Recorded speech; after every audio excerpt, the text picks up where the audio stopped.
We see on an island, where a group of hunters face off against several giant monster ants. Their leader gets right up close to one of the ants and says they have to hold them back no matter what, no retreat allowed. But damn, these hunters get overwhelmed real quick. The leader is losing consciousness, and one of the ants is chowing down on his insides. It looks like he's gonna die. But out of nowhere, this dude with crazy strong healing magic saves him just in the nick of time. The leader freaks out because this guy is about to get attacked too, but boom, he gets saved too. And the guy who saved the leader calls on his teammate to finish off the ants. This next guy is a total beast, beating the crap out of those monsters easily. The first group realizes that they were just side characters all along, and these dudes who came to save them are S-rank hunters, the best of the best. They wipe out the red ants easily, but then this even bigger albino ant shows up. The attackers decide to engage the ant, while they leave the wounded leader to the healer. They go all out, using their teamwork to rip off its face and arms. The super powerful warrior uses one of those ripped off arms to obliterate the giant ant. But hold up, there's no time to celebrate because the albino ant army arrives. It turns out the giant ant was just one of many, but these hunters ain't scared, man.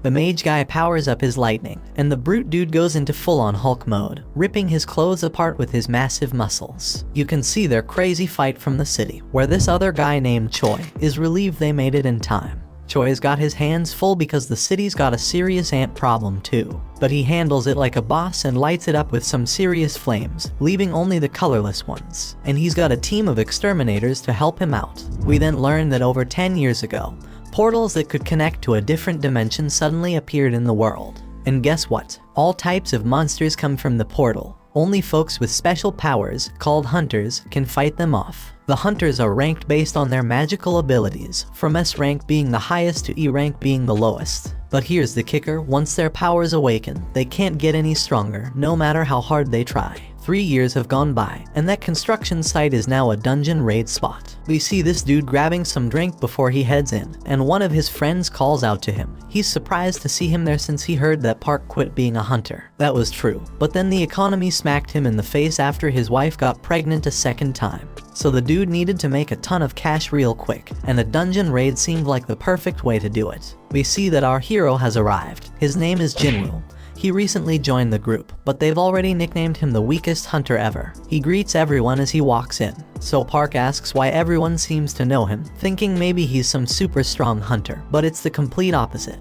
Jinwoo is known as the weakest hunter ever. He managed to get himself injured and ended up in the hospital in an E-rank dungeon. They might as well create a new rank just for him, like an F rank, because he's that weak. But here's the thing, his reputation as the weakest works in his favor. If they call him in for a dungeon raid, it means it's probably gonna be a piece of cake. Jinwoo heard every word they said about him, but he couldn't deny it because it was true. He's just that damn weak. This woman named Juhi calls him out, and it turns out Jinwoo knows her from a previous mission they did together. But forget the greetings, she's more concerned about his latest injuries, and asks him what the hell happened this time. They sit down, and Jinwoo explains the embarrassing fact that he got injured in the lowest ranking dungeon. And get this, the team didn't even have a healer with them, because they didn't think any hunter would be dumb enough to injure themselves there. But they didn't take into account Jinwoo Dumbass' existence. Juhi gets pissed on his behalf, but Jinwoo already knows it ain't their fault. It's his damn fault for being so weak in the first place. It's time to enter the dungeon, and they're all about to head in.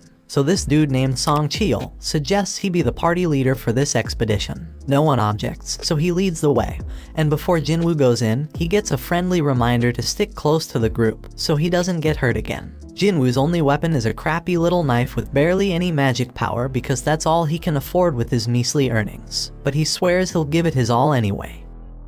In another place, there's this president of the Hunters Association named Juhi. He just finished a meeting with the government. They warned him about something called dungeon break that they needed to avoid. However, these same people demanded that they get the goods obtained from the dungeon. The members of the association make their living by selling the stuff they find in the dungeon, so Juhi doesn't have a problem with that request. The crystals they get from defeating magical creatures are called magic gems, and they sell them for money. Now let's go back to Jinwoo. Somehow, he managed to get his hands on a magic gem. Of course, he's thrilled about finally getting one, but he quickly has to defend himself against a goblin. When Jinwoo attacks the goblin, Jinwoo's blade shatters to pieces. The goblin stabs our hero, and instead of fighting back, Jinwoo just stands there screaming. Luckily, the big guy from earlier rushes past the useless girl and saves Jinwoo. While she heals him, Jinwoo can only watch as the rest of the team does all the work. We then find out that magic gems obtained from high-ranking magical creatures can be used to make more powerful weapons to defeat even stronger creatures. Mana crystals from the dungeon can also be used as weapons, but they're not nearly as effective as the magic gems. The government wants to use these items as a new kind of energy source. It's safer, more efficient, and causes less pollution compared to other types of power. It's like the perfect green energy, and the government is desperately researching how to generate electricity from these gems and crystals.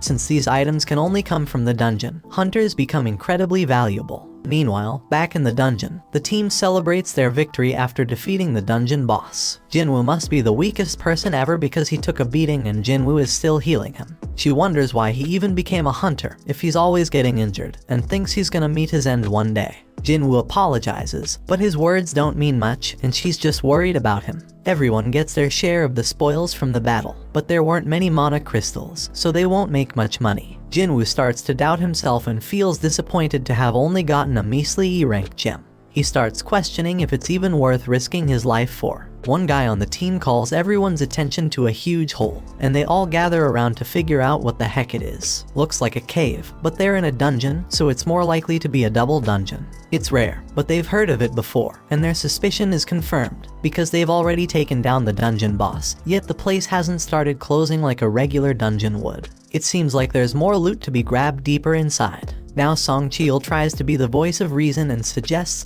that they follow the normal protocol by informing the association about the double dungeon and following their instructions. But the team ain't down with that idea, because it means giving up all the untapped loot that's probably waiting for them down there. Then this guy Park says it's just an F-rank dungeon, and then he brings up his wife and kid, talking about how he needs to make more money to support them. Song Cheol gets the point they're trying to make, but he wants to hear everyone's opinions before making a decision. Each team member chimes in with a mix of approval for venturing deeper and the realization that this is a clear death trap. In reality, 6 voices are answering to go to the cave, while 6 voices want to turn back. That means someone needs to break that tie, and the only one left who hasn't voted is Jinwoo. The decision is left up to him, and he knows damn well that a D-rank dungeon is insanely dangerous for him.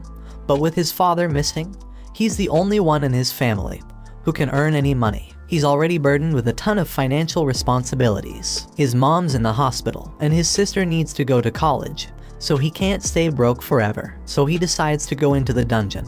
Elsewhere, in the lab, where people are getting tested for their magical powers. In the waiting room, the others are ready to recruit any promising new hunters. This ranked hunter Choi has told his people that regardless of age or gender, they're getting recruited. Meanwhile, some thieves snatch a purse and get ready to run over a girl who's in their way. This girl fearlessly snatches the purse back from those guys without even blinking. It's like it's just a regular day for her. This girl is Cha-hee, the famous S-rank hunter. She's a celebrity, but she can't handle all the attention. Her fans go crazy over her, and she makes a super dramatic exit.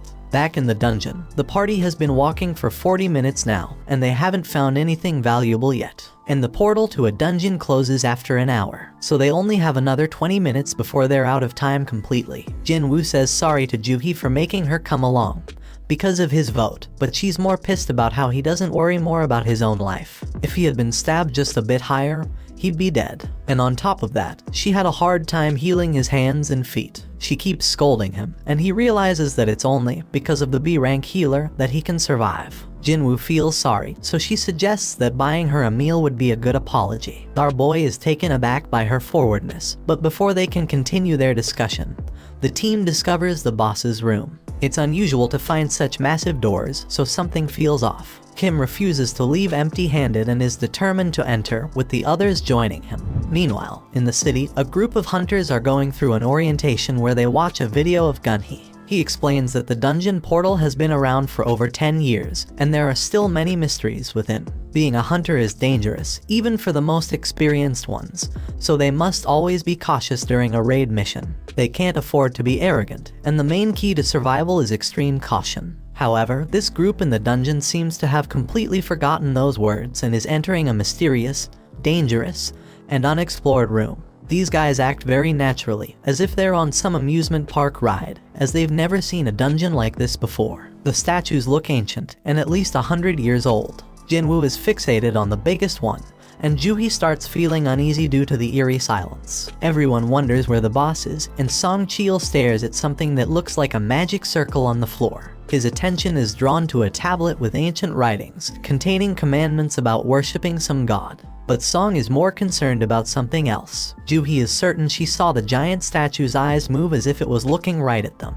Jinwoo thinks she's just losing her mind, but everyone is shocked when the door suddenly slams shut. One dude on the team, who didn't even want to come in the first place, realizes something's off and tries to bail. But out of nowhere, one of the statues slices off half his body in an instant. Everyone loses their minds, because not only did someone just die, they got taken out so damn fast that nobody stands a chance against that power. Our boy turns his gaze back to the main statue, hoping that it doesn't move as well, but to his horror, it looks back at him. We take a peek into Jinwoo's past. The dude's been through some serious life or death situations. In his first mission, he got separated from his crew and attacked. Another time, he damn near starved to death while trapped in a maze. He's even been injured by some weak magic beast and ended up in the hospital for weeks. Even the lowest ranked, crappiest dungeons pose a real threat to this guy. Most hunters collect gems and sell them to buy better weapons, which they use to take down tougher beasts and earn bigger rewards. But not Jinwoo. He's stuck with a cheap little knife, and if that thing ever breaks during a fight, he's left fighting barehanded.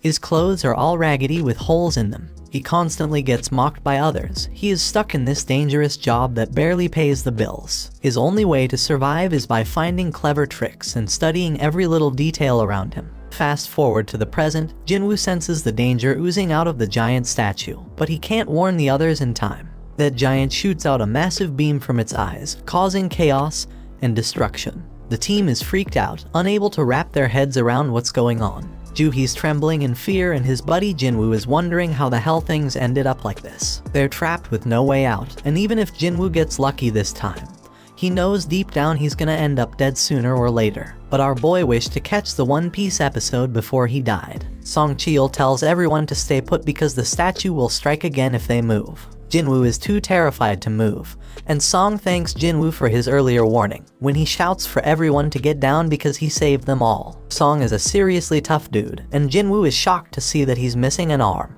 Jinwoo needs to stop the bleeding for him because Joohee is freaking out and can't handle the pressure. She's a B-rank healer, but her fearfulness limits her to easy raids only. Song has been on plenty of B-rank raids himself, so he can tell that this statue isn't a rank, or maybe even an S-rank. The tablet had some stuff written about praising God or facing consequences, so Jinwoo figures that this statue must be the god it was talking about. We then find out that 10 years ago, these gates started appearing all over the place, and brought about all sorts of supernatural stuff. One result of this is people awakening special powers called hunters. Their job is to take down monsters in the dungeons, and once a hunter's power awakens, it stays the same.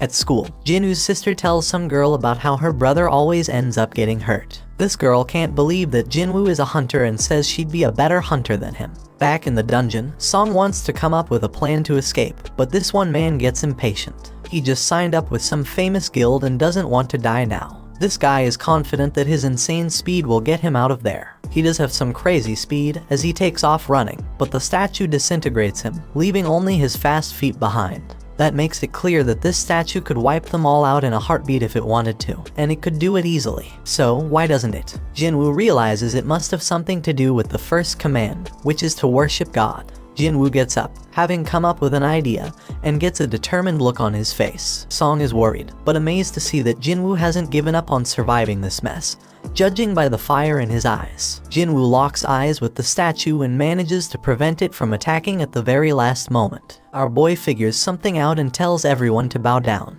Jinwoo thinks that if they show some respect to God by keeping their heads low, these freaky statues won't attack. Now everyone else is too damn clueless to come up with a better plan, so they all start bowing down to the statue, scared as hell, hoping this will save their sorry asses. But things get terrifying when the statue makes a terrifying face, moving mutton chop despite all the advice, and gets all pumped up because the statue ain't attacking anymore. And guess what? Everyone follows his dumb lead. But our boy he's say there's more to this crap. Right then, the statue makes a crazy move and stands the hell up. Now the supposed leader turns to Jinwoo, hoping he's got a plan. But damn, our boy doesn't, but for the fact that they can't break the commandments set by the tablet. The second commandment says they gotta praise God, so this brave dude with long hair steps up and starts praying to the damn thing.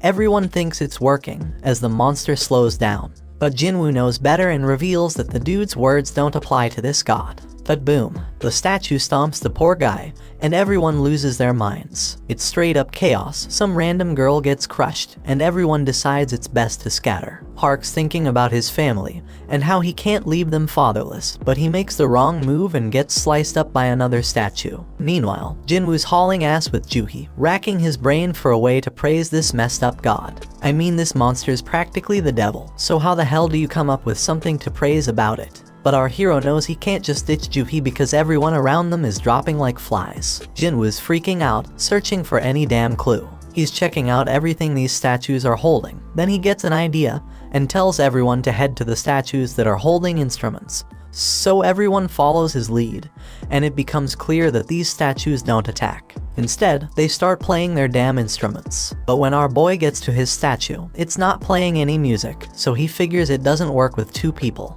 Jinwoo leaves Juhi behind, and that statue starts playing its tune. He hauls ass to find his statue, but damn, he nearly gets crushed. And then someone screams because Jinwoo's landed his sorry ass in front of the wrong goddamn statue.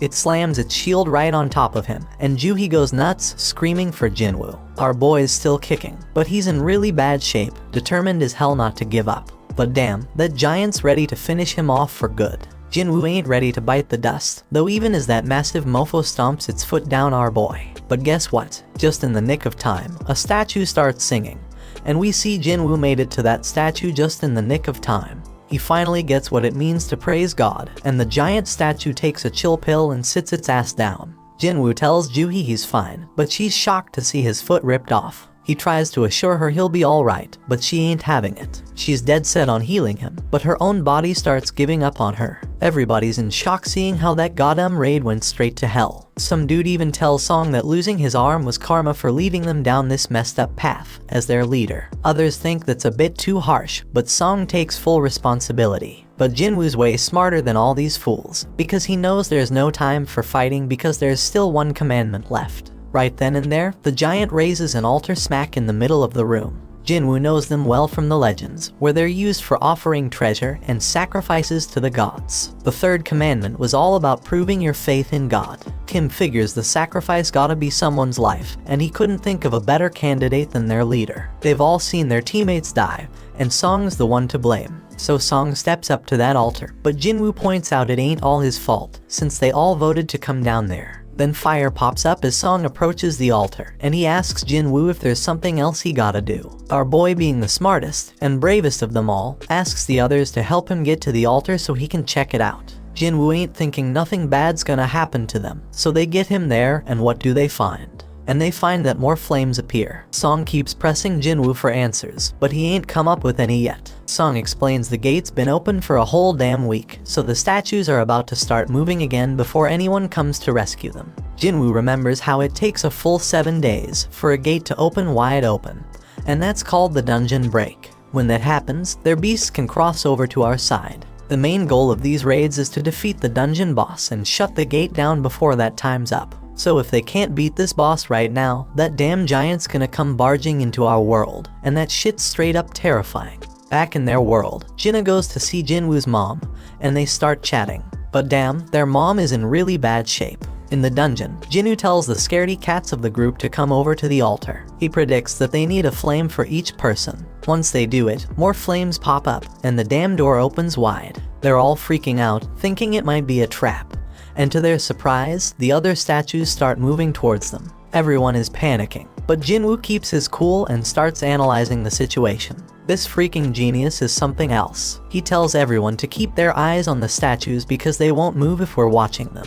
Everyone follows his orders, and shockingly it works. Everyone's doing their best to keep their eyes on those terrifying statues, but then this one chick gives in to fear and tries to haul ass toward the door. As soon as she crosses the circle, her flame goes out, but she manages to make it out the damn door. Song Cheol can't figure out what the hell is happening. The door closed a bit, but the girl made it out alright. He thought we were supposed to stay in the circle, so naturally, he turned to Jinwoo for answers. Jinwoo's just as confused, but he starts analyzing everything again. Those blue flames have been burning out over time. One of the fire ones went out when that girl escaped. The first order was to revere, the second was to praise, and the third was to prove our faith. Jinwoo is damn sure that the door must be a trap. This situation is dangerous as hell, and it's messing with our heads, giving us false hope. It makes him wonder if this is some test of our faith in this god. Jinwoo gets thrown to the ground as the next dumbass decides to make a run for it, and the same shit happens. His flame goes out, the door closes a bit more, and he seems to escape. Kim starts thinking about leaving too, but Jinwoo warns everyone not to move. If anyone else leaves, we won't have enough eyes on the statues to keep them from moving. He reminds everyone that as long as we keep our eyes on those statues and stay put, we'll be safe. Jinwoo shows off his deduction skills once again, saying that the blue flames are like a damn timer, and when they're all gone, we can leave. Kim points out that there's also a chance we'll get trapped when the timer runs out. He admits he didn't expect Jinwoo, the weakest member, to achieve this amount of success. They're only alive thanks to him, but Kim's got a family waiting for him, and he doesn't want to die. He just wants to make it home, and can't risk Jinwoo being wrong. Kim says sorry and bolts out the door. Our boy won't have enough eyes to keep tabs on all these damn statues. Those statues start moving again. Jinwoo ain't about to bite the dust here though. Things are worse than ever, but he reminds himself that he's pulled through tough situations before. But damn, things are worse than ever now. But Song Cheol shockingly tells Jinwoo and Juhee to leave. He predicts that as long as one person stays by the altar, the door will stay open. And since Jinwoo and Juhee have some long lives ahead of them, he insists they should be the ones to make a run for it. Song Cheol wants Juhee to look after Jinwoo, but the poor girl's legs give. Things couldn't possibly get any worse, and Song realizes that Juhee must have pushed herself too hard to heal Jinwoo. Things have gone to the dogs, so Jinwoo tells everyone to leave him behind. Juhee needs someone to carry her ass out of there, and Song's the only one with 2 working feet. Juhee thinks she should be the one left behind, but Jinwoo reminds her about that lunch date they had planned. He hands her his gem so she can treat herself to a meal, and promises to get the change when they all make it out of this dungeon. Juhee won't ditch him, but Song apologizes and knocks her out. They're running out of time. He apologizes to Jinwoo too, and bolts with Juhee to safety. Our boy can at least find comfort in knowing he's the only one who's gotta bite it, and his only regret is not having a better damn life insurance policy. Our hero grabs hold of a sword, dead set on taking one of these statues down with him. He tells them to bring it on. Those statues go full savage mode, ripping into him as he fights tooth and nail to stay alive. Jinwoo thinks about how he has always been the weakest. He's constantly getting mocked for it, but he's always given it his all. These damn statues ain't letting up, they chop off his arm, and Jinwoo screams in pure agony. He's angry because it doesn't have to end this way after he poured his heart and soul into trying to become stronger. But these statues keep inflicting more pain, and thrash him about further. But despite all the setbacks, he can't help but think about how he gave everything he had to make it this far. He's a fighter, even with just a sliver of life left in him. He's got this burning desire to let out a scream of pure anger, but he can't even do that as he is stabbed through the chest. Jinwoo's on the brink of death, but you can feel the rage coursing through his veins. He starts reflecting on how the first few people who ran away were just weaklings. They claimed they couldn't handle it anymore, but deep down, they were just selfish. Those fools were only looking out for themselves, and it's always the most selfish jerks who end up benefiting the most. That thought fuels Jinwoo's rage even further. He's got a family too. All he wants is to make it back home alive, just like those lucky ones before him. The pain is unbearable, and he starts wondering if it's a good thing that he's the only one who has to die. In his battered state, Jinwoo's mind starts wandering, and he realizes what a hypocrite he's been. He's struggling to catch his breath, desperately clinging to life. He doesn't want to die, but the final attack comes crashing down on him, and our boy wishes he could have one more shot. And just when it seems like it's all over, the final blue flame goes out, and this mysterious notification pops up out of nowhere. It turns out he's completed some secret quest called Courage of the Weak. It's offering him the opportunity to become a player. The catch is if he doesn't accept, the player's heart will stop in a fraction of a second, so no choice, and he hits that yes damn button. Right at that moment, Jinwoo wakes up in the damn hospital, and he's straight up shocked to find out that he's still got his damn arm. He remembers getting dismembered and all, but here he is, with his leg intact too. No sign of getting stabbed in the chest either, so he starts thinking, was that all just a crazy dream? And just when he's pondering this, some dude named Woo rolls up and introduces himself as the manager of the Hunter Association surveillance team. And that purple-haired dude, yeah, his name's Kang, but they ain't saying why they are there. They do reveal that Jinwoo was unconscious for 3 straight days. And get this, Joohee and Song ain't dead either. Song lost his arm though, so he might have to peace out as a hunter. Joohee's all sorts of messed up mentally, so she's getting psychiatric care. But it doesn't look too good, bro, so she's probably not gonna continue as a hunter. Only 6 peeps made it out alive from that crazy double dungeon they stumbled upon.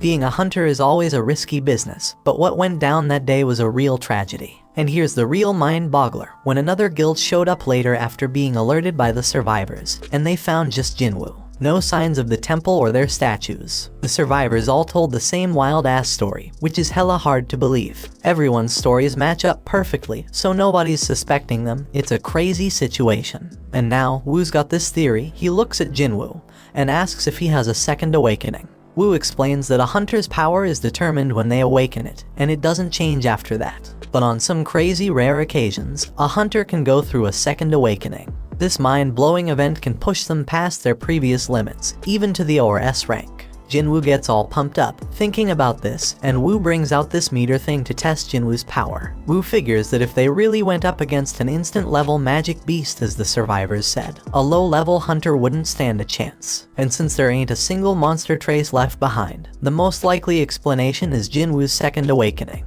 Jinwoo's hyped as hell to hear the results of his mana test. But damn, the results ain't looking good. Woo admits they messed up, and they leave. Turns out Jinwoo only scores a lousy 10 on the test. Even E-rankers usually get at least 70. A score of 10 puts Jinwoo in civilian territory. And to top it off, the dungeon just vanished, so they can't even investigate how Jinwoo pulled off survival. Jinwoo's bummed out by the whole damn thing, but he can't help but wonder why those guys didn't ask about the freaking thing floating in the air. He's freaking out, wondering if he's the only one who can see this, and then he realizes it's like a touch screen or something.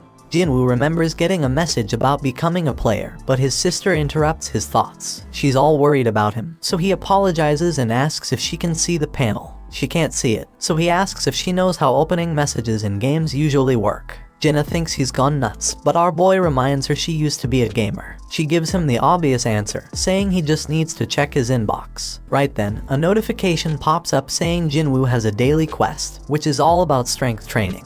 After Jinna leaves, our hero opens up a ton of these panels. They explain that the system is there to help the player get better, and if he doesn't follow it, there's gonna be consequences. They've also sent him some rewards, but Jinwoo has no clue what any of it means. Jinwoo accepts his daily quest, which sets out a bunch of goals like push-ups, sit-ups, squats, and running. But if he fails to complete the quest, he's gonna get penalized. Jinwoo starts wondering if this whole thing's a joke since he's stuck in the hospital and ain't got no energy for any of that crap. Outside, Woo tells the chairman that Jinwoo didn't have a second awakening. The whole incident's still a mystery, so they gonna mark it as a special case and look into it more. Meanwhile, Mr. Choi tells Cha-hee that she gonna be part of a B-rank raid as an instructor. This raid's gonna test and train the recruits, and he can't think of a better instructor than her. Cha-hee doubts her teaching skills, but Mr. Choi tells her to just fight like she always does, and everyone gonna learn from watching her. He goes on to explain that the Hunter Guild is one of the top 5 guilds in the country, but they ain't nothing special on the international stage. Hunters can't level up on their own, but they can improve their collective combat skills. Somewhere else, another gate opens up, and the observers are all like, damn, when are the hunters gonna show up?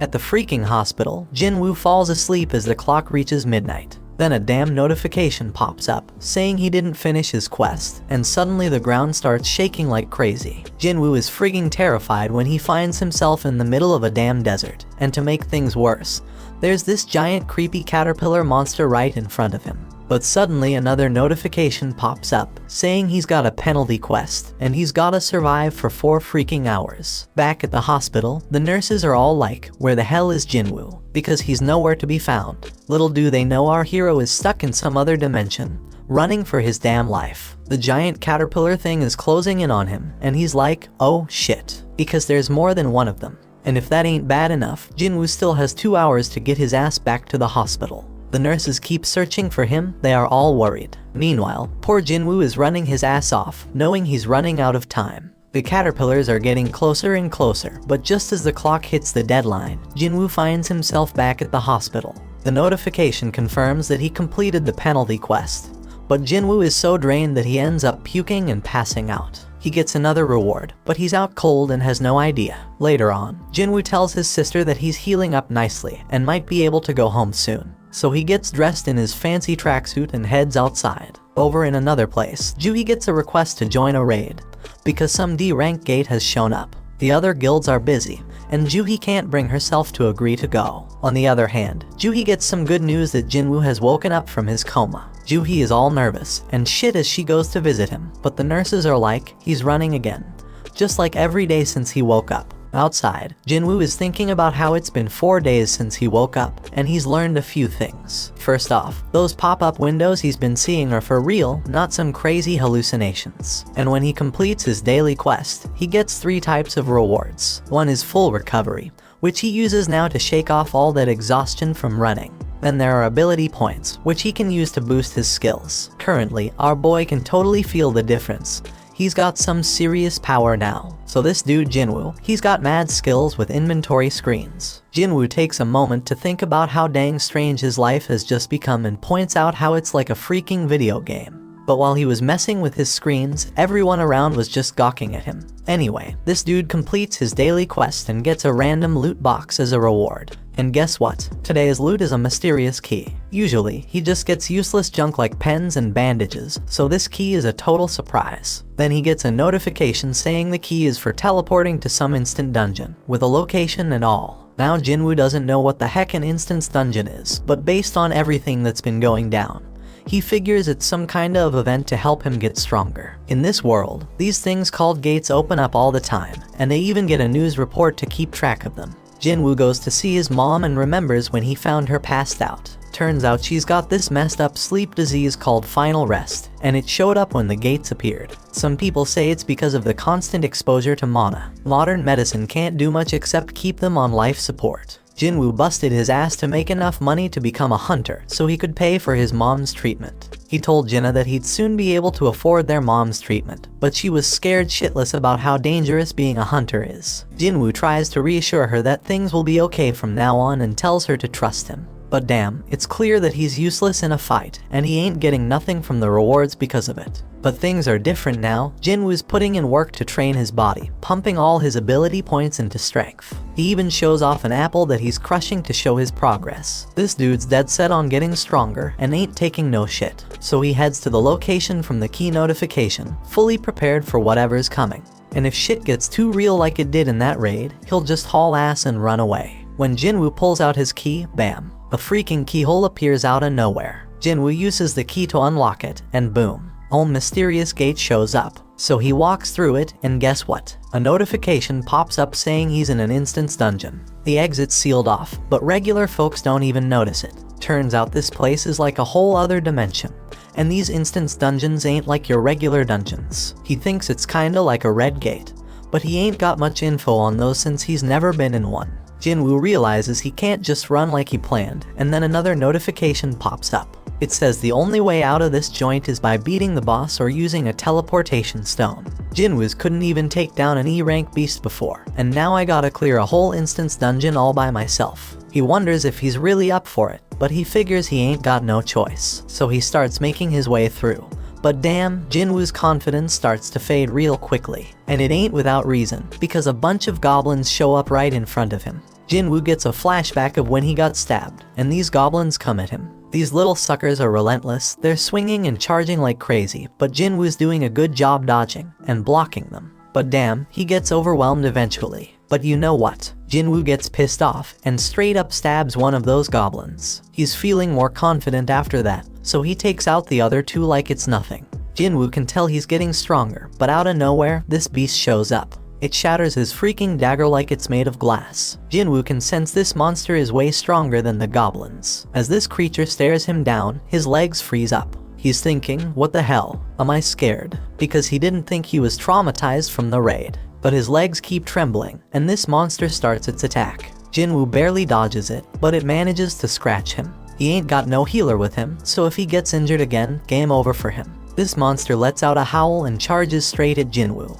Jinwoo is dodging like a ninja. He can't believe how damn light he feels. The monster tries to come at him again, but Jinwoo ain't taking that crap no more. He's done being a pushover and decides to throw a powerful punch. Damn, he can't believe how much stronger he feels after beefing up his strength. Sure, the monsters still got the upper hand, but Jinwoo ain't giving up without a fight for his damn life. His attacks ain't doing much though, so he's gotta focus on evading the monster's strikes. Now Jinwoo's at a loss for what to do next. He realizes he can't handle this alone, so he bolts because he ain't got no party or healer. All he's got in his bag is water and food, and he wishes he had a weapon with some magical mojo. But then, Jinwoo gets a freaking brilliant idea. He checks his inventory and pulls out a sword at the freaking last moment. And boom, he slices that monster in half with a sword. Jinwoo has no freaking clue how the sword ended up in there, but he remembers Kim saying he dropped 3 million on it. That's a weapon Jinwoo could never afford. But who the hell cares? It's an emergency, so he decides to make the most out of it.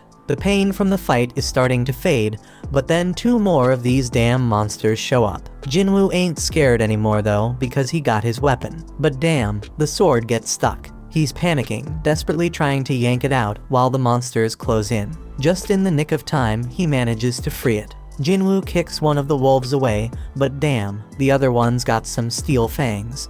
He kicks that sucker and tells it to find something else to chew on because he just got his sword. He takes down that monster, and now there's only one left. But Jinwoo's like, these things ain't nothing compared to the giant statue. Now all Jinwoo's gotta do is act tough, and the remaining wolf runs off like a scaredy cat.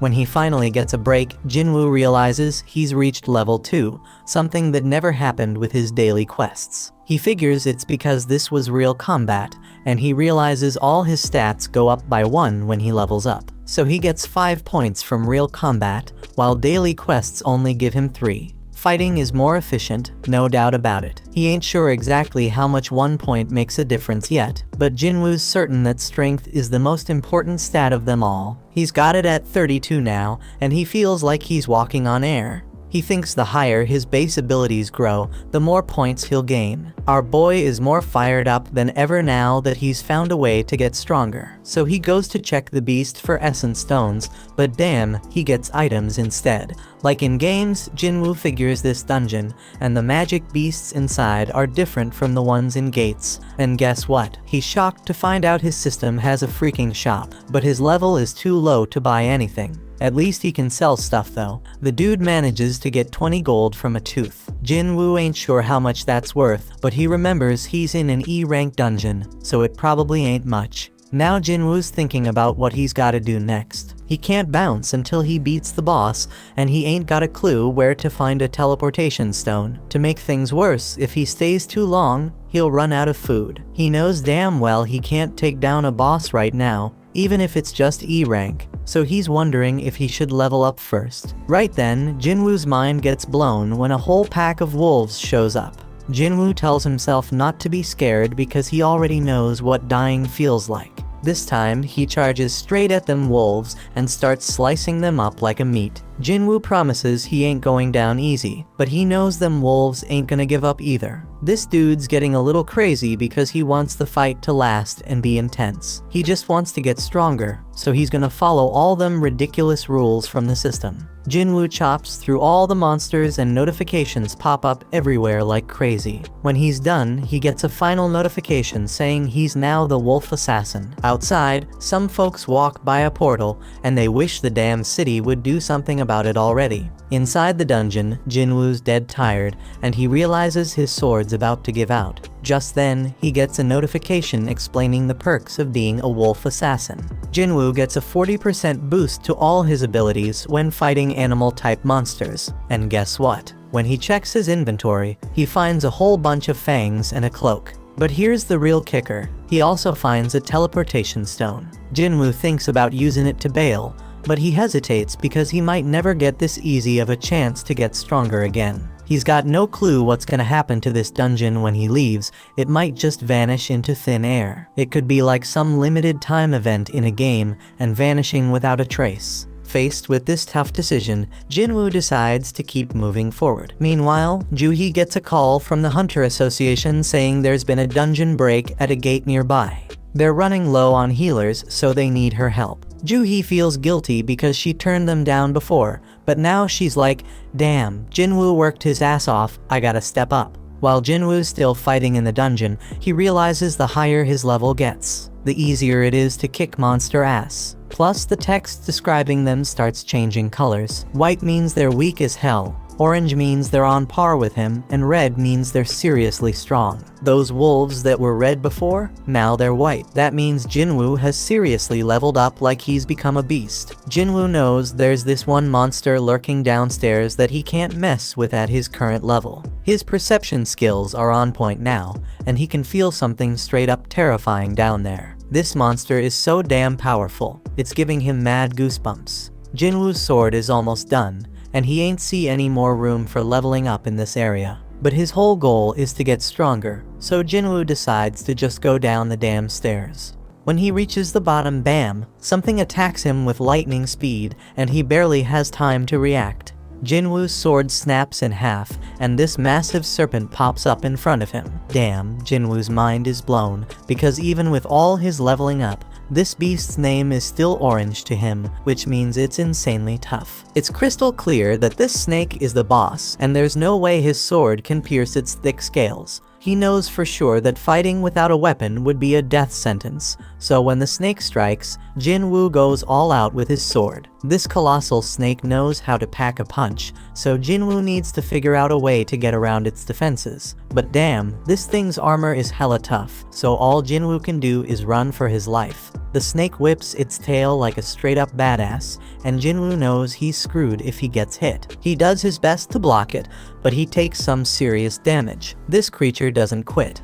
Jinwoo gets tossed around like a rag doll, and he even has a train launched at him. Our boy thought he had gotten stronger, but it wasn't enough. The train barely misses crushing him, and Jinwoo starts questioning himself. How much stronger does he gotta get before he stops being the laughingstock? He remembers when people called him the weakest hunter ever, and it hits him hard. Song was the one who spilled the beans, and he pumped up Jinwoo to prove them all wrong. As this snake straight up overwhelms him with its crazy power, tossing him into a whole new area, Jinwoo has an epiphany. He got stuck with that nickname because he was weak, the same reason he got mocked. Jinwoo takes a second look and realizes that those with mad strength always have the upper hand in any situation. But the powerless ones ain't got nothing to do around the strong except shake in fear and stand around like losers. The weaklings always get looked down upon. You might be smart, creative, and caring, but when you face some serious strength, none of that's gonna save your sorry ass. Jinwoo figures out that being kind won't get him anywhere, so he's gotta toughen up. With this newfound determination, Jinwoo straight up jumps on that snake. The ferocious monster throws him off,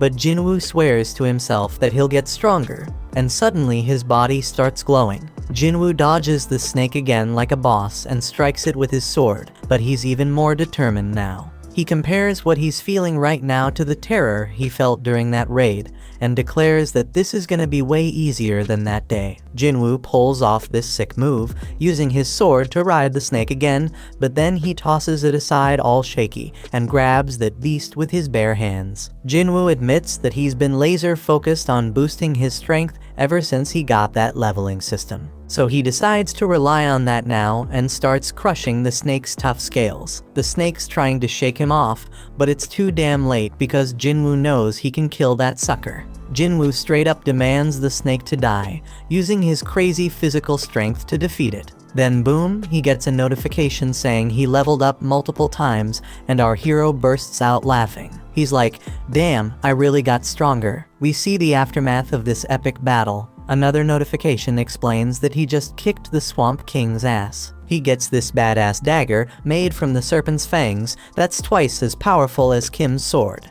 It even has paralysis and drain effects, oh, and he also gets this toxic potion that'll make his skin tough as nails, but mess up his muscles permanently. Now the dungeon turns into a train station, and Jinwoo realizes he beat the whole damn thing by himself. He's walking around with his broken sword, but there's nobody in sight. Some soldier tells Jinwoo to find shelter, but he quickly figures out that Jinwoo is a hunter. The soldier's like, my bad, let's go kick some ass together. There are monsters all over the place, so Jinwoo figures it must have been a dungeon break, and some magic beast came out of a portal. The soldier says they handled most of the situation, but there's still one huge badass monster left. Jinwoo's perception ability has gone through the roof, and he can sense where the boss is. We see this massive golem wrecking shit, and the people are scared as hell it's gonna get worse. The hunters are struggling to fight it, and the leader tells the healers to focus on keeping their tank alive. The healers are all like, "We're doing our damn job," and the tank wonders what the damage dealers are even doing. The damage dealers are giving it their all, but the golem's defense is insane. And to make matters worse, they don't have enough hunters who can use magic. Jinwoo expertly analyzes the situation and realizes that this group of hunters was put together in a hurry. No wonder they ain't working together. He uses his perception again and sees their ranks. 2 A ranks and 2 D ranks. One of those D ranks is a tank, which explains why they can't take down the golem. This battle's been going on for a hot minute, and then he checks out the healers and is shocked to see that Juhee is one of them. Juhee gets told by one of the hunters to pitch in and help. She reminds her that she's supposed to be a B rank healer, but then she snaps out of her fear and casts a spell. And the hunter's like, "Stay focused, girl." But poor Juhee can't shake off those creepy memories of the giant statue, so she loses her concentration again. Jinwoo notices she's still freaked out, but he doesn't blame her, because he's feeling the same way. Then it hits him that things have actually changed. This golem is a weak-ass D rank boss, way weaker than the one he just fought. The hunters start freaking out because they're losing the battle real quick, and they realize they ain't got a chance without a higher ranked hunter. That's when Jinwoo gears up for an attack and figures out that they can take down the golem if they can just break through its defenses. Jinwoo plans to lend them a hand by using an attack strong enough to pierce through the stone. Jinwoo hurls his busted sword with so much force that it straight up shatters the golem's shield, and the hunters start wailing at it. They barely lay a finger on it and manage to bring it down. They can't believe they actually did it, but the tank guy ain't convinced. He's all like, "None of our attacks were doing squat before. What the hell broke that thing's defense?" He's dead certain it wasn't any of them because they couldn't even scratch the damn thing. Then he spots the sword lying nearby and puts 2 and 2 together. He realized that this sword was the reason, but couldn't believe it.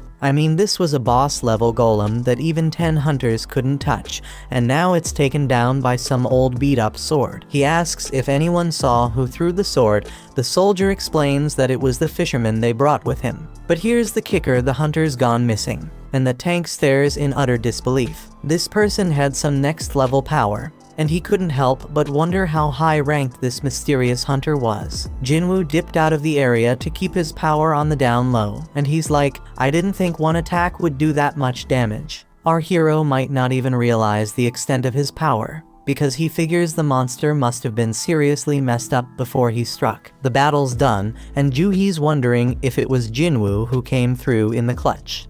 Some time passes, and we see the nurses at the hospital gossiping about Jinwoo's rank. They're all talking about how he looks pretty average, but damn, that dude is seriously ripped. In Jinwoo's room, our boy is grinding hard, hustling through his daily workout routine.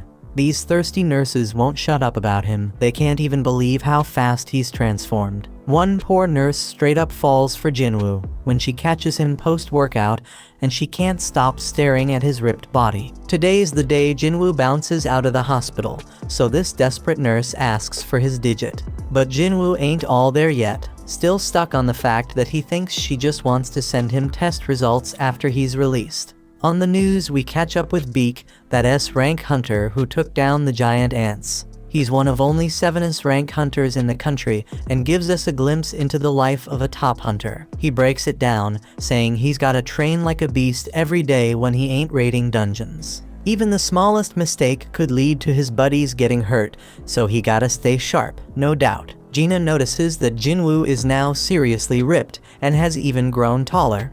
Jinwoo reminds his scatterbrained sister to grab an umbrella for school and sees her off. When he's alone, Jinwoo figures he can hit his run later and wonders if these fresh gains are because of his boosted stats. He figures if he keeps this pace up, he could become a massive bodybuilder. Jinwoo starts thinking about where to allocate the new stats he just got. Dude's sitting at level 18 now. He's now level 18. He knows that strength increases his damage, but he also knows it's pointless if he can't land a hit. Besides vitality, perception, and agility, he also got this intellect stat. He figures it's gotta be something to do with magic, but he ain't sure if he needs that. Jinwoo makes up his mind and dumps all his points into strength and perception. Right then, Jinwoo gets a call from his landlord, who's reminding him that he hasn't paid last month's rent. Lucky for our hero, he's gotten way stronger, and taking down goblins is a piece of cake now. That means making cash is easier, but there's one issue.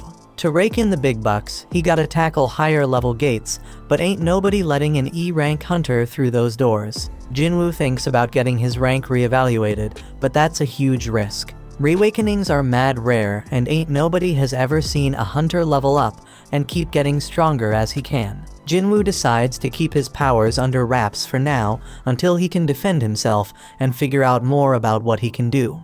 Then out of the blue, Jinwoo is shocked by a job listing and bolts off. The dude's hustling with his daily training to score some reward, and he links up with this hunter named Hung. Hung apologizes to Jinwoo because his crew thinks he's the weakest hunter ever, but Jinwoo plays it cool and lies, saying they ain't wrong. Hung explains they're heading into a C-rank dungeon, but they need at least 8 people to enter. They need Jinwoo to meet that quota, even if he's just an E rank, but Jinwoo ain't gonna do any fighting. Hung's like, you won't get no rewards either, but we'll hook you up with 2 million yuan. Our hero peeps the situation and sees they have 4 C rankers and 2 D rankers. Jinwoo agrees to join, and Hung explains that his gig will be to carry supplies. They must not have a healer because they gotta haul med stuff. Hung adds that it's tough for independent parties to snag healers. Jinwoo's a bit worried because this party's full of tanks and damage dealers, but he's like, screw it, I'll sign the contract anyways. A 20-year-old D-rank hunter named Leo was introduced, and Jinwoo figures he must come from a loaded family given his fancy gear. Leo wonders if Jinwoo can handle lugging around all the heavy supplies, but Jinwoo assures him he'll be fine. Leo has no clue that Jinwoo's a beast, and he's tripping if Jinwoo can handle carrying all that heavy crap. Leo starts spouting off about the president overseeing the construction site they're at, blabbering on about how the guy skipped town after swindling 900 billion yuan, leaving everyone astonished. They all roll up to this freaking massive gate and start thinking if it's really just some C-rank dungeon. Leo questions if they'll be alright, so Jinwoo explains that the size of the gate ain't that important. What really matters is the magic power flowing from inside. And that's what the Hunter Association uses to assign ranks. Anything above a B rank, the big guilds take care of, so this C rank joint shouldn't be too much of a challenge. Jinwoo knows all this because he's been a hunter for a while, but he realizes he ain't never actually tackled a C rank dungeon before. They step through the gate and use the light to check things out, but damn, they're shocked to find there ain't no magical creatures in there. Most dungeons are lit up with glowstones, but this one's pitch black. The darkness reminds Jinwoo of the entrance to that temple, so he starts telling Leo about all sorts of stones. There are these essence stones that hunters nab from magic beasts, mana stones that can be mined from dungeons, and glow stones that light up the damn caves. Jinwoo shuts down that chatty kid real quick and spills the beans about some crazy magic beasts lurking in this dungeon. They're keeping a low profile for now, but our boy's got a hunch. He figures these beasts are like bugs and tells everyone. Everyone freaks out when they realize they're stuck in an ant's nest and can hear those monsters getting closer.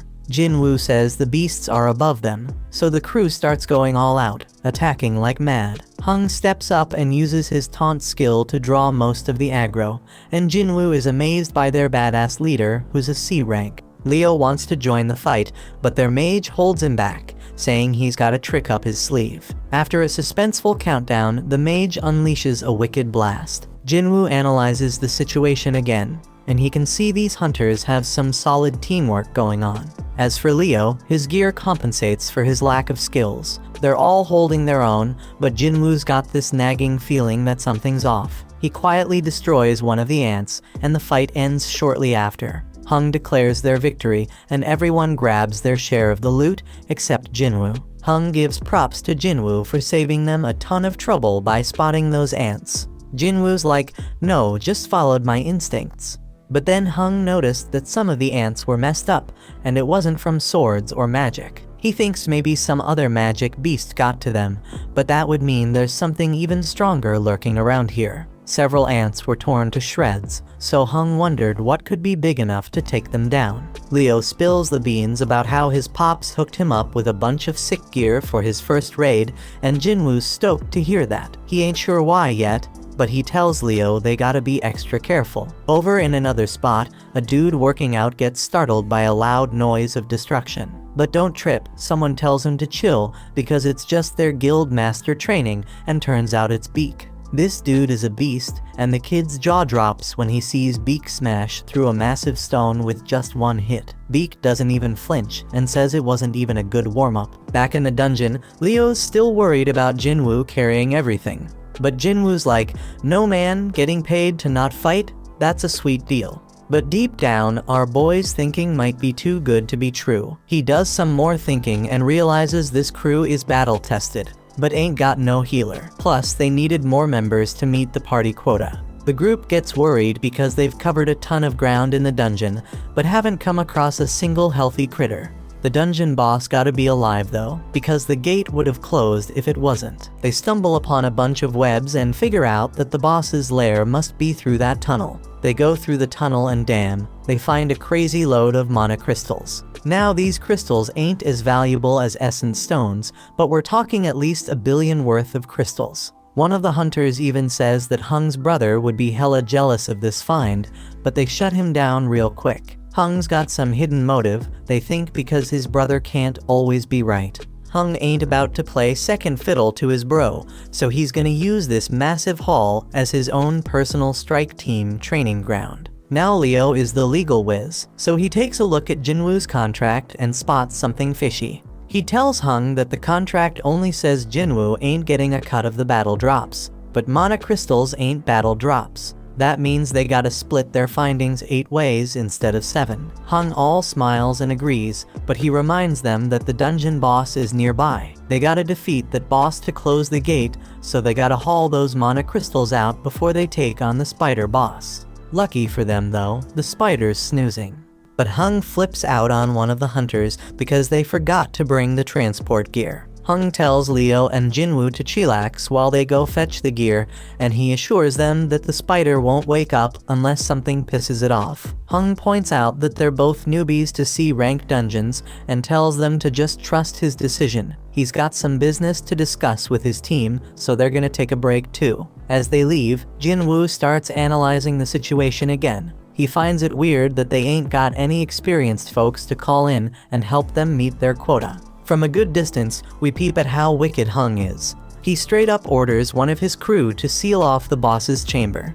The dude follows through, and Leo realizes they got backstabbed. This is exactly what Jinwoo was worried about. He remembers how Song warned him that there are some real crooks in their line of work. Raiding dungeons is no joke. Accidents happen all the time. And in that chaos, crimes can go unnoticed. Ain't no security cameras in these dungeons, so as long as there ain't no survivors, there won't be no evidence. Leo is pissed that these dudes are really willing to throw them under the bus for some mana crystals. He's starting to regret even bringing up the damn contract. But Jinwoo ain't falling for it. They were ready to off them at any moment if they stepped out of line. Now their main concern is the boss that just woke up, and Leo tells Jinwoo to fall back. Jinwoo spots an exit, but he quickly realizes that Hung already knows about it. The spider's wide awake now, and Jinwoo realizes this C-rank beast is on a whole another level. But hold up, our boy ain't about to back down. He takes charge, telling Leo to stay out of the way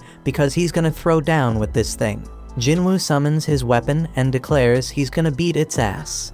When Hung's crew bails out of that dungeon, the mage is all like, why didn't they just take out those 2 newbies themselves? But Hung explains they couldn't risk waking up the spider, because they needed snoozing to grab those sweet mana crystals.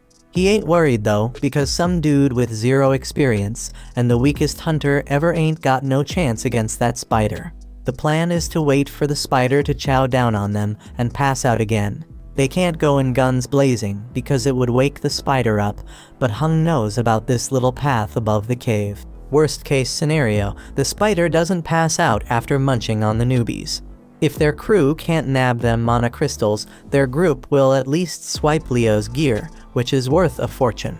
Hung and the mage both agree they can't take on the spider themselves, and Hung makes it clear the spider shouldn't be slept on. That boss is straight up deadly, and it's just a matter of time before those newbies get smoked. Inside the dungeon, Leo tries to talk Jinwoo out of fighting the boss, because only a B-rank hunter could take down a C-rank dungeon boss solo. Even an elite level C rank wouldn't stand a chance, so Leo thinks they should bounce and find a way out.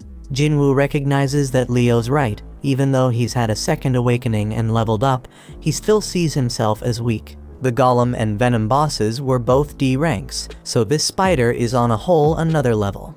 Jinwoo can't explain it, but he ain't feeling any pressure right now. He realizes he must have gotten strong enough to not fear C-rank bosses anymore. He's at level 18 and straight up claims he's got a shot at taking it down. Once he starts attacking that spider, he's like, well, the real hunt begins now.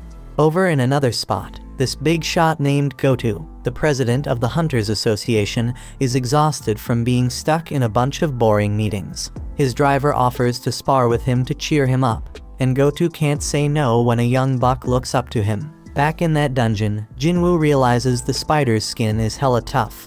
Its attacks pack a crazy punch, and if Jinwoo gets tagged even once, he's a goner for sure. Leo closely watches Jinwoo's movements and instantly figures out that this ain't how no E-rank hunter moves. He's wondering who the hell Jinwoo really is, and starts questioning if he's some fake-ass ranker. Only a handful of hunters can control their magic power enough to purposely get a lower rank. Them folks are called false rankers, and usually they're psychos who get a kick out of killing. Leo's starting to regret going into that dungeon, and Jinwoo realizes he can't even put a dent in that spider's tough hide. Jinwoo's fatigue is skyrocketing, and the dude needs to wrap this fight up real quick. His dagger's got some sick paralysis and drain powers, so he figures that's gonna be his ticket to victory. Jinwoo's gotta target the spider's weak spot with those moves, but damn, he's hella surprised when the spider busts out an acid attack. Jinwoo's gotta close the gap, so he decides to use a cool new skill called Dash. He uses it to smack that spider right in the face, but his dagger's debuffs don't stick. Jinwoo ain't one to throw in the towel though. He decides to keep wailing on that spider as much as he can. Dude's pushing himself harder and harder, but his fatigue catches up to him, and that spider lands a nasty hit. Jinwoo's about to get squashed, but guess what? He remembers he's got a reward left from his daily quest, so he cashes it in and fully recovers. Leo's freaking out, thinking Jinwoo's a goner, but our hero ain't done yet. He lands another hit, and this time he straight up stabs that spider in the eye, getting those dagger debuffs going. Jinwoo ain't wasting this chance, so he stabs that spider over and over, keeping those debuffs going strong. Eventually, that spider just can't take it anymore and goes down for the count. A notification pops up, saying Jinwoo just took down the dungeon boss. Jinwoo knows he got lucky not picking a reward before diving into that dungeon, because he'd be 6 feet under right now for sure. Leo's mind is blown, seeing Jinwoo take down a dungeon boss all by himself. He's more convinced than ever that Jinwoo's some kind of fake ranker. Jinwoo scores a gem from that spider, and Leo rolls up, offering to carry their supplies from now on. Leo straight up idolizes Jinwoo now, telling him to chill and take a break while he handles the mana crystals. Just then, Hung and his crew show up, and they're hella surprised to see the newbies still kicking. In a training room, Gotu straight flexes on Woo, showing off his mad skills by totally overpowering him like it's no biggie. Gotu gives props to Woo, saying he feels way better now. Woo's mind is blown that the prez ain't even rusty. Gotu explains he ain't as strong as before, but he can tell Woo's been grinding hard. Woo acknowledges that training can't level up a hunter, but it can level up their skills. Gotu points out that a hunter's gotta be physically and mentally strong, especially in dungeons where you have the worst kind of people lurking. Back in the dungeon, Hung's crew concludes that the newbies only survived because this spider must have been dumb as a rock. They straight up clown the spider for losing to low-level hunters. Hung spills the beans to Leo that he knows Leo's from a rich family, but Leo's like, who cares? That's when Hung drops the bomb and tells Leo he's only getting one chance. He tells Leo to straight up off Jinwoo. Hung's like, usually we kill the people we recruit for our party so we can keep all the loot ourselves. But hey, if Leo agrees to join us, we won't off him. If Leo says no, we'll just kill them both. Hung thinks Leo might be a threat because he has some crazy gear that gives him superpowers to take down the spider. He'd rather not test that theory, so he wants to talk Leo into taking on weak-ass Jinwoo. Hung's stoked when Leo starts heading toward Jinwoo, but then he's all shocked when Leo ends up taking Jinwoo's side. This evil group decides to straight up end their lives, and Hung's wondering if the newbies ever had to off any peeps before. Right then and there, Jinwoo gets an urgent mission, and it's straight up wild because he gotta take out 6 enemies in front of him.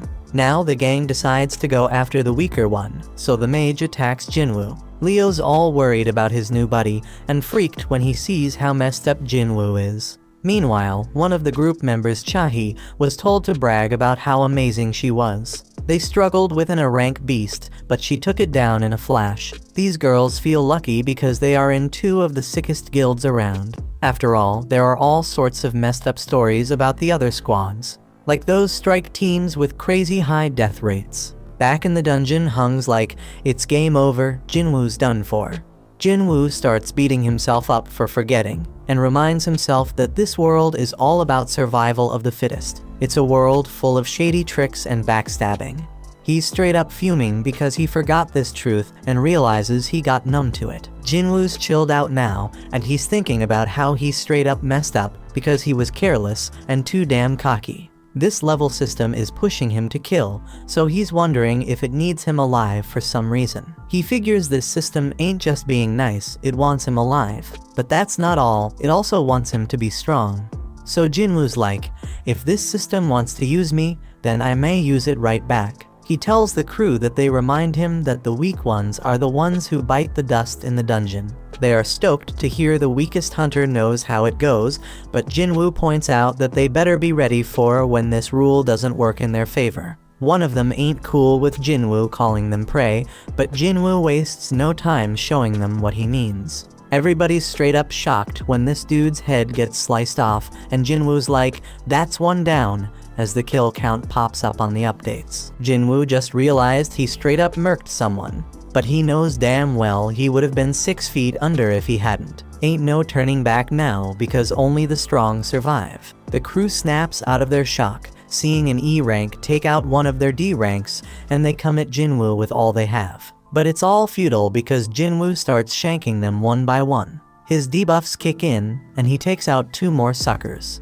The archer is the next to bite the dust under Jinwoo's wrath, followed by the mage. Now there's only one left, and Leo's mind is blown, because Jinwoo's way stronger than when he faced the dungeon boss. Hung buffs up his body and thinks about how he is certain that Jinwoo is tired after dealing with the boss and 5 other hunters. Plus Hung's made his body as tough as steel, so he figures Jinwoo's dagger won't even scratch him. But Hung starts his attack, and our hero catches him off guard with his lightning speed. Jinwoo knows Hung's a beast, but he drops a bombshell on him. He crushes him and reveals he's been leveling up this whole damn time. Hung realizes Jinwoo ain't an E rank and tries to bribe him with double the cash. But Jinwoo ain't having none of it, because this dude tried to off him 3 times. Jinwoo mocks him, saying he won't get away with it, and Hung tries to threaten Jinwoo one last time. But Jinwoo reminds him that Hung himself said whatever goes down in a dungeon stays in a dungeon. Hung tries to play tough one last time, but Jinwoo straight up ends his sorry ass. Jinwoo's mission is accomplished, but the whole dungeon starts to crumble because they took down the boss. When they make it out, they're the only ones left standing after the spider showdown. The official ain't buying it because they're the lowest level peeps, but she gets distracted by some used gear. Jinwoo can't believe he's getting rewarded for the bloody mess he just caused, and he realizes he gained a skill that scares the crap out of enemies and cuts their abilities in half. The no-nonsense official concludes that Leo survived because of his gear and assumes Jinwoo, the E-rank scrub, just hid somewhere.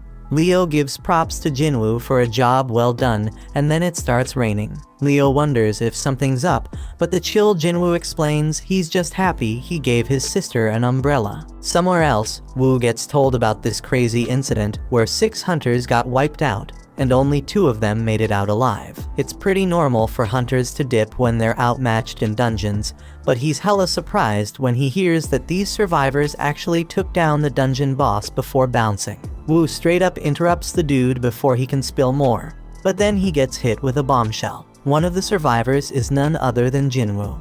Woo knows this shit involves the infamous Hung, which explains why he got dragged into this mess. Jinwoo rolls back home and lets his sister know that he's gonna cover their mom's hospital bills for a while. Gina thinks he must have scored big cash from his last raid, but she's like, hold up, bro, you ain't even injured. She figures he must have had a solid-ass team making it easy to take down the bad guys.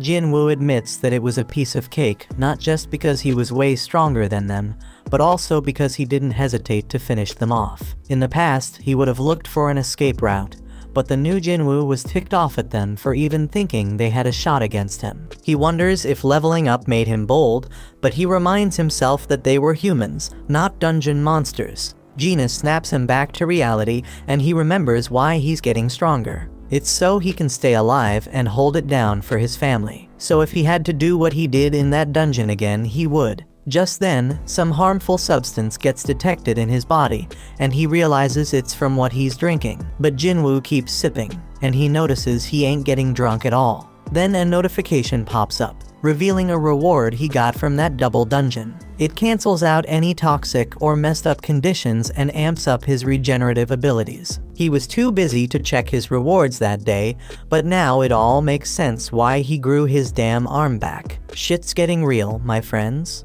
Later on, Jinwoo links up with Leo, who's all grateful for Jinwoo saving his ass. But Jinwoo's like, no kid, you don't owe me shit. Leo hasn't spilled the beans about what really went down in that dungeon, so Jinwoo ain't expecting any payback. But then Leo drops a bomb. He's putting together a strike team, but Jinwoo shuts him down before he can even ask him to join. Leo's begging Jinwoo to give him a chance, saying he just needs him for 19 raids. He spills that he wants to become a guild master, and to do that, he needs at least 20 raids under his belt. Leo's old man wants to start a guild for his construction company, and Leo's down to help however he can. Dungeons are mad dangerous, but the loot they hold makes it all worth the risk. It ain't just about mana crystals and essence stones, everything in a dungeon's got value. Jinwoo gets it. Having hunters raid dungeons for a company is a solid business move. Leo's dad wants an S-rank hunter as the guild master, but Jinwoo's hella surprised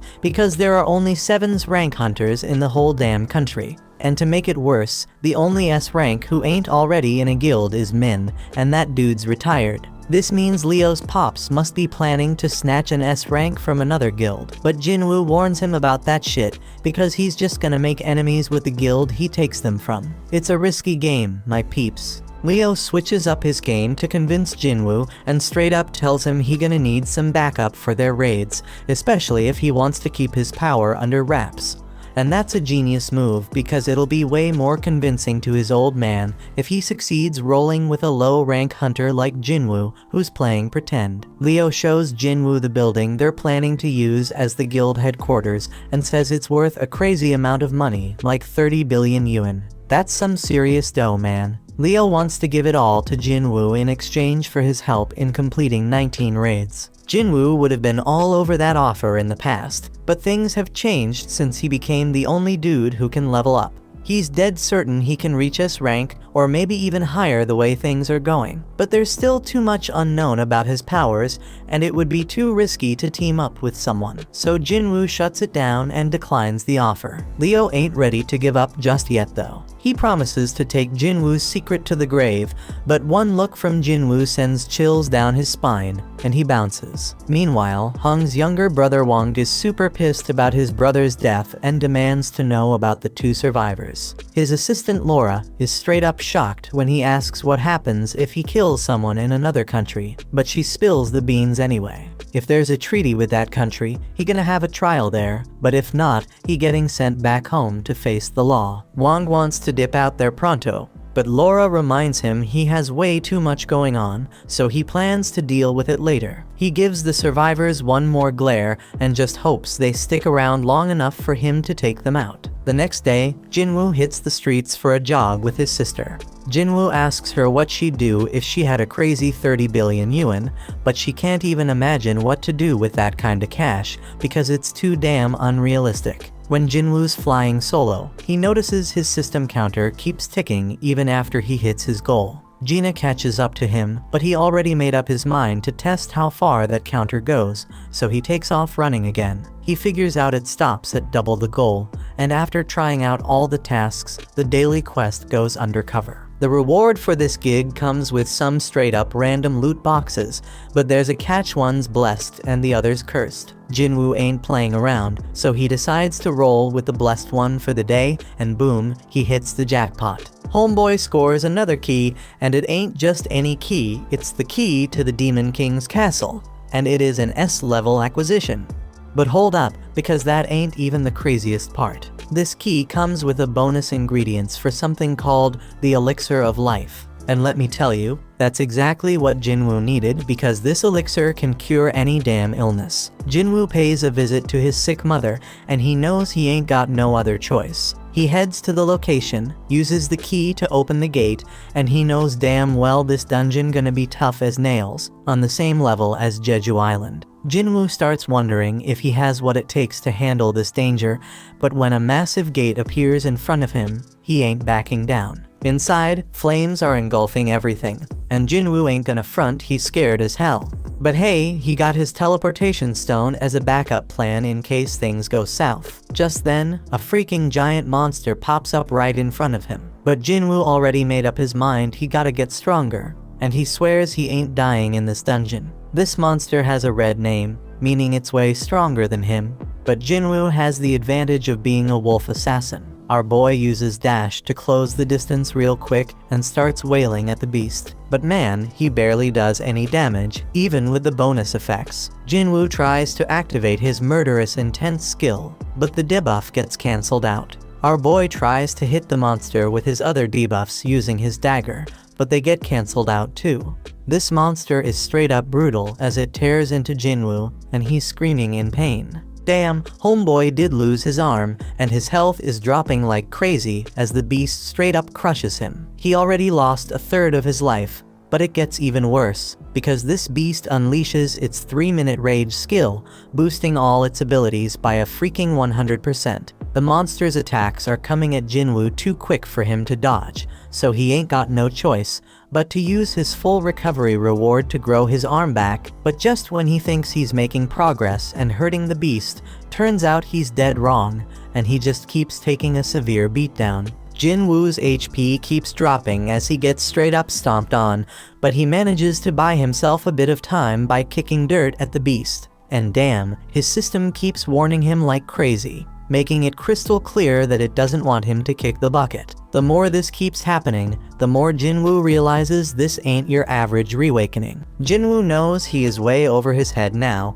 so he decides to bust out the teleportation stone. But out of nowhere, Cerberus shows up and knocks that stone right out of his hand. Jinwoo's in deep trouble now, because he only got a few more hits before he's done for. The dude's brain is working overtime trying to think of a solution, and just when he's about to lose hope, he remembers he got a shop in his system. He quickly buys 3 healing potions, but here's the catch: they only heal 100 health points each. The poison he gonna face from fighting the snake pops right up in front of him, and he realizes he has no other choice but to give it a shot. Jinwoo chugs that poison like a boss, so the system picks it up as a harmful substance and detoxifies it. It's a complete success because Jinwoo's muscles stay intact, and now he takes 20% less physical damage. Cerberus ain't playing around, and it lands a straight devastating attack on Jinwoo. But Jinwoo ain't giving up just yet, man. Homeboy declares he can still move, and guess what? The 3-minute timer on the monster's rage skill is up. The effects wear off, and now the damage Jinwoo inflicted on its eye starts taking its toll on the beast. Jinwoo seizes the opportunity and starts landing multiple attacks, finally making a dent in that sucker. The beast almost chomps him up, but Jinwoo somehow manages to hold it back. dude goes airborne, but that powerful monster smashes him right back into the ground. Jinwoo finds himself in a tight spot once again, with his health damn near depleted and Cerberus squeezing him between its teeth. But Jinwoo ain't done fighting just yet. He digs deep and keeps stabbing that beast, even as it tosses him around like a Zorro. Jinwoo keeps on attacking, pouring every ounce of strength he has into one final blow. And guess what? That's the knockout punch right there. Cerberus comes crashing down, and a notification pops up. It says Jinwoo has defeated Hell's Gatekeeper. Homeboy levels up several times and his wounds magically heal. Killing the Gatekeeper earns Jinwoo the key to the demon's castle. He figured that's what Cerberus was protecting, but then he gets hit with a mysterious notification. It's the recipe for the elixir of life, and it requires 3 ingredients found in the castle. Jinwoo's fight with Cerberus gives him a clear idea of his current strength, and he realizes something. If he were to venture into the demon's castle right now, he'd be 6 feet under for sure. Jinwoo concludes that he can't do it just yet, but he makes a promise he gonna come back real soon. After that, Jinwoo heads over to see his mom and wonders if he can really cure her eternal sleep disease. He ain't got none of the 3 things he needs for the elixir of life, but at least he knows where to find them. But damn, trying to enter the castle at his current level would straight up lead to his death. That's why he's gotta level up and get stronger, no doubt. To help with that, Jinwoo decides to roll with Leo on the 19C rank raids he was talking about earlier. Jinwoo's got one condition though, and Leo's hella shocked when Jinwoo says they gotta do the raids just the 2 of them. No one else. But Leo says what the hell, because rank C gates require at least 8 team members to enter. But Jinwoo wants them to go with a hung strategy, so they gotta hire enough hunters to meet the quota. Leo's kinda hesitant because it could be risky as hell. But Jinwoo points out that if just the 2 of them can beat 19 raids, that's gonna be mad impressive. And it's all about impressing his old man. Leo agrees to go to hell and says he'll handle everything. In another spot, Chahee's getting her exercise on, running in circles, and taking a sec to gulp down some water and replenish her body's fluids. She ain't playing around because she knows someone's been creeping on her. So this dude named Yoon finally comes out of hiding and introduces himself. On the other side, Leo's dad tells Leo how shit's gone crazy since the gates showed up 10 years ago. The world's infrastructure can't even function no mo without the resources from them dungeons. Only the hunters can get those crucial resources, so they're hella important, and the Hunters Association keeps an eye on them. They oversee a lot of stuff, including managing the gates, but they are not the ones that benefit the most. The guilds are the ones raking in the dough from the dungeons, scooping up the vast majority of their vital resources.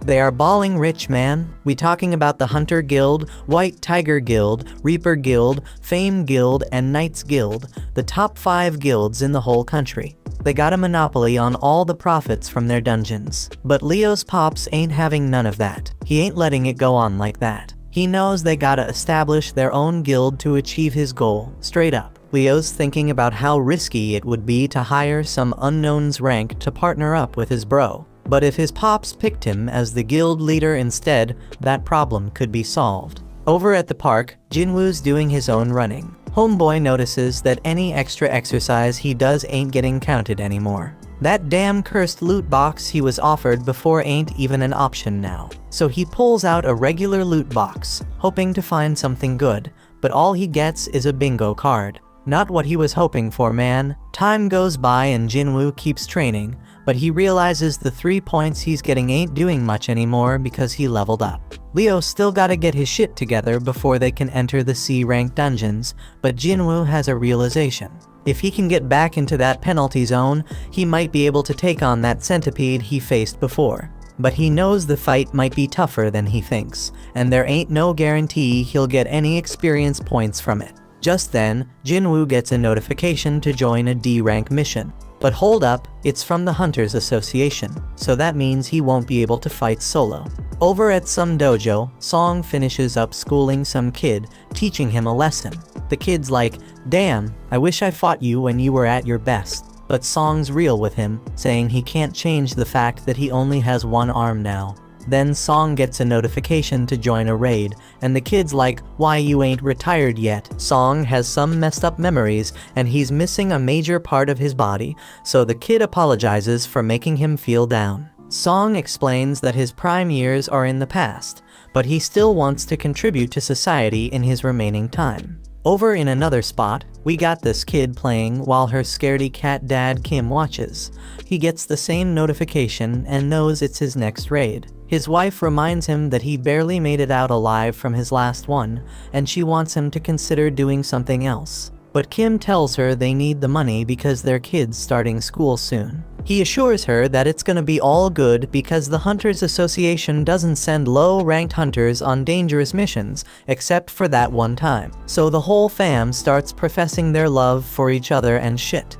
In another spot, Beak is straight up pissed about having to do some useless interview, and it only makes him angrier when Mr. Choi tries to butter him up. But he chills out when Choi points out that he's the most fit for the job. Turns out Choi called him to his office to let him know that Yujin Construction is starting its own guild. But Beak already knows all that, so he demands Choi tell him what he's really there for. In Juhee's room, her mom straight up tells her to give up on being a hunter. Juhee's a B-rank hunter, but her mom still thinks she'll just get in everyone's way.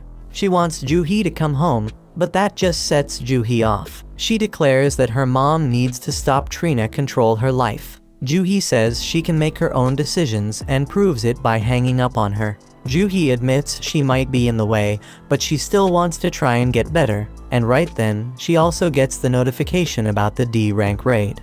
Back at the office, Chahi walks by Beak and tells Choi that some scout approached her. Turns out it was from Yujin Construction, and they wanted her to be their guild master. But she turned down the offer, though now she's curious about what they talked to Beak about. Beak's chilling at a bar, thinking about their convo. Jojo Island's been sealed off since that failed raid, and folks Trina forget about the terror it brought. Mr. Choi sees himself as the weapon of humanity, but he can never forget about Jojo Island and/or what happened there. He plans to clear the island soon, and for that, he needs Beak and the crew on the same page. They gotta get stronger, gather allies, and sway public opinion. That's why he set up the interview and had Chahi train new hunters. Choi reminds Beak that he left something behind on that island, jogging Beak's memory about losing his old friends. In a dark place, an ugly man is pleading with someone to eliminate people. At Jinwoo's house, Gina's straight up shocked by how busy he's been. The old Jinwoo used to need weeks to recover after each gate, so she's wondering if all his training is paying off. Jinwoo casually dips out on a mission without taking his gear, and she's worried because he's acting like it's just a regular trip to the sea. In another spot, Song's thinking about how he's a swordsman, but his awakened ability ain't got nothing to do with physical power. All them years he spent training in martial arts don't mean jack inside a dungeon. His magic focus powers make his sword useless against them magical beasts. Then out of nowhere, he bumps into Jinwoo and notices how different he looks. Jinwoo can't really explain why his leg's back, so Song assumes some high-ranked healer must have found him that day. Song ain't as lucky because too much time passed for his injury to heal. They reach the gate and are surprised to see it's a reunion. Kim feels ashamed to face them, but Song figures it makes sense after what he did. 5 survivors from that messed up day are back together, so he's wondering what the deal is. It's been a hot minute since Juhee saw Jinwoo, so she peeps how much he's changed too.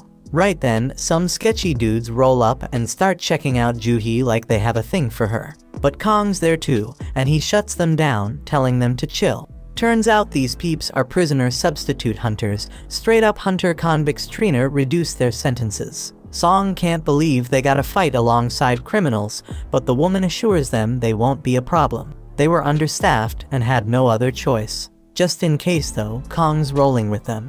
He is a B rank, so if things go south, he can handle the 3 C rank criminals with ease. Jinwoo tells Juhee not to come along, but she ain't having it. The criminals get set free, and even they wonder if this is a good idea. Kong shuts them up again and reminds them what'll happen if they act up. He introduces himself to the others and promises he'll handle the criminals. Jinwoo lets Song take charge of the raid, and he appreciates it. Song takes full responsibility for failing that day and gives props to Jinwoo for being the only reason they all made it out alive.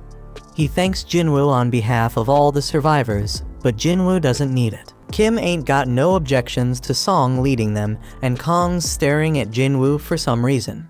Everyone gets ready to enter the gate, and Song declares the raid officially started. Inside the dungeon, the prisoners straight up handle those goblins like monster. Song Chul wonders who the real beasts are and shows off his own power. They eventually wipe out the whole group of goblins, and Song's impressed with how much stronger Jinwoo's become. Even Juhee notices that Jinwoo ain't been hurt yet, and she hopes nobody ends up needing her healing skills. Song's still amazed because Jinwoo's aura is on a whole different level. Kong leads them forward, but they come across a fork in the path. The dungeon's been easier than they thought, so they figure it's cool to split up. It's gonna be riskier, but they'll clear the dungeon faster. Jinwoo can sense the boss is down the left path, but he keeps it to himself. Because he ain't been leveling up much from those weak-ass goblins, Jinwoo suggests his group take the left path. They split up, but Kong's giving Jinwoo some weird-ass look. Kim's group members are a bunch of cowards, and Kim decides they gotta apologize to Jinwoo for ditching him on their first raid. They know he probably won't accept the apology, but Kim's determined to try because he wants to keep being a hunter. Down the other path, the prisoners straight up wipe out another group of goblins with ease. Kong, being all weird, asks if they could do the same against humans, but they make it clear it wouldn't make a damn difference. Here's the backstory. Kong found out some dude's daughter got assaulted by 3 dudes. The poor girl ended up taking her own life, and this guy's furious because those 3 scumbags will be free in just a few years. To make matters worse, those assholes are hunters, and they get to join raids to reduce their sentences. That shit's unfair as hell because his daughter ain't never coming home.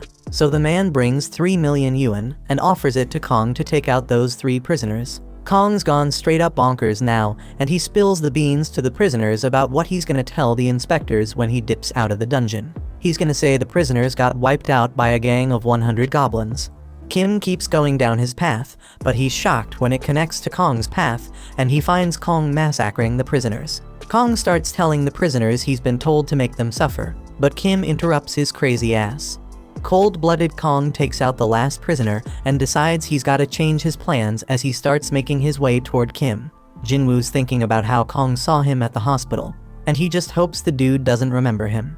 Just then, they hear screams, and they rush over to find the dead prisoners. Turns out Kang got eliminated too, and Jinwoo's shocked when he sees Kim in bad shape. Juhee works her healing magic on him, but Song can tell this ain't the doings of no magical beast. The weapon used was too damn sharp, and whoever used it purposely avoided finishing him off multiple times. Kim's given up on surviving, but Jinwoo reminds him he's got a family. Jinwoo demands he stay alive, otherwise he won't be able to keep blaming him. Kim uses his last breath to apologize to Jinwoo, then he's gone. Right then, Kong tries to take out Juhee, but Jinwoo steps in and stops him. Kong's impressed by Jinwoo's speed, and Song realizes Kong's the one behind this whole massacre. Song's shocked because Kong's part of the Hunters Association, but Kong just wants to spill his plan. Instead of blaming the goblins, Kong's gonna say the prisoners wiped out all the other hunters. He'll claim they tried to take him out, but failed, which is why he's the lone survivor. Song holds Jinwoo back because he doesn't think he can take on Kong. Instead, Song Chul steps up to fight him, even though he knows Kong's a B rank, a whole level above him. Juhee buffs Song up with strength, and he tries to use his sword skills to take Kong down. But damn, Kong manages to dodge every damn hit, and he gives props to Song Chul for knowing his shit. Jinwoo analyzes the situation and realizes Song Chul's holding his own, but he ain't fast enough to win. Kong lands a brutal blow, but gets annoyed when Juhee quickly heals Song. Kong decides he's gonna take out Juhee first, but Song steps in and stops his ass. Kong underestimated the old man, so Song lets him know he's trained as rank hunters before. His blade may be outmatched, but Kong points out that Song's power has its damn limits. Ain't no chance a mage type like him can beat an assassin type, so Kong brings him near death.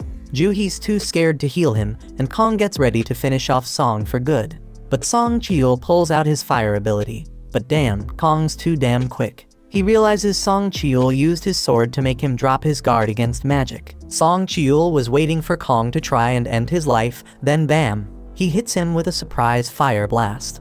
Kong sees through the plan though, and now Song Cheol's paying with his life. But wait a damn minute. Jinwoo finally steps in to put an end to the fight. Kong demands to know who the hell he is, and Jinwoo straight up says he's just an E-rank hunter. Kong doesn't believe him because he'd need some next level reaction speed to stop the attack he just used on Song. Kong can tell Jinwoo's hiding his power and figures he had a second awakening. The others are shaken, and Kong suddenly remembers Jinwoo from the hospital. The mana reader only read 10 back then, so Kong thinks this second awakening must have happened after that. This shit doesn't add up. It doesn't explain why Jinwoo was able to survive the double dungeon. But Kong doesn't give a damn, he's ready to take out Jinwoo. Jinwoo wants answers, so Kong says he is just dishing out justice by taking out the prisoners. But Jinwoo doesn't give a damn about them, but he wants to know why he eliminated Kim and Kang. He points out that Kong could have done it quickly and easily, but he didn't. Kong seemed to enjoy torturing and playing with them. Flashback to when Kong talked to the father, and he explains how he's been getting big offers from the top guilds. But he chooses to work for peanuts in the Hunter Association. Why? Because he finds killing people way more fun than killing beasts. A straight-up fight goes down between Kong and Jinwoo, and the two onlookers are blown away by their insane speed. Kong can tell they have similar builds, but he figures he's got way more experience fighting high-ranked opponents. He uses that experience to gain control of the fight, but he's shocked when Jinwoo asks him to tone down the bloodlust. But it's too damn late because Jinwoo's system is taking notice. The system, just like last time, tells Jinwoo that there are peeps present looking to take him out. Once again, Jinwoo gets a quest to eliminate his opponents. Jinwoo gets engulfed in some dark power, and Kong's confused because he thought he'd have the upper hand in this fight. But damn, Jinwoo straight up attacks, and Kong's shocked when he realizes he's been poisoned. They keep throwing down, but Kong's got something special to show Jinwoo too. He straight up disappears. He explains it's a stealth skill, making him invisible to sight, sound, and even smell. Only a few hunters can get their hands on that skill, and nobody knows he's got it. Kong manages to land a hit on Jinwoo and tells the others to back off and wait their turn. He's sure Jinwoo won't be able to do much with an injured leg. But damn, Kong's in for a surprise when Jinwoo instantly heals himself. Kong can't believe it because he's never heard of a combat hunter who can also use healing magic. Jinwoo's totally unpredictable, and that makes him one dangerous mofo. Jinwoo's changed big time, saying he just lost another emotion, and now he doesn't even need to get angry to take out scum like Kong. Kong realizes Jinwoo's taken human lives before, and Song is shocked to hear that. He figures Jinwoo's had to make some tough-ass decisions real quick, and that's why his appearance ain't the only thing that's changed.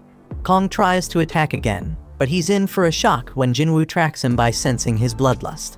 Kong still has a trick up his sleeve, but everything stops when Jinwoo activates his murderous intense skill. Darkness surrounds Kong, and he's straight up stunned when Jinwoo's blade goes through his chest. As Kong's life slips away, he mentions that he and Jinwoo are cut from the same cloth. They're both killing machines. The only reason he's dying is because he's weaker than Jinwoo. Kong still wants to know what the hell Jinwoo is. He's got assassin skills, healing powers, and debuffs, and Kong's never heard of anyone like that. Jinwoo doesn't spill the beans, but Kong points out that Jinwoo was able to take him out, so his E-ranked act is over. Jinwoo decides to drop a little truth bomb and explains that he's someone who gets stronger with every damn fight. Kong can see that Jinwoo's gonna keep getting stronger and stronger, but he's got a warning for him: if he keeps chasing more and more power, that same power might end up taking control of him. Jinwoo completes his quest and gets rewarded. He's noticed that the stronger he gets, the more it feels like something inside him is falling apart. His friends thank him for saving their asses, but Jinwoo tells them to get the hell out of the dungeon. They're shocked because Jinwoo plans to clear the dungeon all by his lonesome, but they realize he's strong enough to pull it off. Outside, Woo's mind is blown when he learns Kong is secretly killing folks. He is shown the only survivors of the mission Kong was on, and he's straight up surprised to see that Jinwoo's one of them. He apologizes for what went down, but most importantly, he wants to know who took out Kong. Jinwoo realizes he can't keep his secret anymore, which means he gotta cancel his deal with Leo. Right before he spills the beans, Song straight up lies and claims he's the one who eliminated Kong. Song's just a C rank, so he explains he only won because he had a healer's help. Woo's skeptical because Kong's a top B rank hunter, but he buys Song's story. Just then, Jinwoo reminds himself that he cannot get overconfident. He couldn't tell before, but Woo's an A rank hunter. Jinwoo can sense his crazy-ass power now, and he knows he doesn't stand a chance against this dude in a fight with his current strength. Song determines that Jinwoo has a good reason for keeping a secret, so he tells Jinwoo that this is just him paying him back for what happened in the Devil Dungeon. That night, Juhee wonders if Jinwoo remembers the stone he gave her. Jinwoo and Juhee take a little stroll while chatting about how much Jinwoo's changed. Juhee's the total opposite because she ain't changed a bit, and she realizes she's too timid to be a hunter. She should really be joining them A rank raids, but she settles for the lowest rank ones instead. It ain't all that bad though, because it led her to meet Jinwoo, and she started healing him. The dude was always getting himself hurt, but she'll never forget how his eyes always had that determined look. Juhee gives back the crystal he gave her and spills that she's gonna retire. She's heading back to live with her folks, but they agree to hang out if they ever cross paths again. A look back shows that Woo was very skeptical of Jinwoo. He didn't believe some E rank like him could take down B rank Kong.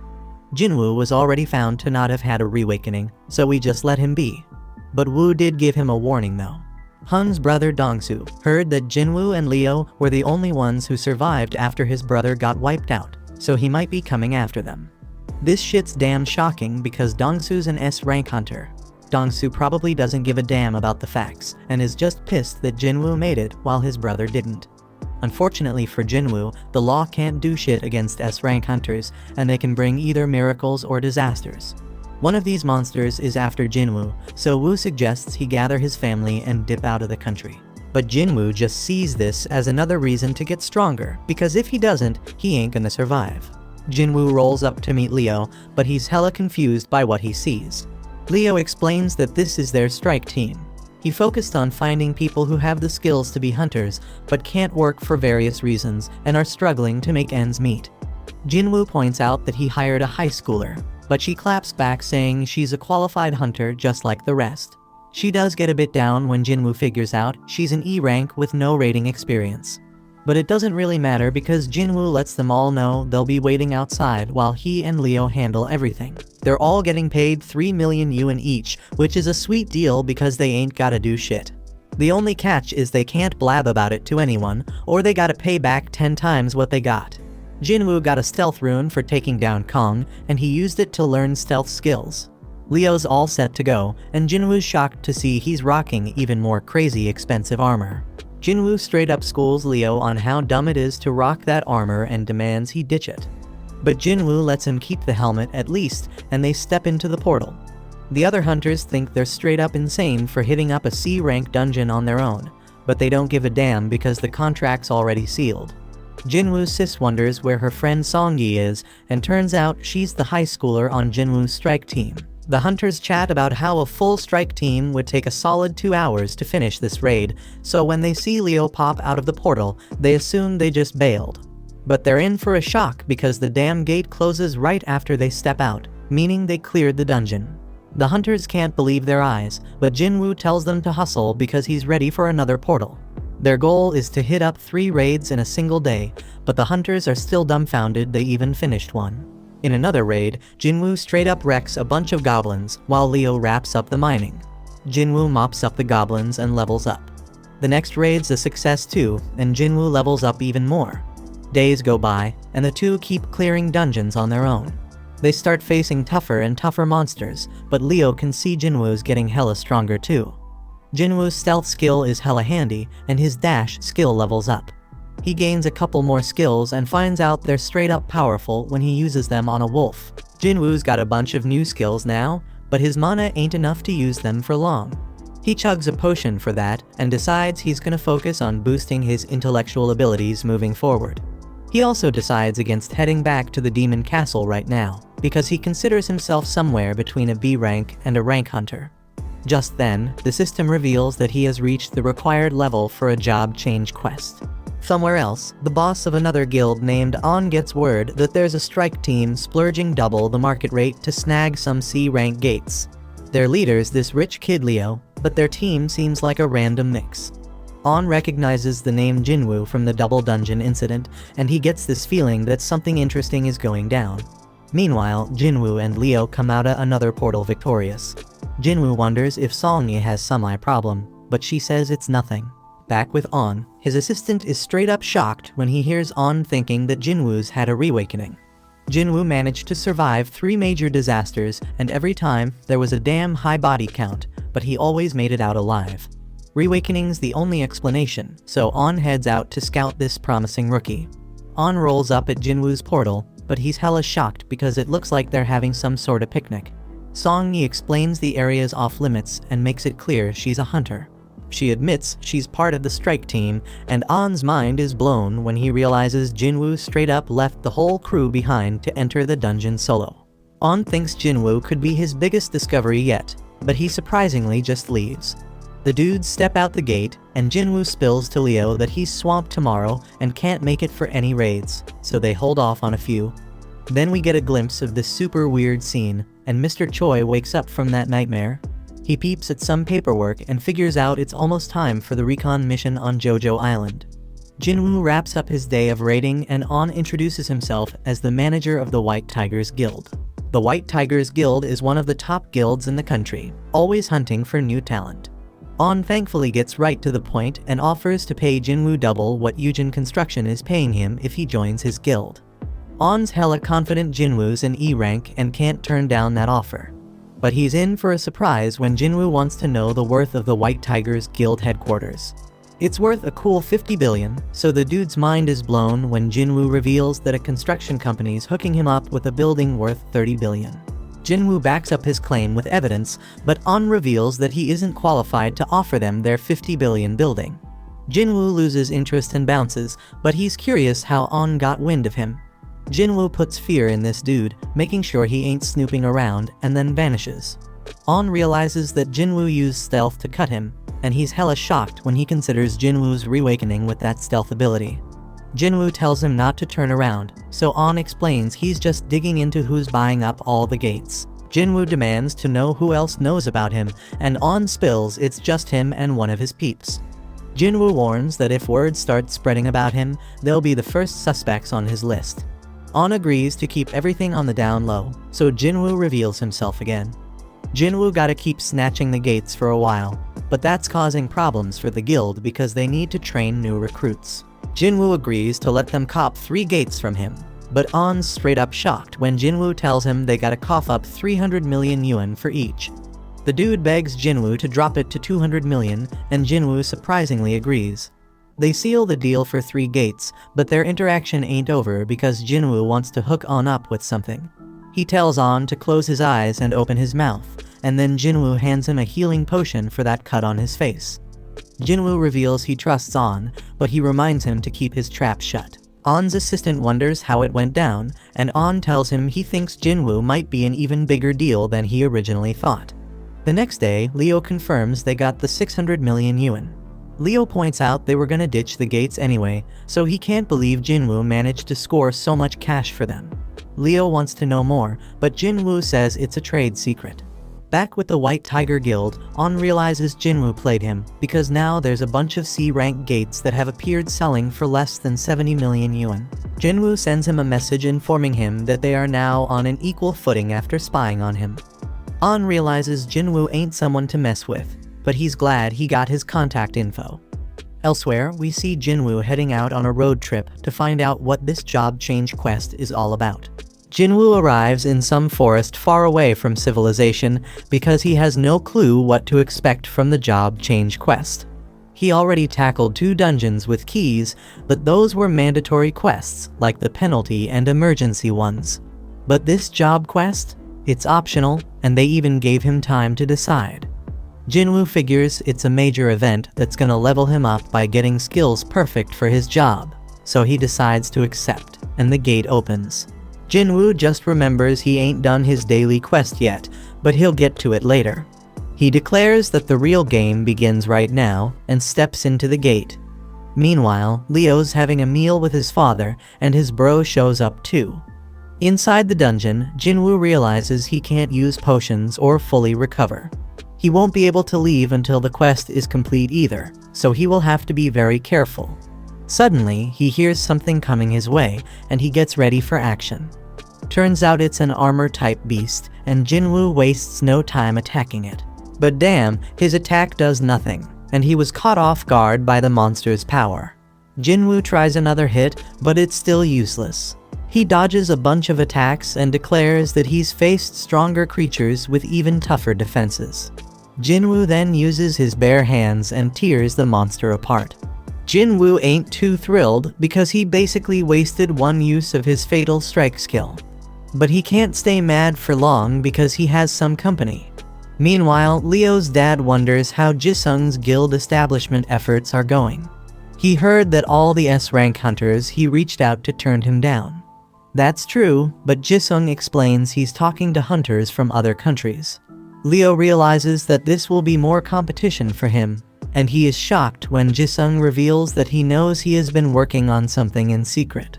Jisung warns Leo not to get in his way because he knows what's up. Leo stays quiet, but he's certain Jisung wouldn't be talking like that if he knew how powerful his partner is. Back in the dungeon, Jinwoo straight up wrecking them monsters. He knows he's gonna need a rest soon, but he senses something and takes out another monster. He can't believe it was using stealth, and to top it off, a mage with light magic shows up. It's all kinda strange because Jinwoo feels like he's reliving his old battles with the first monster's armor and these monsters' skills. The quest turned out way tougher than he expected, but he ain't one to back down. He analyzes the situation on the go, and figures out what it takes to beat each enemy. The armored one needs serious strength to take damage, the stealthy one needs mad perception to be detected, and the mage gotta be countered with intellect. But Jinwoo ain't boosted that stat much. His fatigue's building up fast, so he knows he gotta end this fight soon. Elsewhere, Mr. Choi meets up with the other hunters because they are ready to head to Jojo Island. Back in the dungeon, Jinwoo manages to take down the monsters. He finds a chest plate as his reward and realizes he ain't done much with gear yet. He puts it on and's glad to see it can go invisible, and don't mess with his movement. Jinwoo's level has gone up, and he also has plenty of golden items.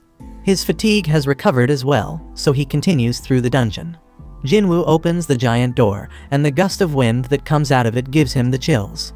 Inside is some kind of throne room, and he is shocked by what awaits him. The sound he hears and the presence he feels make his whole body remember something. The pressure he's feeling is on the same level as that double dungeon craziness. Jinwoo can't believe it because all that intensity coming from just one opponent. This enemy, a knight commander called Igris, got his name in red, and Jinwoo knows this dude ain't like any enemy he ever faced. Igris instantly attacks with intense speed, and Jinwoo is shocked to see that this guy chops through pillars like they are tiny tree branches. This monster overpowered Jinwoo quickly with his next hit, and Jinwoo had no chance of keeping up. He getting tossed around like a rag doll, and Jinwoo can't believe what a freaking monster this guy is. Jinwoo shows his insane speed as he throws a barrage of attacks, but his blade does nothing against the knight's armor. Jinwoo is barely able to block one attack, but he gets thrown back. He realizes they matched in speed, but Igris way more powerful than him. This dude was hella dangerous, and Jinwoo wondered if he got any shot at beating him. Jinwoo ain't too sure he can win without a weapon, but he only has one idea to deal some damage through Iggy's armor. He puts away his dagger, and to his surprise, the knight tosses his weapons aside too. Meanwhile, Mr. Choi gives a call to the chairman and shows his gratitude for approving the operation. The chairman warns him to stay careful, but Mr. Choi already knowing the danger involved. He is aware that this expedition is just about checking the threat levels. They're gonna poke at the enemy and see how they react. Mr. Choi staying diligent as always, and he explains that it's because the last raid on Jojo Island ain't really ended for him. Back in the dungeon, Igris wastes zero time crushing Jinwoo. He tosses Jinwoo around like he's some kind of toy, landing a barrage of punches on him. Jinwoo gets sent flying through a wall, and he is straight up shocked by his opponent. He blocked all them punches, but still feels like he lost 500 HP. Jinwoo is glad he rocked that armor because he'd be 6 feet under if he hadn't. He gotta admit he can't overpower this dude, so he decides to amp up his speed instead. Jinwoo flies around him and manages to finally push him back. He throws out a bunch more attacks, but it becomes crystal clear he ain't catching this guy again. The dude keeps tossing him around, and Jinwoo notices his skill also boosting his defense. He's still getting wrecked by this dude, getting dragged back into the room, but Jinwoo keeps fighting back. His efforts start paying off when Jinwoo pulls off a sick move, landing a kick straight to Aegis's head.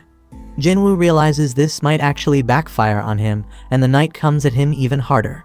Jinwoo just keeps taking a straight-up beatdown, getting tossed onto the throne while Aegis looms over him. Back home, Gina leaves some dinner for Jinwoo and goes to study. We also catch a glimpse of Jinwoo's mom at the hospital. But back with Jinwoo, he is in really bad shape as the knight grabs his sword, ready to end Jinwoo's life. He went in for the kill, but Jinwoo was swift as hell, stopping him with just one hand. Jinwoo declares that he hasn't lost yet and pushes Aegis back. He summons his blade and manages to stab the knight through the gap in his helmet. Jinwoo puts all his power into pushing Aegis back and slamming him against the wall. The knight tries to use Jinwoo's blade, but Jinwoo stops him, saying his dagger doesn't switch owners. It just goes back to his inventory, where he can summon it again. Jinwoo drives his blade through the knight's skull, but the hit ain't deep enough. He knows he gotta go deeper, so he uses every last ounce of power to drive the blade further into the knight. Jinwoo pulls out all his fatal strikes and lands the most powerful blow he ever dealt. The knight has gone completely limp. Jinwoo takes out his blade, and a notification pops up saying he won the fight. Jinwoo realizes there's a huge gap between them in every category, and he knows his win was a straight-up fluke. If he made just one mistake, he'd be 6 feet under. Jinwoo then gets 4 rewards. One of them is 15 million gold, and another is the S-rank helmet Aegis wore. The Demon's Castle key was S-rank, but Jinwoo never had gear this top-notch before.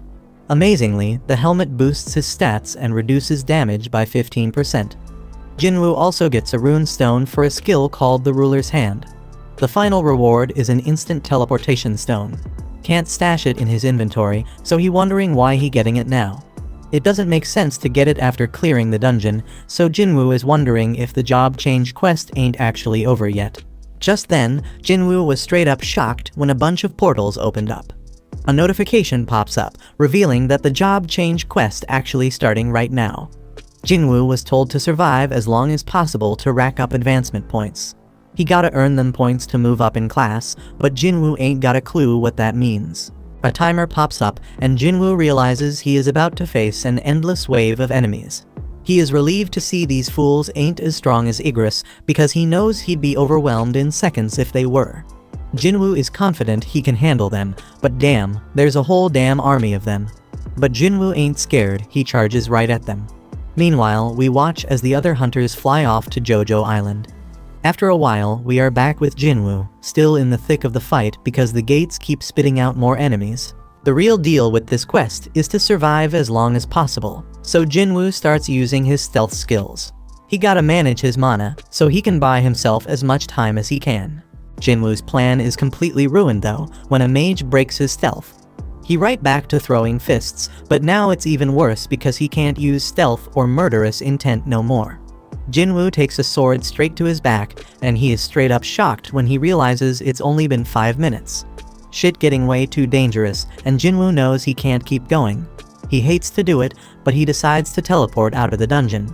But before he can, some monster knocks the stone right out of his hand. Now Jinwoo is in deep shit as the huge group of enemies descends on him. Jinwoo continues to get thrashed about by the monsters, and there is no way out now that he has lost the teleportation stone. The only shot he got at surviving is if he whoops all their sorry asses, so Jinwoo gets back in the fight. It's looking pretty damn dire though, because his stamina running on empty and he can't use stealth or murderous intent. But you know our boy never gives up, he is dead set on staying alive. Jinwoo keeps fighting for his life, and he thinks about how he has been living at the bottom his whole damn life. He could never give up on chasing more, and this moment ain't no different. Jinwoo's knuckles are all messed up, and his heart starts racing. Just then, the monsters start talking. The voices saying Jinwoo got the nickname of the weakest hunter in mankind. They mocked him because he had to go to the hospital after going through a rank gate. Just then, the imaginary Song Cheol and Juhee show up, and they tell Jinwoo to stop forcing himself to fight. After that, Jinwoo's younger self appears and says he come a long way already, so that should be enough. His old self can't even recognize the new Jinwoo because he is taller and in a way better shape. But he explains that the changes are only on the surface. Deep down, Jinwoo is still weak, and he is about to die again. The old Jinwoo says Jinwoo always gonna be E-rank hunter, a dreamer who never learned his place in the world. Jinwoo dodges some attacks, but he can't keep it up because he getting crushed. Young Jinwoo tells him he getting what he deserves for thinking he was ready for this kind of fight. Them words start making Jinwoo wonder if he really ain't changed at all. Just then, a notification reveals that the time is up on his daily quest, and he will have to be penalized for not completing it. Lucky for him, that means he gonna be taken to the penalty area. Jinwoo finally got it. Luck is a skill factor, and young Jinwoo figured whoever was behind all this didn't want him dead just yet. He says his goodbyes and Jinwoo gets transported to the penalty zone.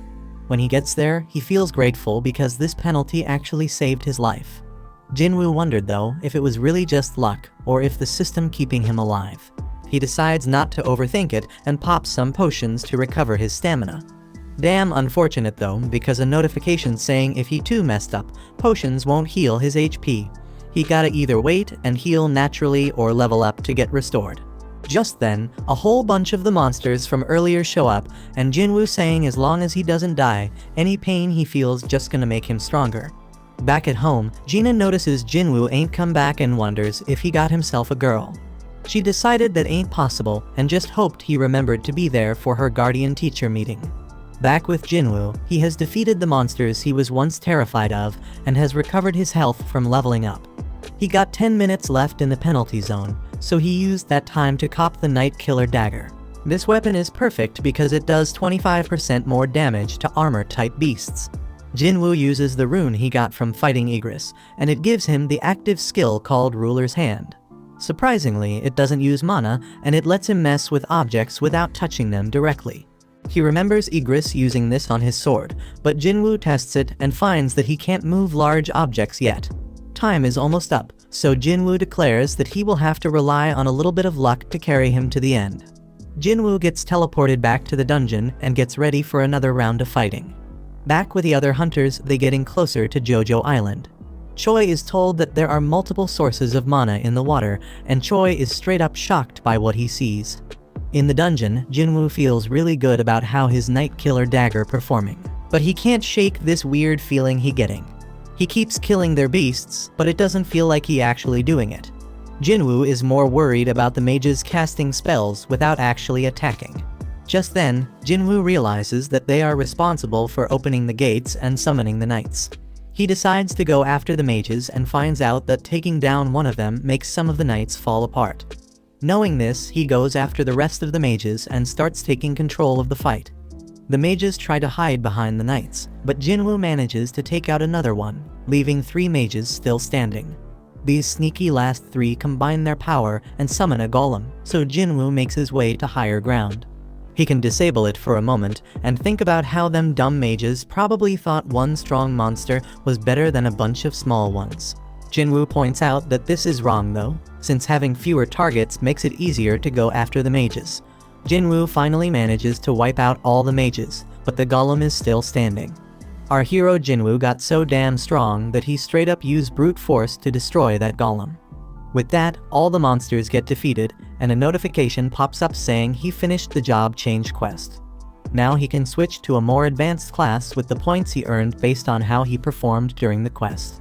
But turns out he doesn't get to choose because more notifications start popping up with a bunch of messages.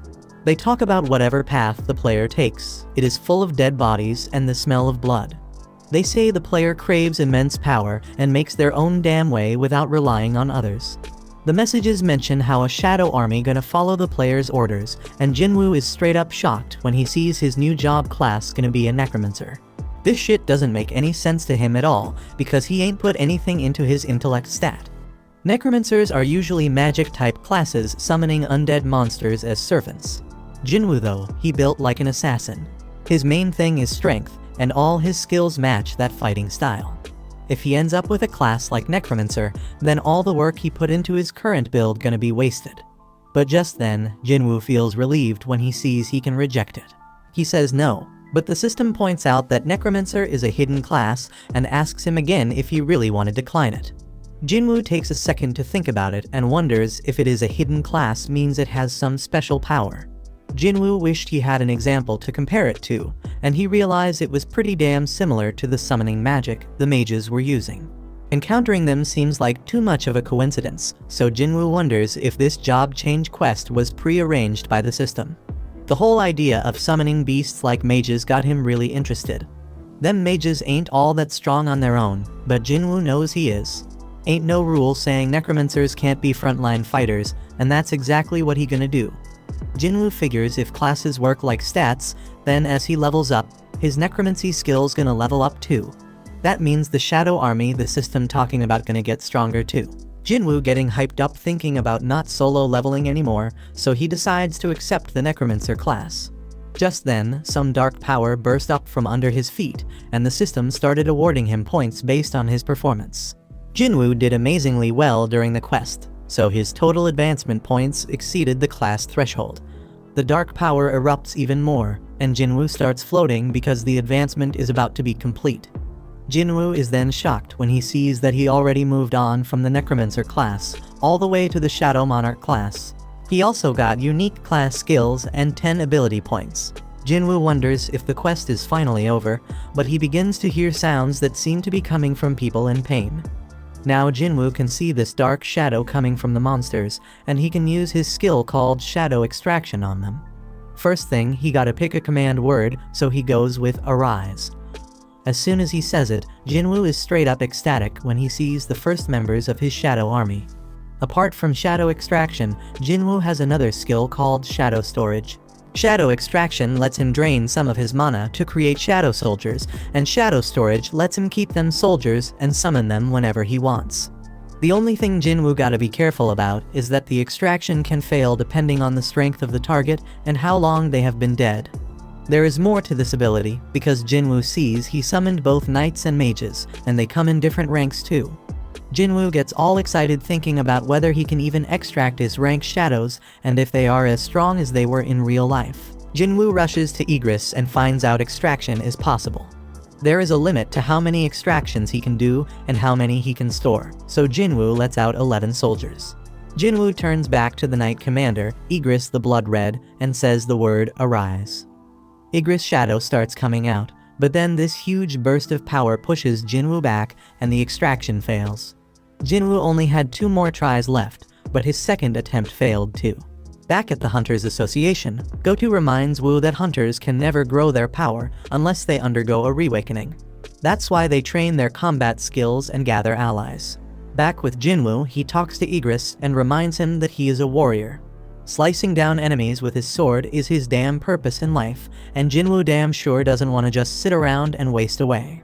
Jinwoo straight up declares that if Igris needs someone to dedicate his sword to, then he should serve him.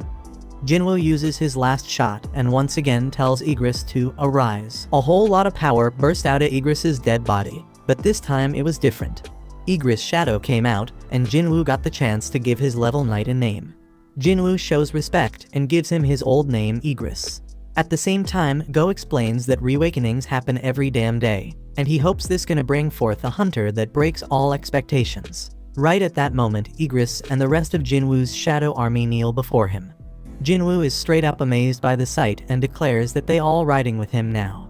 Back with the other hunters, they finally reached Jojo Island. Choi examined one of the red ants from that messed up raid, and he was straight up shocked by what he saw.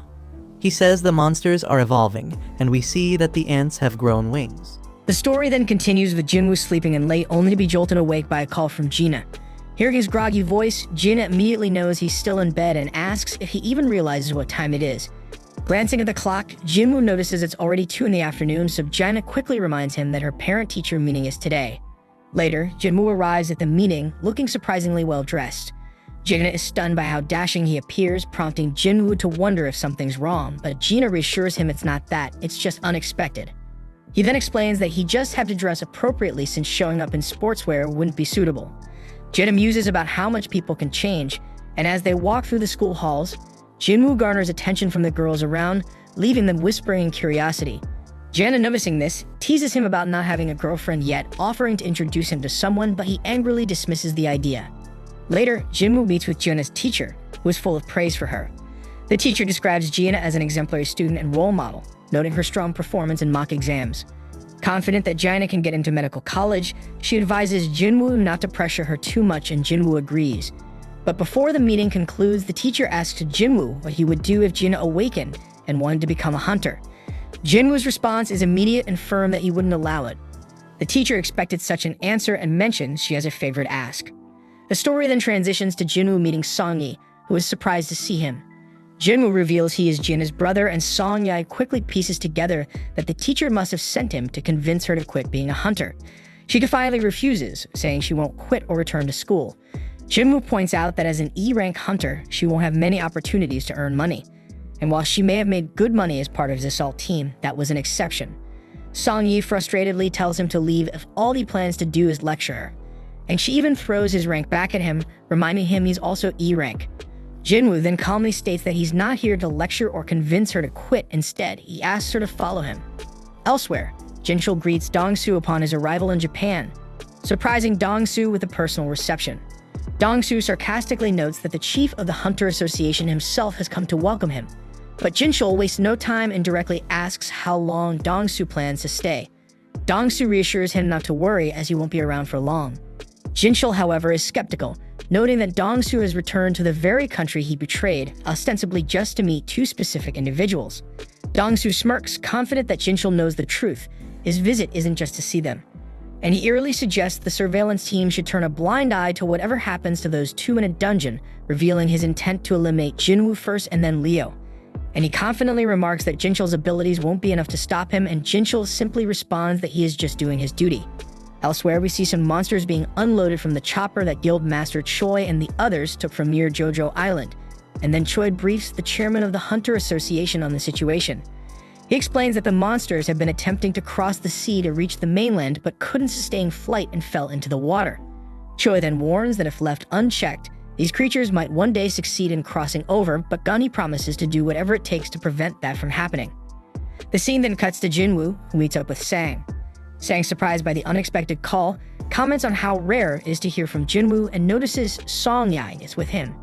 Jinwoo then apologizes for the sudden request, but Sang assures him it's fine, though he's curious about Jinwoo's interest in observing their training. Sang then points to a nearby gate, explaining that it's a level C gate that just appeared recently. As they talk, an impatient man interrupts, grumbling that they should start the raid already since this isn't a picnic. Jinwoo glances at him curiously, and Sang introduces him as Kim Chul, an A-rank hunter with the role of a tanker. Sang adds that Kim Chul is the leader of the assault team, and it's clear that Kim Chul is annoyed about having E-rank hunters tagging along to watch his raid. Kim Chul's displeasure is obvious, and Sang tries to smooth things over by explaining the team composition to Jinwoo. The raid consists of 1 rank A hunter, 5 rank Bs, and 2 rank Cs, making a total of 10 people, including Jinwoo and Song-yi.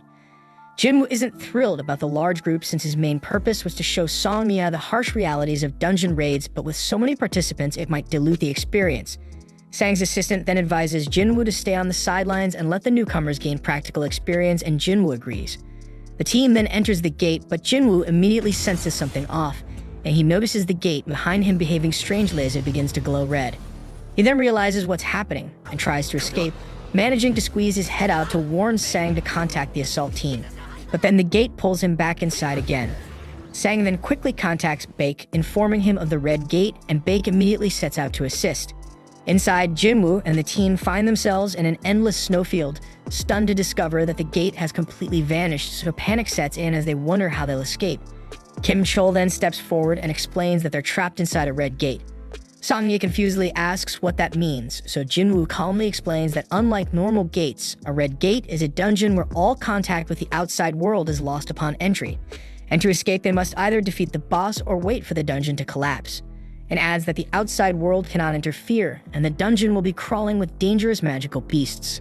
Suddenly, arrows rain down on the group. 1 hunter is killed instantly, but Jinwoo quickly catches the second arrow that is aimed at Song-yi and shields her from harm. The girl is stunned by his reflexes, and the team realizes they are surrounded by ice elves. Jinwoo then notes that their distance had masked their presence, and he sees they targeted the group's weakest members. And he acknowledges that if this had happened 2 months ago, he wouldn't have survived. The Ice Elves then retreat, leaving Song-yi confused, so Jinwoo explains that Ice Elves are ruthless predators known as Ice Slayers among hunters, feared for their brutal efficiency. Kim Chol then takes charge, announcing that no help will be coming in this place and insists they follow his commands if they want to survive. He then claims that he can't manage the entire group, so he proposes splitting into 2 teams, arguing this will improve their chances.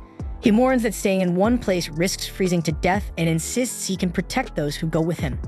Most of the group agrees to go with Kim Chol, but he quickly singles out the weaker members, refusing to take them along, and he explains that their presence would slow the team down. He then states that 1 day in this dungeon equals an hour outside, and it could take months to defeat the boss or wait for the dungeon to collapse. And with a cold, dismissive tone, he labels them as dead weight, so he is going to leave them, but he promises to come back for them once the boss is defeated. One girl in the group decides to stick with Jinwoo, and Kim Chol thinks that's a stupid move, but she is sure that Kim Chol didn't notice the arrow earlier and quietly whispers to Jinwoo that she noticed his earlier reflexes, convinced he's much stronger than he seems, and she thinks that he is even a rank or even higher, but Jinwoo doesn't confirm or deny it. Kim Chol then declares he'll take the main road, assuming it's the best route, so Jinwoo offers to lead his team through the forest. After some time, Kim Chol's group notices claw marks on the trees, so he confidently declares that they've entered Ice Bear territory and smugly remarks that the E-rank team will likely be killed. Soon after, they sense ice bears nearby, and the group quickly finds themselves surrounded. One of the massive creatures charges, but Kim Chol blocks the attack with his shield and cleaves the bear in half with his axe. And without hesitation, he moves to engage the other 2 bears, maintaining his confidence. Meanwhile, Jinwoo's group is stopped by the girl, who points out similar claw marks. She warns them that they're in Ice Bear territory and suggests they turn back to avoid an encounter. Jinwoo disagrees, suggesting instead that they press deeper. He explains that since this is Ice Bear territory, they'll only need to worry about the bears, which are weaker than the elves that wait outside. The girl thinks it over and realizes Jinwoo is right. No other magic beasts would enter this area because of the bear's dominance. As they move forward, the air grows colder, so Jinwoo pulls coats from his inventory using subspace magic, handing them out to everyone. The group is amazed at his ability, putting on the warm coats with gratitude.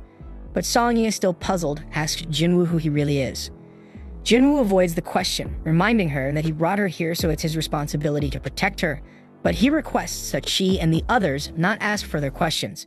Just then, a massive ice bear emerges from the shadows, so Jinwoo steps forward and changes his title to Wolf Assassin as he prepares for the fight. Meanwhile, outside the gate, Baek observes the ominous red glow and concludes that this gate is bad news, and he doubts that anyone but high-ranking hunters could survive.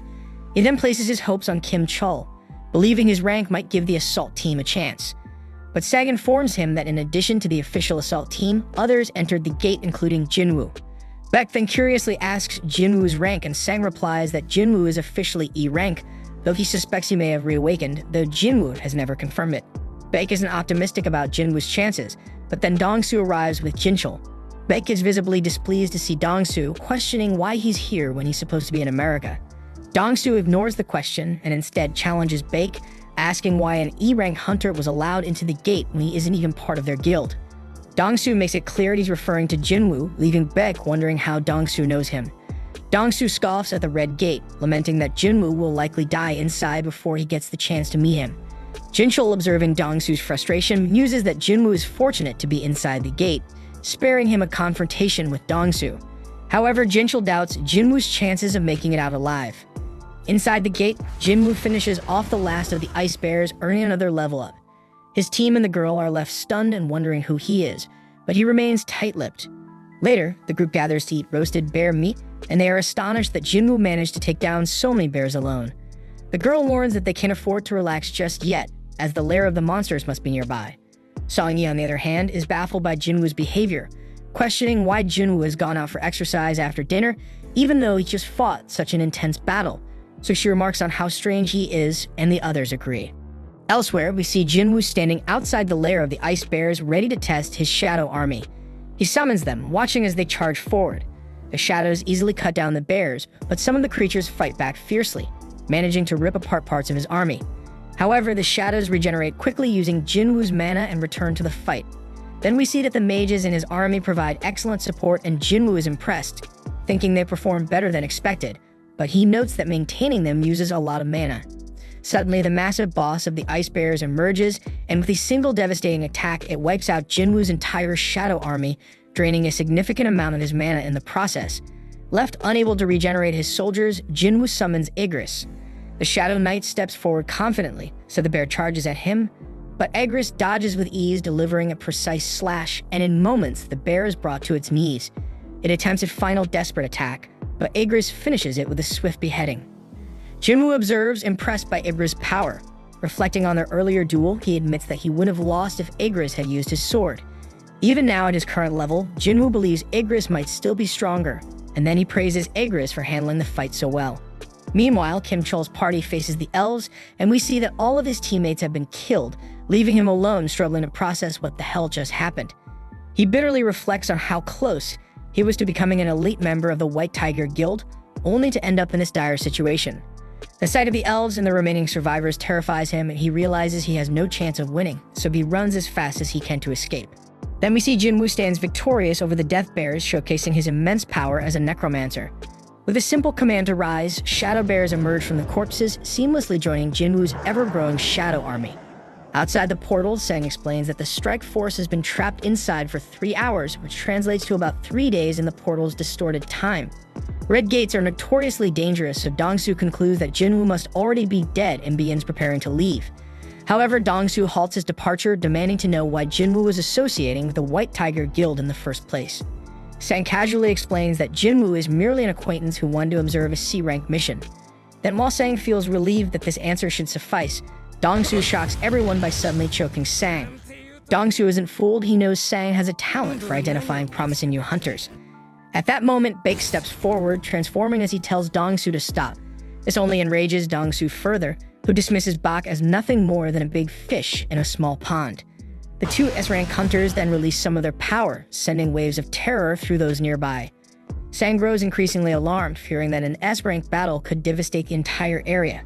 But despite this, the tension escalates, and the two hunters clash. Inside the portal, Kim Chol feels relieved after escaping the elves, but his relief turns to horror when he stumbles upon the mangled corpses of the Death Bears. The sight terrifies him, and he begins to wonder how the E-ranks he abandoned could possibly be responsible for such devastation. The sheer destruction leaves him trembling, so he suspects that the Ice Layers might be the true culprits and quickly retreats into the forest. Outside the gate, Dongsu is impressed when Jinchul intervenes, managing to stop the escalating S-rank fight, so Jinchul humbly admits that the only reason his arms remain intact is that the two S-rank hunters restrained themselves at the last moment.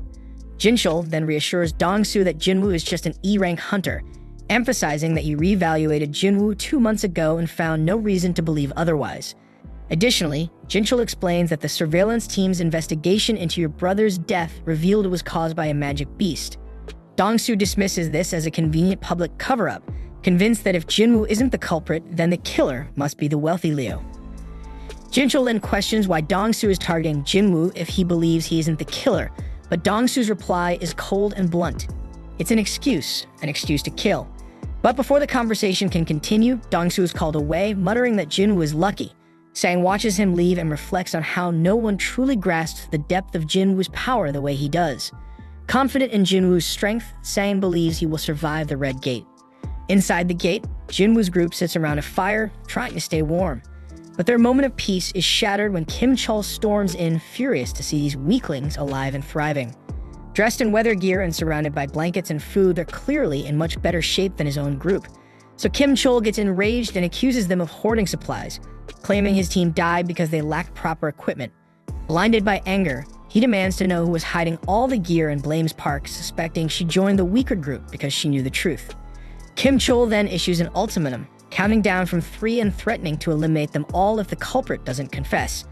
And when no one speaks up, he screams Jinwoo's name, assuming him to be responsible, and prepares to attack. However, before Kim Chol can act, Jinwoo suddenly appears and utterly overpowers him. The group is stunned by their leader's unexpected return, and Jinwoo admonishes Kim Chol for blaming others for his party's failure. Jinwoo also senses something more sinister nearby and accuses Kim Chol of dragging even greater trouble into their midst. Turning his attention to the surroundings, Jinwoo calls out to the hidden presence, stating that their aura is far too strong to go unnoticed, and he orders them to drop their stealth. In response, the Ice Elves reveal themselves, their leader remarking in disdain that one of the human scum is unexpectedly strong.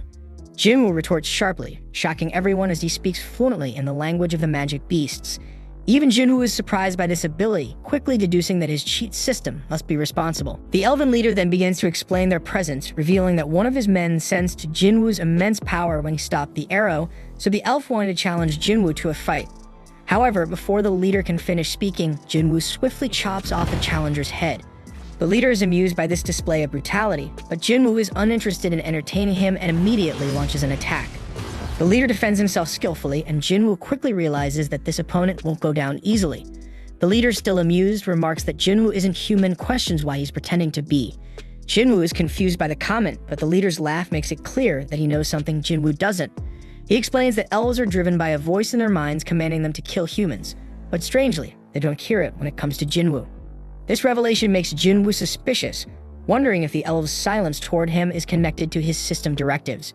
The leader speculates that Jinwoo might not be entirely human and encourages him to sensibly hand over the other humans. But Jinwoo demands to know why the elves are targeting humans at all. As the leader begins to answer, something bizarre occurs. His body glitches and he repeats himself as if stuck in a loop.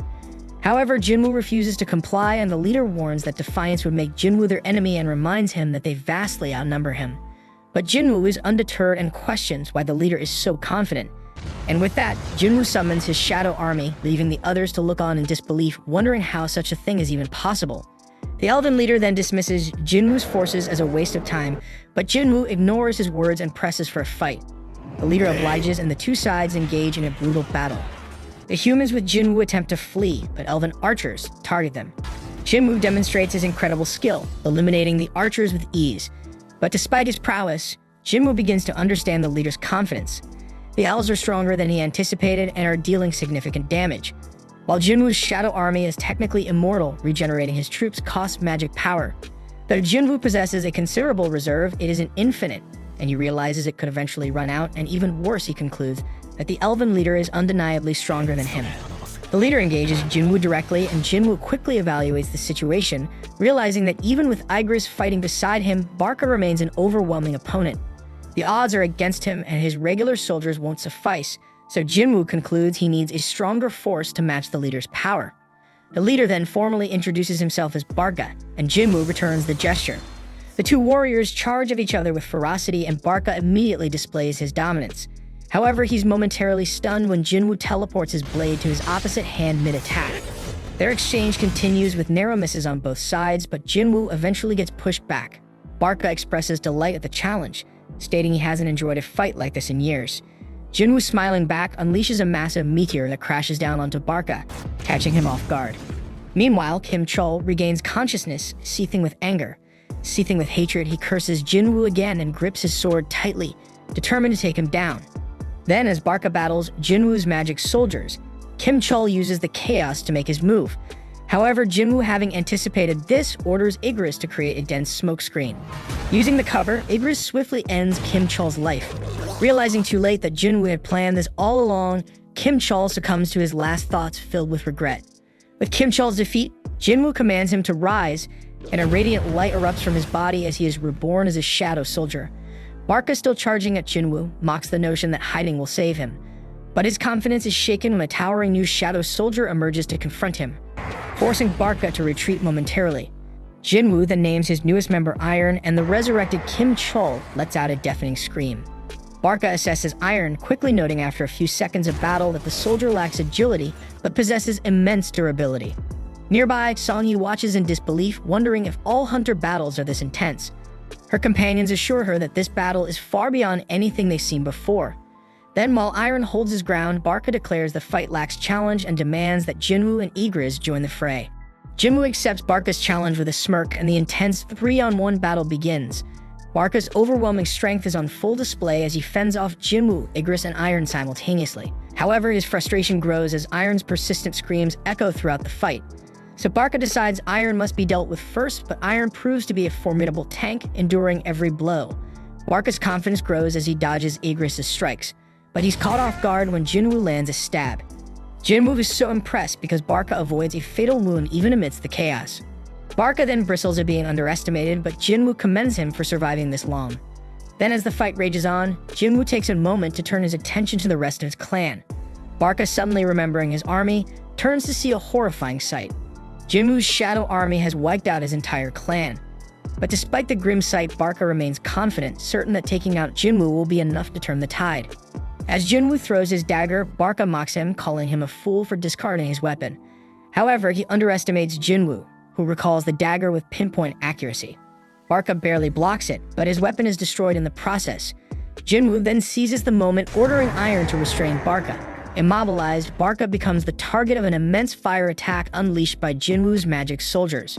But despite the devastating strike, Barca isn't finished. He cuts through Iron and vows to annihilate the humans, but Jinwoo counters, silencing him once and for all. Jinwoo declares the battle over, but Barca, defiant to the end, insists it's not finished until he says so. His defiance is short-lived as Iron regenerates and crushes him completely. So Jinwoo reiterates that the battle is indeed over, as Barca lies lifeless on the ground. The ground then begins to tremble, but it's actually merely Iron ensuring their victory is absolute. Jinwoo reprimands Iron, reminding him to show restraint, and silently hopes this behavior won't become a recurring issue.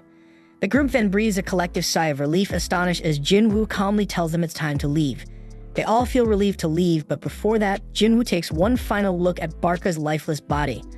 Outside the portal, Sang tells Baek it's time to return home as a week has passed inside and the chances of survival seem slim. But Baek refuses to leave, unwilling to abandon his guild members.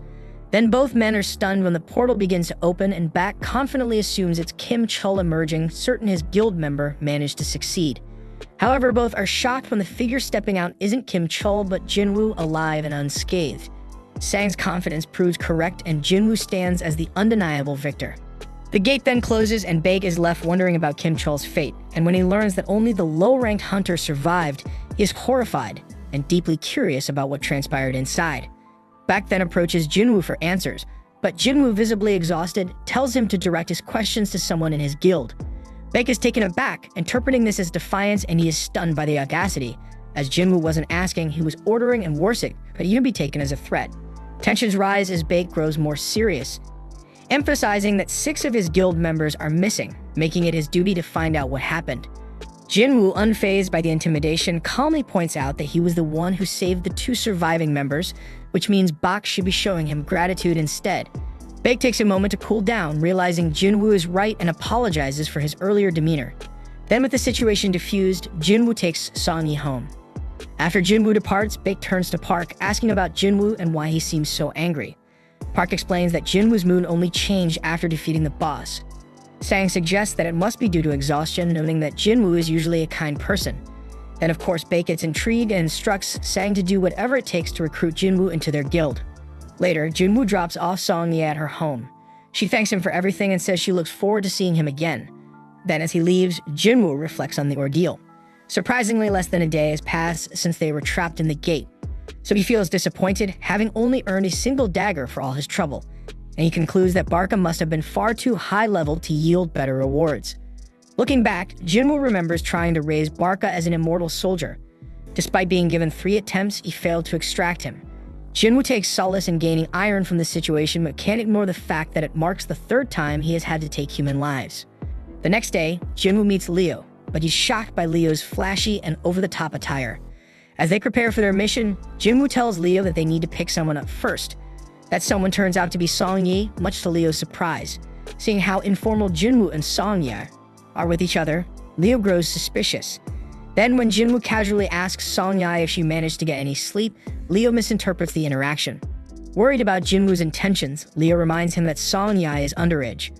Jinwoo brushes it off, clearly unaware of Leo's misunderstanding, which only fuels Leo's concern. Sometime later, Leo watches in awe as Jinwoo's soldiers brutally annihilate a group of powerful beasts.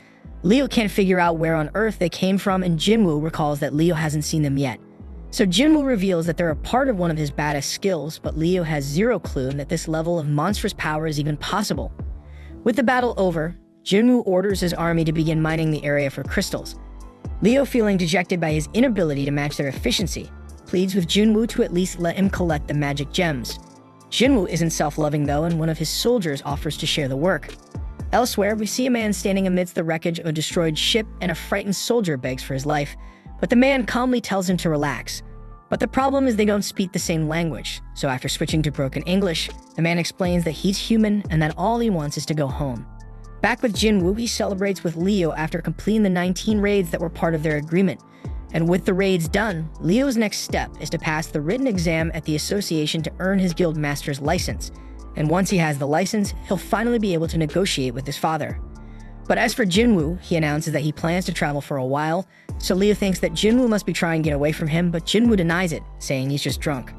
Leo, however, is used to being pushed away, especially by his older brother, who's 10 years older and has always been cold toward him, so they never did anything brotherly together. But by contrast, Jinwoo has helped Leo so much that Leo wistfully admits he wishes Jinwoo were his brother instead. Moved by Leo's pain, Jinwoo fills 2 cups and says that starting from today he will consider him his little brother. And that cool shit makes Leo stunned but deeply touched. Meanwhile, the mysterious man from the shipwreck has been restrained and investigators discuss his origins. He claims to be a foreign hunter who was trapped inside a gate 10 years ago and only recently found an exit that led to a gate in America. The investigators are skeptical, worrying that he might be a humanoid magic beast.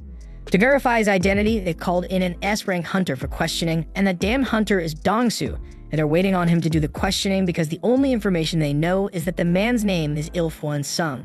Later, Jinwoo tells his sister Gina that he'll be traveling for a week.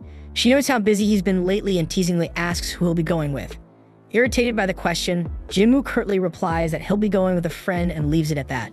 Soon after, he stands at the entrance to the demon castle, reflecting on how much he has grown since he barely survived his fight against Cerberus at level 20.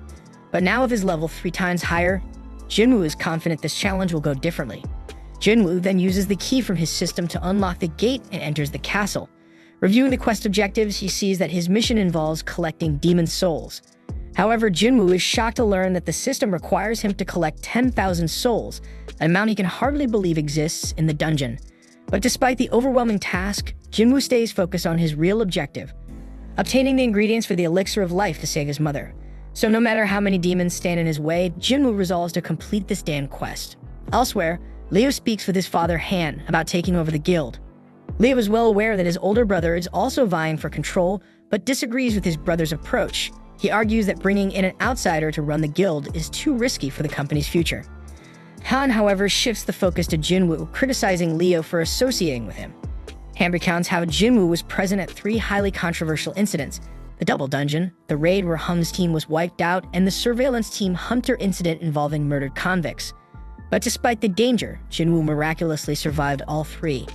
Han also notes that Jinwoo was instrumental in helping Leo clear 19 raids to earn his guildmaster license and also played a significant role in the Red Gate incident, leading survivors to safety. So Han accuses Leo of using underhanded tactics by relying on Jinwoo to gain an advantage. While Leo admits his methods were ideal, he insists he knows what's best for the guild. But to Leo's surprise, Han suddenly agrees to let him pursue leadership, but with one condition. Han wants Jinwoo recruited to their guild. Han reveals that the White Tigers Guild has been trying to scout Jinwoo since the Red Gate incident, recognizing his immense potential. So if Leo truly wants to lead, Han challenges him to secure Jinwoo's allegiance first, and Leo accepts the challenge and promises to make it happen. Back in the demon castle, Jinwoo realizes that despite defeating countless demons, he is unable to extract their shadows to add to his army, and he can't figure out why. He has taken down a massive number of them, yet it feels like all that effort might have been wasted. Just then, he receives an entry permit for the next floor, and a glowing light marks the way forward. Jinwoo marvels at the dungeon's immense size because it's essentially an entire city contained within a single building. However, all the walking is quickly becoming tiresome, but luckily Jinwoo summons the bear leader to carry him. The beast charges forward, effortlessly cutting through a sea of demons that block their path. Impressed by its sheer power, Jinwoo decides to name the bear Tank. Elsewhere, a group of girls marvel at Chaha as they admire her. Chaha, however, recalls a conversation she had with Mr. Choi. He decided to keep the reports about the flying ants under wraps, but Chaha felt they should go public. Mr. Choi explained that releasing that information would only cause widespread panic, and instead they should focus on strengthening their guild as they're already the largest domestic guild, and more power is the key to expansion. Back in the dungeon, Jinwoo has cleared even more demons. When he first received the key, he feared this might be an S-rank dungeon, but so far the demons he's faced are around high B rank. Their numbers are overwhelming and they grow stronger with each floor, but by only killing the demons required to proceed, Jinwoo has made steady progress. Based on his experience with other structures, Jinwoo guesses that this castle likely has 100 floors, just like the Tower of Trials. So he wonders how strong he'll be by the time he reaches the top. Then as he reaches 4,000 souls collected, he reminds himself to track his supplies carefully. He also recalls his promise to Gina to return within a week, making this a race against time. Eventually, Jinwoo collects 10,000 souls, completing the quest's main requirement. However, his journey isn't over yet. As he progresses, he encounters a group of powerful monsters, and the leader's name appears in red text indicating extreme danger. The monster's name is Vulcan, the boss-class leader of the lower floors. Elsewhere, we see that Sang searches for Jinwoo, only to learn from Gina that her brother is on a trip, but Sang isn't convinced. There are no records of him doing a raid or leaving the country, and the last trace the association has of him is right in the middle of the city, so the association can only speculate about where he's gone. Meanwhile, inside the dungeon, Jinwoo declares that he'll take on the big boss while instructing his army to wipe out the remaining demons. His soldiers immediately spring into action, swiftly taking down the horde. And with more points allocated to his intellect ability, Jinwoo can summon a larger army and maintain them more efficiently. And also the increase in magical power has made battling much smoother.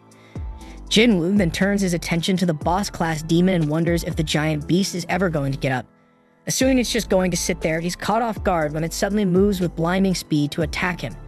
Jinwoo reacts just as fast, dodging the strike and countering with a damn powerful punch that sends the massive demon flying. Even Jinwoo is surprised by his own strength because all he did is punch the damn monster, so he wonders if he accidentally leveled up his power. However, Vulcan isn't finished and it lets out a thunderous roar, so it seems it's about to shift into another form, reminding Jinwoo of his previous battle with Cerberus. The beast then charges at him with alarming speed, so Jinwoo calls out to Iron, who sends him a shield just in time. Jinwoo blocks the attack, but the giant launches a relentless barrage of punches. Jinwoo is stunned by how something so enormous can move so quickly. As the attacks continue, he manages to find an opening and moves behind the beast, only to discover that it can anticipate his movements. Vulcan is an absolute monster, and the only vulnerable-looking spot that Jinwoo can identify is his little head. Jinwoo then begins running, formulating a strategy to limit the beast's mobility. Spotting the perfect building nearby, he sprints toward it. Vulcan, too focused on chasing Jinwoo, crashes straight into the structure. And with the beast momentarily immobilized, Jinwoo summons his weapon, and in one decisive strike, he slices through Vulcan's neck. The Lord of the Lower Floors is defeated, and Jinwoo receives an item called World Tree Fragment as his reward. Elsewhere, we see that Ilfwan is being interrogated by Dongsu, who has heard rumors that Ilfwan might be a talking magic beast. But Ilfwan denies the claim, offering to undergo any tests, including DNA analysis, to prove his humanity. But despite this, Dongsu plays the role of a bad cop and shuts him down, ordering him not to speak unless asked a question. Dongsu is irritated that his fun has been spoiled and takes a look at Ilfwan's paperwork. Ilfwan then asks if he can say something, but Dongsu snaps at him and told to shut up. Ignoring the warning, Ilfwan presses on, asking how much humanity truly understands about gates and magic beasts. Dongsu has no idea what the hell Ilfwan is talking about, so Ilfwan elaborates, explaining that the dungeons, gates, and beasts are merely the tip of the iceberg. He warns that a power capable of triggering an ultimate catastrophe has already awakened. Ilfwan then reveals that he can't say any more, but insists that his only goal is to avert this disaster. Dongsu has had enough of what he considers nonsense and reminds Ilfwan that millions of hunters exist worldwide. He argues that if enough of them combine their strength, they can handle any threat. Ilfwan, however, reveals that sheer numbers won't matter against what's coming. He warns that those hunters will be devoured and turned into weapons against humanity itself. Dongsu, increasingly frustrated, dismisses Ilfwan's claims and turns to the absurdity of his backstory. Specifically how a magic beast supposedly managed to have a wife and 2 kids. With mock curiosity, Dongsu asks what Ilfwan's son's name is. So Ilfwan replies that his son's name is Jinwoo. Dongsu's mood shifts to amusement as he smirks, informing Ilfwan that his son is dead. He refuses to answer any of Ilfwan's questions, adding that Ilfwan can ask his son all about it when they meet in the afterlife. Dongsu flexes his power while making this threat, but Ilfwan's expression darkens, his eyes filling with murderous intent. Back in the dungeon, Jinwoo's shadow army is ripping through yet another group of demons. Jinwoo acknowledges the leader of the group and remarks that the battle has become entirely one-sided, and he wonders if the demon leader is surprised by how terrifying his shadow soldiers are. But then it becomes clear to Jinwoo that even the undead can experience fear as the demon visibly trembles. And in a blink of an eye, Jinwoo sliced the leader's head clean off. Then a notification pops up revealing that Jinwoo has just defeated Metis the Guider of Souls and has leveled up even further. Back outside, we see that part of the city lies in ruins after a massive disaster.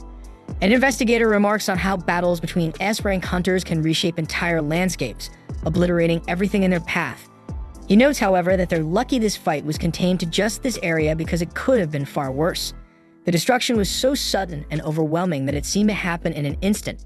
Surveying the aftermath, he reflects on how Dongsu was defeated so quickly that the damage barely had time to spread.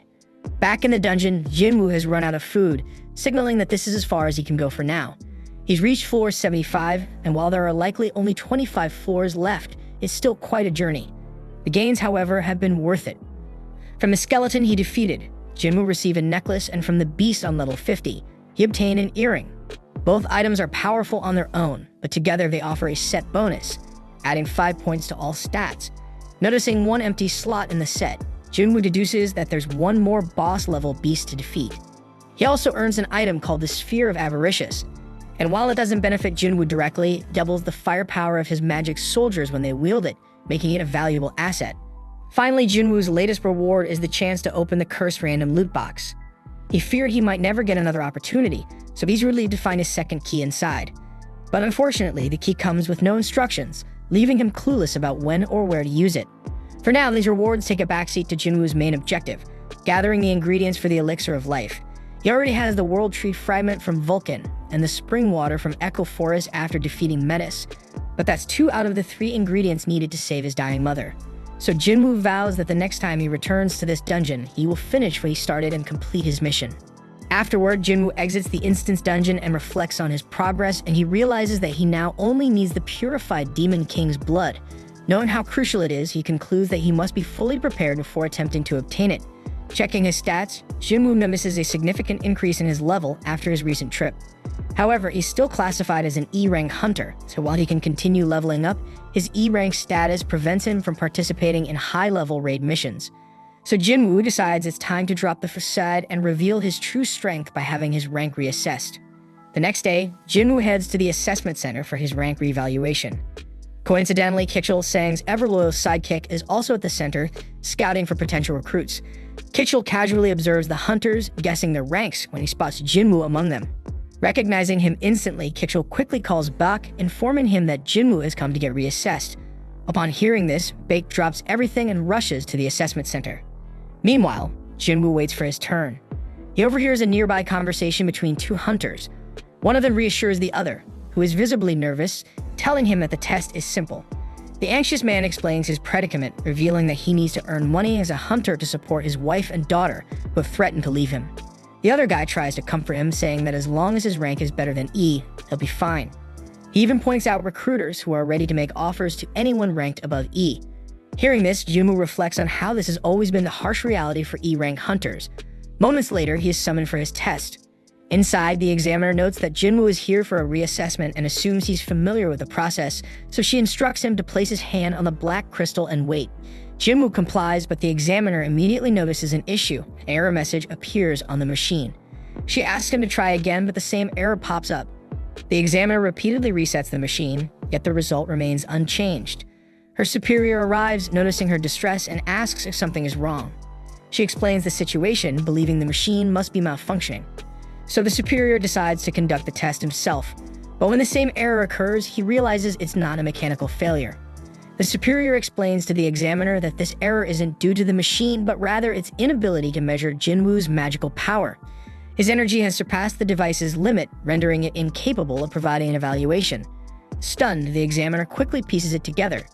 Jinwoo has become this country's 10th S-rank hunter. Meanwhile, outside the evaluation center, Mr. Choi approaches Jinchul, inquiring about the progress on the winged ants investigation. Jinchul explains that the investigative department has conducted an autopsy and is comparing the current sample with those from previous cases. However, they still require more time to reach a conclusion. Mr. Choi acknowledges this and changes the subject, bringing up the recent Redgate incident. He mentions that the White Tiger Guild allowed a non-member to participate in the raid and even let him take down the boss. So he curiously asks Jinchul about the man's identity. Jinchul admits he has no idea, revealing that although he was present during the raid, he left before it ended. Mr. Choi is visibly disappointed by this and then notices a commotion inside the center. Deciding to investigate, the two head into the building, where they witness the aftermath of Jinwoo's failed rank reassessment. Everyone is buzzing about the machine's inability to evaluate his power. The examiner informs Jinwoo that he will need to return in 3 days for a re-evaluation using specialized equipment, as his standard machine is insufficient to measure his capabilities. Meanwhile, Kitchell watches from a distance, realizing that Jinwoo is exactly as Sang anticipated. Recognizing the opportunity, he prepares to approach Jinwoo to strike up a conversation. Just then, Mr. Choi and Jinchul enter the building. Jinwoo instantly recognizes Mr. Choi as the renowned Ultimate Hunter, the country's strongest fire mage. Sensing Jinwoo's powerful aura, Mr. Choi quickly deduces that he is the source of the commotion. Eager to recruit him, Mr. Choi steps forward to introduce himself, but Jinwoo casually walks past him without a word. The entire room is stunned by this unexpected snub. Mr. Choi, bewildered, asks Jinchul if he forgot to introduce him properly, but Jinchul reassures him that he did. Despite this, Jinwoo still walked by without so much as a glance. Before anyone can say more, they realize that Jinwoo has vanished, leading them to suspect he must possess assassin-like skills. Moments later, Beck arrives at the center, panting from running there as fast as possible. Seeing him in such a hurry, Mr. Choi instantly pieces everything together. Jinwoo must be the hunter who cleared the Red Gate. This revelation solidifies his belief that Jinwoo is truly extraordinary. Choosing to leave things be for now, Mr. Choi exits the building. Meanwhile, Beck stands in shock, realizing that Mr. Choi has already discovered Jinwoo's involvement, and he laments that this was the last person he wanted finding out about the situation. At night, Jinwoo sits silently beside his mother, gazing at her peaceful figure. Before leaving the room, he whispers to her to wait for him just a little longer. Outside, he encounters Jinchul, who greets him with an unexpected confession. Jinchul admits that Jinwoo has completely changed his perspective. He explains that as part of the surveillance division, his job is to monitor hunters and bring those who break the law to justice. In the past, he had always been confident in his ability to judge people, but Jinwoo has shattered that confidence, proving him wrong. As Jinwoo walks toward the exit, he asks if he's under surveillance as well. Jinchul reassures him, saying they are monitoring him as a criminal. However, he notes that the surveillance team is tasked with controlling hunters, that even they are powerless when it comes to S-rank hunters. Jinwoo nods and continues toward the exit, but Jinchul stops him, saying there's someone who wants to meet him. Moments later, Gunny, the chairman of the Hunter Association, enters the scene. Introducing himself, Gunny invites Jinwoo for a calm and friendly conversation. First, he congratulates Jinwoo on officially becoming an S-rank hunter. Jinwoo looks confused, prompting Gunny to clarify, so he explains that the reassessment was merely a formality. The moment the machine failed to measure Jinwoo's power, his status as an S-rank hunter was essentially confirmed. So Jinwoo curiously asks why the reassessment was necessary if his rank was already decided. Gunny smiles and explains that it provided the association with a grace period, an opportunity to meet Jinwoo before anyone else could. Gunny elaborates, revealing that while the association manages a vast number of hunters, only a few are truly exceptional. Most elite hunters tend to join guilds in pursuit of fame or money. He then points out that even Jinchul, one of their best experts, is only an A rank, leaving the association in dire need of a more powerful figure. Gunny then extends an invitation to Jinwoo, offering him the most prestigious position in the association. He explains that the government no longer holds real power in the country. It's the hunters who now dictate the balance of power. At the center of this dynamic are the 5 major guilds, massive organizations barely maintaining a fragile equilibrium. Gunny warns that if Jinwoo joins any one of these guilds, the delicate balance will be thrown into chaos. Instead, he proposes a solution. Jinwoo should join the association and transform it into the 6th major power, capable of holding the guilds in check. Gunny asks for Jinwoo's thoughts on the matter, and Jinwoo, intrigued by the opportunity, begins to seriously consider the offer. Jinwoo then takes note of Gunny's remarkable presence. As the first S-ranked hunter in the country, Gunny radiates overwhelming power and strength, with a physique that defies his age of over 80 years. Jinwoo realizes that despite stepping back from active duty, Gunny still carries the strength to rival him. He knows his life could take a turn for the better if he accepts the invitation, but Jinwoo still refuses. Gunny assumes Jinwoo, like many others, is choosing money, but Jinwoo surprises him by stating otherwise. Jinwoo explains that he longs for battle, declaring that the dungeon is where he truly belongs. Hearing this, Gunny feels his old heart race, a sensation he hasn't experienced in years, and he muses that if he were 10 years younger, he would have loved the chance to fight alongside someone like Jinwoo. Realizing he can't sway Jinwoo's decision, Gunny decides not to press further. Jinwoo thanks him for the offer and takes his leave. As Jinwoo walks away, Gunny laments that even S-ranked healers can't reverse aging, leaving him stuck with a body past its prime. He then instructs Jinchul to cancel all his appointments for the rest of the day, wanting time to himself to reflect. Meanwhile, Jinwoo contemplates his next steps. He knows he must grow stronger as quickly as possible to save his mother. His sense of urgency drives him forward, leaving no room for idleness. Across the globe in America, Dong-soo awakens in a hospital bed, his body still battered from his recent encounter. The deputy director visits him, expressing the need to clarify one crucial detail. He asks Dong-soo if Jinwoo Sung is truly a magical beast. And without hesitation, Dong-soo affirms that the power Jinwoo displayed was anything but human, concluding that he must be a magic beast. Satisfied with the answer, the deputy director begins to leave, but Dong-soo stops him, asking what actions are being taken against Jinwoo. The deputy director explains that while the administration is tracking him, there's no guarantee of success. After all, Jinwoo defeated Dong-soo, one of their strongest. Left alone, Dong-soo recalls the haunting moment after his defeat when Jinwoo warned him to stay away from his family or face relentless retribution. Even in hell, he will not leave his ass safe. Fueled by rage and humiliation, Dong-soo resolves to prepare himself for a rematch. So he realizes he'll need a powerful artifact to stand a chance. It is explained that artifacts in the Hunter's world are man-made relics of immense power, considered high-level equipment in the Hunter world. Even the most skilled craftsmen struggle to create them. Meanwhile, we see Jinwoo scrolling through artifacts on an online auction site, but nothing catches his eye. Everything worth considering is outrageously expensive, and he knows he needs to be fully prepared before taking on the Demon Castle. He inspects his sphere of avaricious, which can double magical damage. He notes that while some market items can boost magic power by 20 to 30%, there's nothing else that can outright double it. Jinwoo realizes the sphere could fetch a massive price if sold, but its origins would raise two main questions, especially since he's only ranked E. So he thinks that if he had records of completing a rank A raid, selling it might be easier. But as an E-rank hunter, even participating in those raids is off limits. Just then, his search leads into a job listing from the Hunters Guild. They're hiring miners for a large-scale expedition, and to his surprise, there's no rank requirement. Meanwhile, Gunny reviews Jinwoo's file. He notices how drastically different Jinwoo looks compared to 4 months ago, leaving him to question if Jinwoo is a false ranker.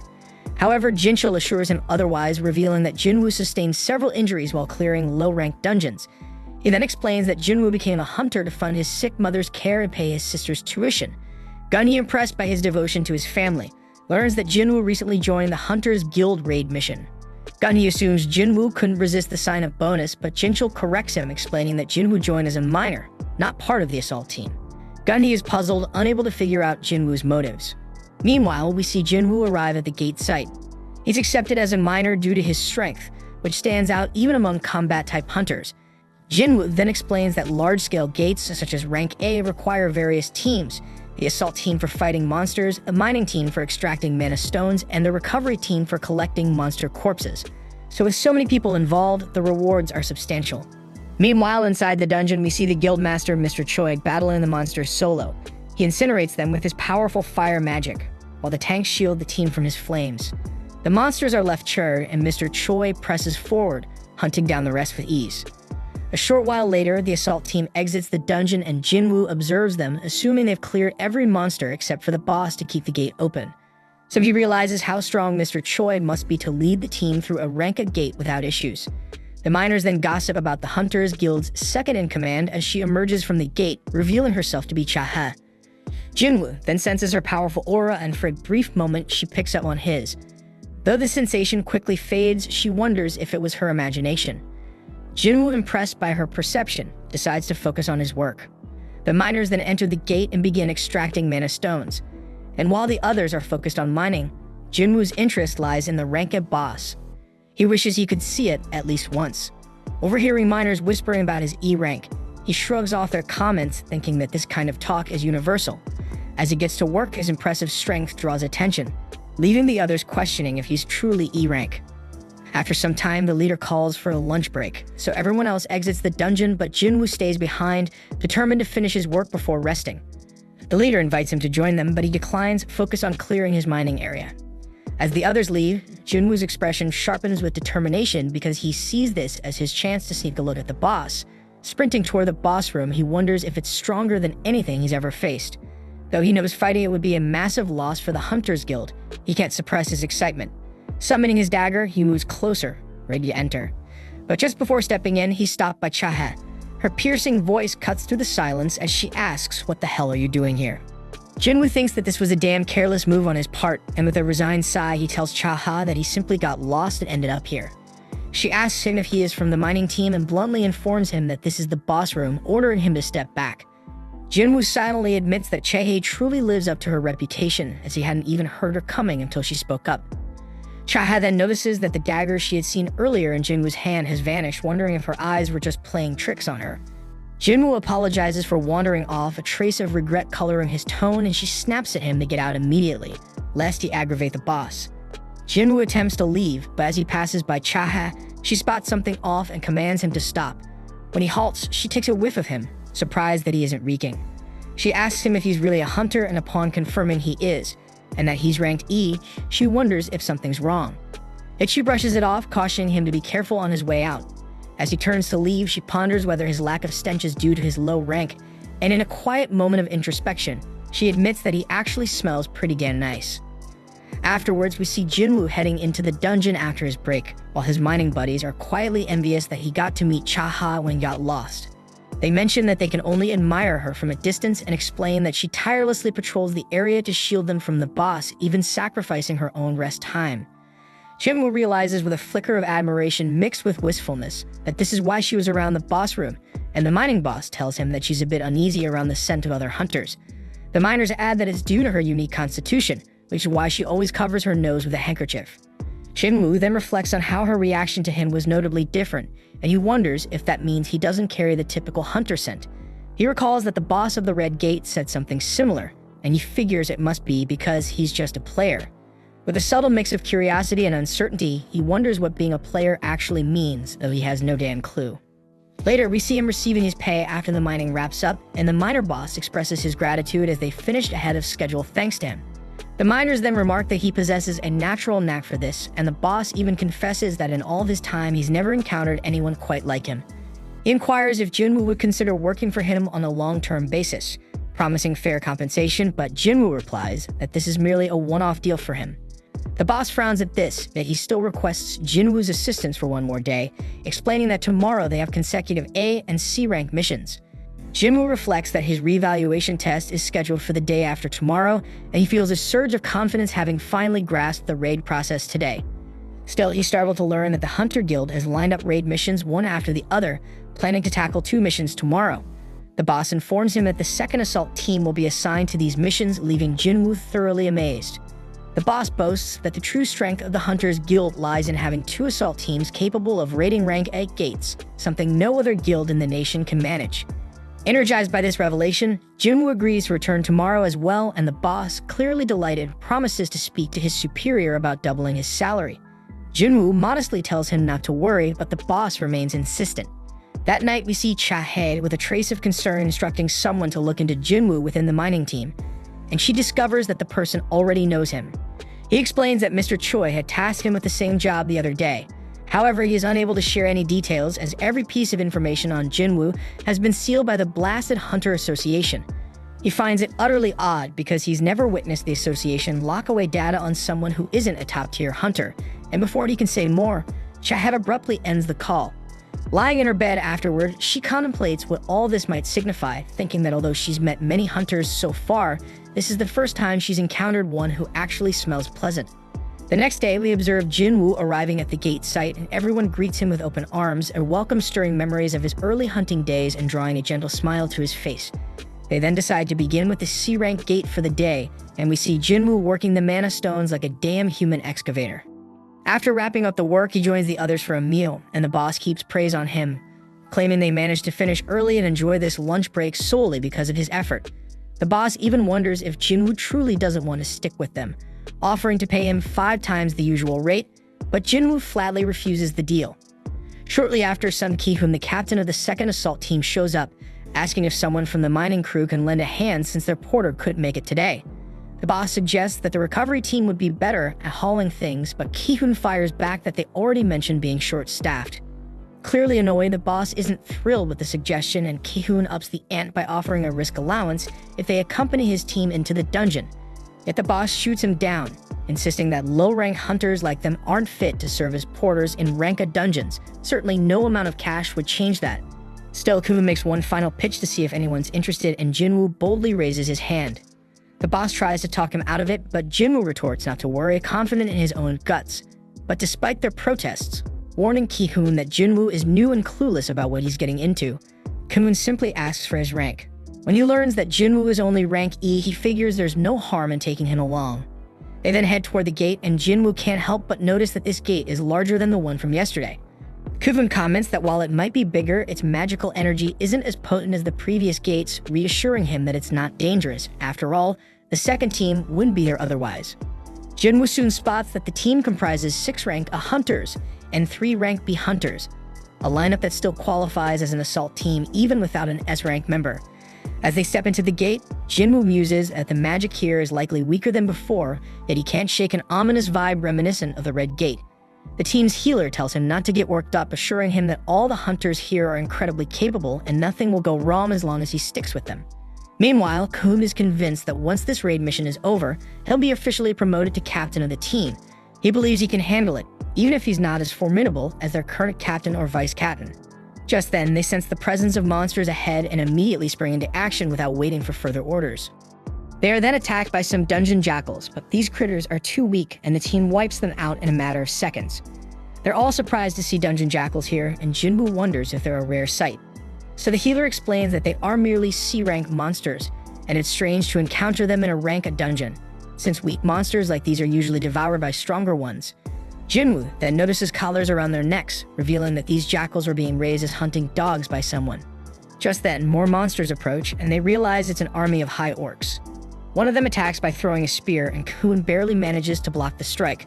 They charge at him, and the tank uses his taunt skill, but it proves ineffective as the monsters target those in the back.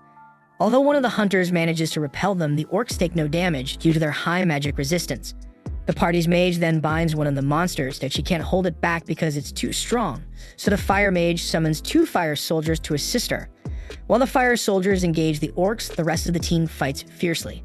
The orcs then manage to injure the team's martial artist, prompting them to ask the healer for help, though she's already busy healing the tank. Kuven thinks they're seriously outnumbered and fears this might be their end when the orcs even cut off one of the hunter's arms. Kuven silently hopes that no one will die here, and the healer steps in to regenerate the lost arm entirely, while the bespectacled mage holds the orcs back. Then an orc suddenly appears behind the healer, and she seems to accept her impending doom, until Jinwoo intervenes. Using his ruler's hand, he kills the orc by ripping out its spine. The healer is left wondering what just happened, while Jinwoo employs his stealth skill to aid the other hunters, attacking the orcs to weaken them without being noticed. The hunters are taken aback as the orcs start to falter all of a sudden, but they seize the opportunity, launching a full-scale offensive and slaying the orcs one after the other. Jinwoo thinks that he doesn't really want to stand out as an outsider here, that he refuses to let anyone die on his watch.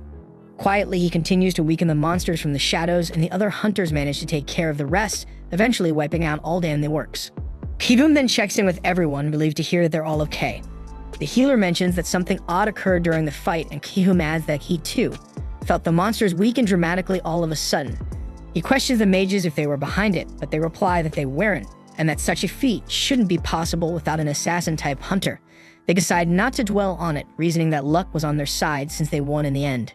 Meanwhile, the bespectacled mage thinks that their porter seriously underestimated the team. He should have known that his stealth skill would be detected with a magic caster in the mix. Choosing to keep quiet about it, she figures he must have his reasons, and she owes him at least that much for helping them survive. The hunters then turn to their captain, asking whether they should press on or fall back. They point out that tackling a dungeon like this would at least require 2 more healers and 3 more mages. With a strong suggestion to retreat, the leader takes a moment to ponder the situation. Jinwoo, understanding their reluctance to charge ahead in a dangerous dungeon, silently hopes that the captain will make the right call. In the end, the leader decides to withdraw, much to everyone's relief. When they reach the gate leading outside, they notice that it's sealed by a barrier, a feature that wasn't there when they first entered the dungeon. The mages then step forward to remove the barrier, glad they chose to retreat as this dungeon clearly houses an entity capable of such advanced magic. Almost immediately, everyone senses a surge of powerful magic, sparking the question of whether this was the boss. As the mages hurry to dismantle the barrier, Jinwoo wonders aloud why such a massive magical fluctuation wasn't detected while they were outside. After all, even a B-rank hunter should have picked it up. Just then, the mages suddenly start bleeding profusely, and everyone realizes that someone had cursed the barrier as a sneaky trap. The captain urgently orders one of the hunters to cast some divine magic, but when no one pays attention, he turns around to see what's happening, only to find an entire army of orcs looming behind them. They count roughly 50 orcs, and the leaders from both sides step forward, meeting halfway. The orc leader tries to communicate, but his words are unintelligible until the orc shaman takes over his body and speaks in clear human language. The shaman introduces himself as Kargalgan and tells Ki-hoon that he has been eagerly awaiting the humans. Kuvum then asks if Kargalgan was the one who sealed off the entrance, and the shaman confirms it. Curious, Ki-hoon asks if there's any being stronger than him in this dungeon, but Kargalgan replies there isn't and challenges them to choose, come face him or perish at the hands of his soldiers. Without a second thought, Ki-hoon opts to meet the shaman head-on, and the orcs promptly lead the way. But before that, Ki-hoon confides in Jinwoo that their plan is to launch an attack on the boss as soon as they reach its chamber. This distraction should briefly disable the barrier. He instructs Jinwoo he use that opening to escape and alert the other assault team. Jinwoo can't help but wonder if they're all just signing up for a death wish. But Ki-hoon bluntly reminds him that their mission is to shut the gate, not necessarily to return alive, and the healer hands Jinwoo a short will, asking him to deliver it to her family if anything goes south. Though Jinwoo accepts it with heavy heart, he hopes it never comes to that. She urges him to ensure his own escape while they complete the mission. Jinwoo reflects that this dire situation feels reminiscent of the double dungeon, but these people are completely different from what he's faced before. At the same time, outside the gate, Chaha is frantically searching for Jinwoo, wondering if he might have bailed on the team. When the mining boss notices her distress, she inquires about Jinwoo and learns that he has entered the gate as a porter. Back inside, Jinwoo and the rest of the group finally arrive at a throne room, where they are greeted by Kargalgan and a massive, terrifying horde of orcs. At the same time outside the gate, we see Chaha wondering why Jinwoo entered as a porter, given that he only has one life to live. She recalls having seen him yesterday standing in front of a boss room with a weapon in hand, which now makes him seem rather suspicious. She then informs the miner leader that she'll venture inside to investigate, asking if they have any proper weapons available. The leader only produces a pickaxe and hands it to her. When she inquires if there's anything else, he admits he has nothing resembling a weapon, just a few more mining tools. Chahe opts to go in empty-handed, but he questions whether she can manage without any damn weapon, so she reluctantly takes the pickaxe along. At the same time, the hunters inside the gate are stunned by the sheer number of high-level orcs, convinced that if so many of them emerge, they could easily raise entire cities. They notice that the 4 generals of the orc army are even mightier than the rest of the horde, and the boss orders the orcs to be silent. The orcs immediately cease their thumping, and Ki-hoon deduces that their mission must be to close the gate, which means they have to defeat the dungeon boss. Then in a dramatic turn, the boss removes his mask, and they are all taken aback by his overwhelming magical aura. They're practically crapping their pants at how insignificant they feel compared to him, and Ki-hoon boldly asks why he has gathered them here. The boss coldly informs them that they are nothing more than entertainment for him, promising to kill them off one by one as the perfect spectacle to amuse his soldiers. Ki-hoon and his comrades are hit with despair upon hearing this, unable to believe that their resolve is treated as mere amusement. He laments that they're nothing but disposable toys to be discarded. Meanwhile, noticing Jinwoo among them, the boss spots that something strange has snuck in with the humans. Unbothered, Ki-hoon charges at the boss to attack, ordering the rest to join in, but finds that everyone is frozen with fear. Undeterred, he assaults the boss on his own, only for the boss to counter with a magical shield. The boss then unleashes his gravitational magic, slamming Ki-hoon onto the floor and even forcefully against the ceiling like a ragdoll, repeating the vicious maneuver several times. His teammates watch in horror as Ki-hoon is battered, but before it's too late, Jinwoo intervenes to save him and gently lays him on the ground. Although Jinwoo thinks he shouldn't meddle because this is a mission for the Hunters Guild, he cannot sit back while the entire assault team is in peril. One of the orcs then lunges at him, but he swiftly halts its advance and obliterates it with his signature ruler's hand. He then turns to Ki-hoon and coolly asks if he could take charge of handling all the magical beasts in the area, to which Ki-hoon, with no other option, happily agrees.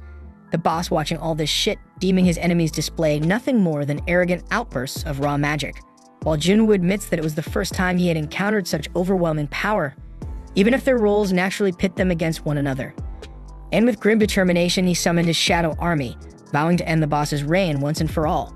Meanwhile, outside the dungeon, where the surveillance team headed by Jinchul has gathered at the gate, The miners murmur in confusion about the team's presence, and Jinchul himself wonders aloud why Jinwoo has been working as a miner here for the past 2 days. When the miner leader questions the situation, Jinchul presses for Jinwoo's whereabouts. At that moment, a disgruntled miner who had long complained about Jinwoo's inexplicable actions stepped forward and declared that he had sensed something off about the man from the start. Ignoring the miner's shit grumbling, Jinchul asked the leader to pinpoint Jinwoo's location and soon learned that he had slipped inside the gate in the guise of a porter. Puzzled, Jinchul reflects on how Jinwoo first appeared as a miner and then shifted roles, remarking that now that Jinwoo has achieved S-rank status, every move he makes is under close surveillance. So Jinchul laments that he wishes Jinwoo would at least be more conscious of his actions. The miner leader, still bewildered, asks what is truly going on, and Jinchul tells him to wait until tomorrow's news for clarity. As he moves closer to the gate, the miner leader reveals that Chae posed a similar question and went inside the gate not long ago. But before Jinchul could probe further, he suddenly detected an unusual aura emanating from the dungeon gate, so he immediately ordered his team to perform another magical power test on the dungeon. And at the same time inside the gate, Chae is astonished by the sheer number of high-ranking orcs that have been slain. Unable to comprehend how Ki-hoon's party managed to decimate so many foes, she resolves to hurry toward the boss room, especially after detecting that terrifying surge of magical energy. The scene then shifts to the boss deriding Jinwoo for confronting his forces with such a pitiful number, prompting Jinwoo to amplify the strength of his shadow army using his newly learned skill Monarch's Domain. He explains that this is the latest ability he acquired, and it makes his shadow soldiers have grown significantly more potent, and he gained it after the battle at the Demon's Castle. Meanwhile, the other hunters are utterly confused by the turn of events as the High Orcs launch an attack on Jinwoo's troops. Yet his generals prove so formidable that they slice through the orcs as if performing routine pest control. Jinwoo is busy helping to whittle down the enemy ranks, and the hunters note that his movements mirror those of Chae. They remain baffled as to why someone with his power would initially come in as a mere porter. As the battle rages on, Jinwoo becomes acutely aware that the strength of his infantry is only on par with that of a B-rank hunter. His soldiers are falling at an alarming rate, 4 to 5 casualties for every orc slain. Realizing that unless he cuts down the orc horde swiftly, his own mana reserves will be drained, Jinwoo braces for more. But at that moment, the boss unleashes a searing fire spell aimed directly at his shadow soldiers, jeering that Jinwoo should not get too full of himself. Undeterred, Jinwoo retorts that his soldiers possess the uncanny ability to resurrect without end. Not satisfied with that, the boss then escalates his assault further by launching his gravity magic at Jinwoo and his soldiers, and he boasts that he will keep annihilating his forces until his magical reserves run dry. But despite repeatedly wiping out Jinwoo's army, Jinwoo continuously resummons his troops without pause. And amid this freaking relentless cycle, Jinwoo wonders if the boss is deliberately keeping his distance with his long-range magical assaults, while the boss muses over how long Jinwoo can possibly sustain this damn futile resistance. Outside the gate, the results of a magical power test come in, revealing that this dungeon is perilously close to an S-rank gate. Jinchul immediately instructs the miners to contact the leader of the Hunters Guild without delay, and the surveillance department mobilizes to support the assault team. Inside the dungeon, the boss scoffs at Jinwoo, asserting that both the might and sheer numbers of his own army far exceed those of Jinwoo's. As Jinwoo watches in dismay, he realizes that his magical energy is depleting rapidly. In a swift move, he drinks a mana potion to replenish his strength and announces that he's about to reveal his true potential as a freaking necromancer. With a determined gesture, he raises all the fallen high orcs from the dead, turning them into his undead minions, and boldly declares to the boss that he intends to add the boss himself and his generals to his growing legion. Taken aback, the boss questions whether Jinwoo might be some sort of lord, puzzled as to why such a being would even be present in this place. He reflects that ever since he first opened his eyes here, the only command resonating in his mind has been to kill any damn humans. Dismissing any deeper reasons, he decides to follow that directive without question, and thus he sends his generals into battle. The scene then shifts to the Hunters Guild, where Mr. Choi is astonished to discover that the gate's power is nearly at S-rank level. He reasons that the evaluation must be accurate, otherwise Ki-hoon and his team would have already emerged from the dungeon. Realizing that a dungeon break at this level could trigger an incident reminiscent of the Jeju Island disaster, he is relieved that there is still time to avert catastrophe. Mr. Choi then instructs his assistant to mobilize every hunter in the guild, prompting a message to be sent to all A-rank and above hunters. He even mentions that they might have to call on the White Tiger Guild and the Fiend Guild for additional support. Although the assistant is surprised by this suggestion, Mr. Choi insists that for now, all they can do is to prevent things from spiraling further out of control. Back to the boss room, the battle intensifies as Jinwoo's general duels the orc commander while his own forces overwhelm the enemy. But to his dismay, the boss watches his own generals struggle and fall, prompting additional hunters to rush to Jinwoo's aid. However, the boss refuses to let them interfere and quickly injures several of them with his curse's magic. Rising from his damned high and mighty stance, the boss sneers that he will make Jinwoo regret ever challenging him. He casts a barrage of curses meant to inflict blindness, lethargy, and slumber on Jinwoo, but thanks to his exceptional health and longevity skills, the curses have no effect. Jinwoo then coolly explains that he's immune to such toxins and promptly summons his mages. In response, the boss erects a formidable magical shield to block the assault, but the mages counter by launching a fireball enhanced by the sphere of Avaricious.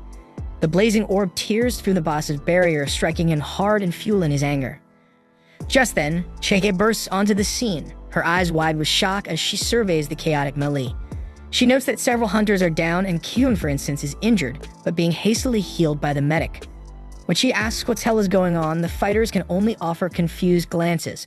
The boss then ramps up his assault, channeling strengthening magic and other spells to transform himself into a giant intent on crushing Jinwoo underfoot.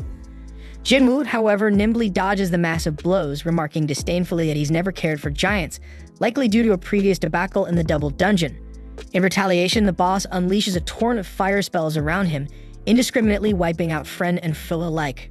Enraged, the boss taunts Jinwoo, questioning whether he still believes he can stand up against such might.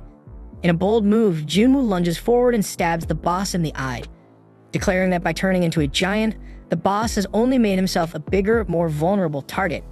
And he adds coolly that a lone mage without any guards stands no chance against an assassin-type hunter. The boss fires back with more searing fire spells, but Jinwoo deftly evades every blast and counterattacks with his dagger, only to find that his blade barely makes a dent. Realizing brute force alone won't cut it, Jinwoo summons his ruler's hand, using it to snatch up a set of chains. With a swift, decisive motion, he binds the boss and hurls him around the room, leaving the monstrous adversary reeling at his feet. Just then, Jinchul arrives at the scene and, taking in the astonishing display, tells Chaha that he had come to lend support when he noticed an outpouring of potent magic from outside, but now he feels his help might no longer be necessary. Noticing that even the head of surveillance seems to acknowledge Jinwoo's power, Chaha wonders just how formidable he must be. She asks Jinchul what he thinks of Jinwoo, to which he replies with a shrug, admitting that he doesn't really know him all that well. Meanwhile, Jinwoo tells the injured boss that his fate was sealed the moment his own guards fell in battle. Refusing to accept defeat, the boss snarled, but Jinwoo wasn't finished yet, and he called upon the spirits of his former guards to finish the job. And after exchanging some decisive blows, the boss fell, and with great fear in his eyes, he looked up and saw his former generals ending his life. After emerging victorious, Jinwoo felt a surge of power and ascended a few levels, then proceeded to extract the boss's soul, a move that shocked everyone. After rising up, Jinwoo jokingly comments that he finally becomes now much more docile after he turns into a shadow. Then, while performing the extraction, he realized he could name the soul. Since the boss's true name had escaped his memory, he decided to dub him Fang. Upon inspecting Fang's essence, Jinwoo discovered that the fallen foe held the Elite Knight rank, a classification he'd never encountered before, though he recognized it as something truly remarkable. He also notes that the High Orcs proved to be a significant gain, just as Jinchul steps forward. Up until this point, Jinwoo had been so engrossed in the soul extraction that he hadn't noticed Jinchul's arrival. When other hunters begin clamoring for an explanation of what just transpired, Jinchul's team intercedes on his behalf, declaring that Jinwoo is currently the association's top secret. They instruct everyone to keep the day's events confidential, explaining that Jinwoo unleashed the power of an S-rank hunter solely to protect them. With that, Jinchul and his team escort Jinwoo out, but before parting, Hoon and his comrades express their heartfelt gratitude, and Jinwoo returns the healer's will to her. Then, as Jinwoo was departing, Chehe tried to catch up with him to speak, but the bespectacled mage interrupted and asked why she was lugging around the pickaxe. But Chaha shyly wonders if he would think she is weird, so the mage asks who she is talking about, and Chaha shyly replies no one. Later, Mr. Choi receives a report of the incident and is utterly astounded by the multitude of abilities Jinwoo has displayed. He asks Ki-hoon to compare the strength of Jinwoo with his own, noting that while typical raids rely on the coordinated efforts of many hunters, Jinwoo defies that norm by working alone.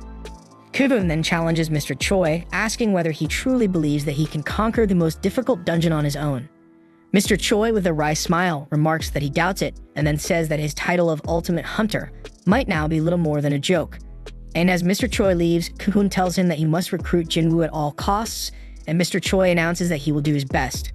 Meanwhile, Jinwoo meets up with Leo, inquiring about how matters with the guild master have unfolded. Leo fills him in on the details, and the scene then shifts to the Hunter Association. There, a famous actor named Lee Min-sung has just awakened as a hunter, and the media has swarmed the area to cover the breaking news. Min-sung, reveling in the attention, believes himself to be the star of the day, basking in his newfound fame. The scene then shifts to Baek and Mr. Choi arriving at the Hunter Association, with the media buzzing that they're there to recruit Lee Min-sung. Baek, clearly annoyed, asks who the hell that even is, and Mr. Choi curtly replies that he's not here for that nonsense. Although Mr. Choi has heard of Lee Min-sung, he explains that the guy has already inked a deal with the Fiend Guild, and he's here for something entirely different. Disappointed by the lack of a juicy headline, the media soon scrambles off. Baek then recalls hearing that Mr. Choi had been troubled by the recent A-rank dungeon, which nearly reached S-rank status. Mr. Choi dismisses it as nothing compared to what the White Tiger Guild suffered at the Red Gate, where real casualties occurred. Baek mentions he even heard that Mr. Choi was almost about to beg him for help, but Mr. Choi insists that things turned out differently thanks to Jinwoo, so much so that he now plans to give Jinwoo a grand welcome into his guild. Baek agrees that Jinwoo saved them too, and the two start bickering over who will be the one to recruit him. Just then, the guildmaster of the Fiend Guild steps in and asks if they're squabbling over Lee Min-sung. They quickly shoot back that they couldn't give a damn about that damn guy, and at that moment, Jinwoo arrives at the association, utterly baffled by all the commotion. Meanwhile, over at Jinna School, the girls are glued to the news about Lee Min-sung from the Hunter Association. They chat about how Min-sung, an actor with a seriously tainted reputation, is involved in a slew of scandals, with rumors that he sleeps around with every actress he works with. Back at the association, Min-sung himself addresses the media. With surprising determination, he announces that he's decided to become a hunter.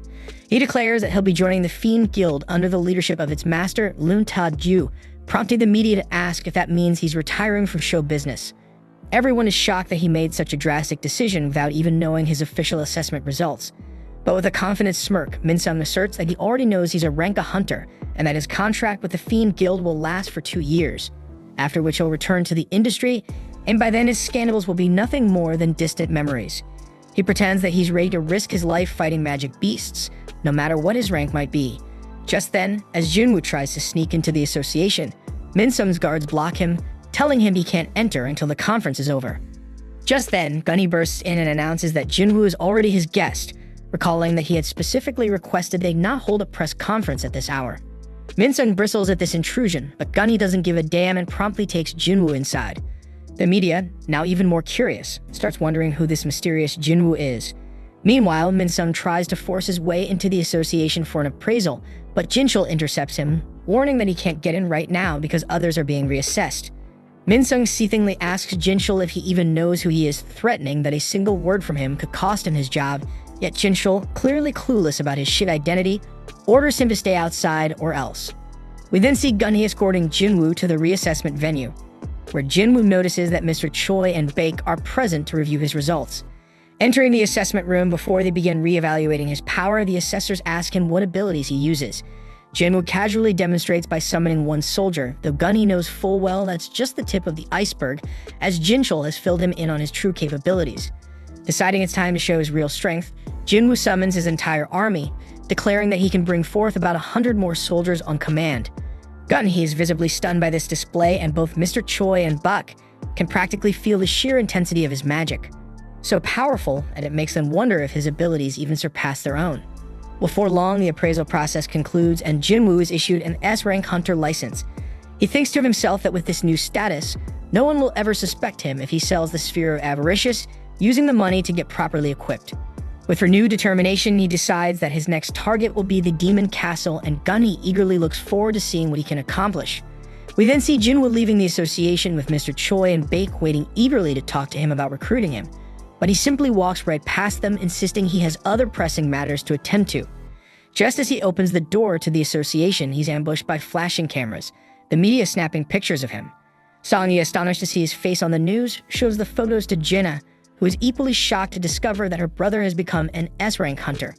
All of Jinwoo's associates catch wind of the news. Some can't believe their eyes, while others had long suspected it was only a matter of time. Back at the association, the media have shifted their focus away from Minsum and are now bombarding Jinwoo with questions. Meanwhile, Leo confides in his father that he was unable to convince Jinwoo to join his guild. He recalls that Jinwoo flatly rejected his offer, insisting that he has a personal mission to complete on his own. Jinwoo explained that joining any organization at this point would only slow down his progress. He must grow stronger independently, and then he asked Leo to come with him instead. Back to the present, Leo pleaded with his father to let him follow Jinwoo. In response, his father scolds him for what he sees as an extremely selfish decision. He reminds Leo that he had originally entrusted this project to his own brother, only to change plans at Leo's insistence, and now Leo seems intent on abandoning everything without achieving a single milestone. He challenges Leo, asking if he believes that is fair, prompting Leo to recall his experiences with Jinwoo and resolve with determination that he must go with Jinwoo no matter what.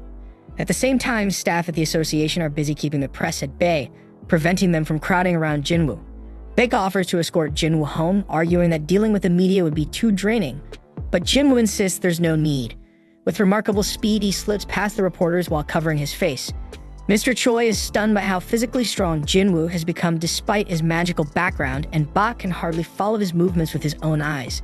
So he wonders if Jinwoo has grown even more powerful since they last saw him, and Jinwoo himself thinks that all that remains is for him to acquire the right equipment. Later, we see Jinwoo at an auction house, where he tells a staff member that he's in the market for an item designed to defend against fire-based attacks.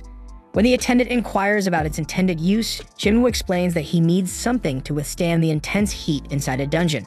He displays a cloak and some rings, noting that while they're reasonably priced, the cost is still a bit steep for him. He wonders if a discount might be possible, but the staff informs him that prices are fixed. However, they add that if he manages to break the glass encasing their equipment, he might just walk away with it for free. Jinwoo is startled by the staff member's comment and readies himself to smash the glass. Just as he's about to throw a punch, the staff interjects, explaining that he was only joking, and that even a slight vibration would trigger an alarm due to the glass's remarkable strength. He apologizes for taking the joke too far, leaving Jinwoo feeling awkward. Frustrated, Jinwoo tells the staff that he'd rather see some proper weapons instead. The weapons specialist then leads him over to display a selection of short swords. As they walk, the armor specialist member points out that Jinwoo somehow managed to crack the glass, even though he never actually touched it. Meanwhile, a particularly hefty short sword is presented to Jinwoo, and he can hardly believe the outrageous price tag, especially since its strength barely matches that of Kasaka's venom fang at best. In response, Jinwoo pulls out the Kasaka dagger he recently purchased from his personal store and asks the staff how much it could fetch on the market. They confidently tell him it could sell for about 100 million gold, a figure that shocks him given that he originally paid only 2.8 million. This revelation convinces Jinwoo that items bought at the store are highly valuable, and he begins to think that he might not need to part with the sphere of avaricious after all. Taking a break, Jinwoo retreats to the bathroom, and the scene shifts to the headquarters of the White Tiger Guild. There, Baek reflects on Jinwoo's immense strength, pondering how his second awakening might have ended long ago, yet he continues to grow stronger. Bak wonders if he has been approaching things the wrong way, and he starts to consider that perhaps Jinwoo is a hunter who can keep getting stronger indefinitely. The narrative then cuts to Jinwoo's home, where Jiena notices that the media has finally stopped bothering their house, an event that delights her because it means she can return to school in peace. Jinwoo speculates that the association must have intervened to ensure their privacy. Teasingly, Jiena suggests that he could be on TV if he wanted to, but she begs him not to drag her into it. Jinwoo shrugs, admitting it's beyond his control, and then announces that he'll be away for a week starting tomorrow, a revelation that leaves Jiena surprised and curious about his plans. At that moment, Leo shows up at the doorstep. When Jiena asks if he's one of Jinwoo's friends, Leo clarifies that he's actually Jinwoo's right-hand man. Jinwoo quickly offers an explanation, telling Jiena that he'll be working with Leo for the next week. Although Leo seems a bit confused at first, a gentle nudge from Jinwoo helps him understand, and he readily agrees to play along. At night, we find Leo fast asleep in Jinwoo's room while Jinwoo quietly checks on Jiena, thinking that maybe things have finally settled down. Though now everyone knows he's an S-rank hunter, so he's got to be extra cautious. To ensure security, he summons Fang's guards from earlier, but quickly notes that only 3 are here, recalling that Fang originally had 4. One of the guards reminds him that the 4th had been sent crashing into the ceiling by one of Jinwoo's earlier attacks, and his shadow extraction didn't manage to recover him. Jinwoo shrugs it off, deciding that 3 guards suffice. He then leaves one of them along with 2 ordinary guards to watch over Jinna. Then while on the rooftop, Jinwoo reflects on the need to bolster neighborhood security and orders some of his soldiers to patrol the area, ensuring it remains peaceful. Overhead, we then see a majestic flying magic beast soar through the sky. The following day, Jinwoo and Leo are seen driving together. Leo thanks Jinwoo for letting him stay over, and Jinwoo reassures him that there's no need to worry about him running away from his house. Leo then inquires about Jinwoo's business at Daesung Tower. Jinwoo reveals that he's scheduled to train for an entire week there, much to Leo's surprise. After all, he's already an S-rank hunter. Jinwoo simply replies that he still believes in the pursuit of greater strength, a sentiment that doesn't surprise Leo all that much. Later, inside the imposing Demon Tower, Jinwoo, adorned in his water-based ring and wind robe, embarks on his latest conquest. He receives a quest to slay the demon monarch Baron residing on the top floor, with a reward promising a rune stone for the Shadow Exchange ability plus 30 ability points. Fired up by the challenge and the rewards on offer, he teleports to the 76th floor. In another scene, Leo's mother is seen in conversation with his father, astonished that their son has left home. While his father appears nonchalant, he suddenly collapses.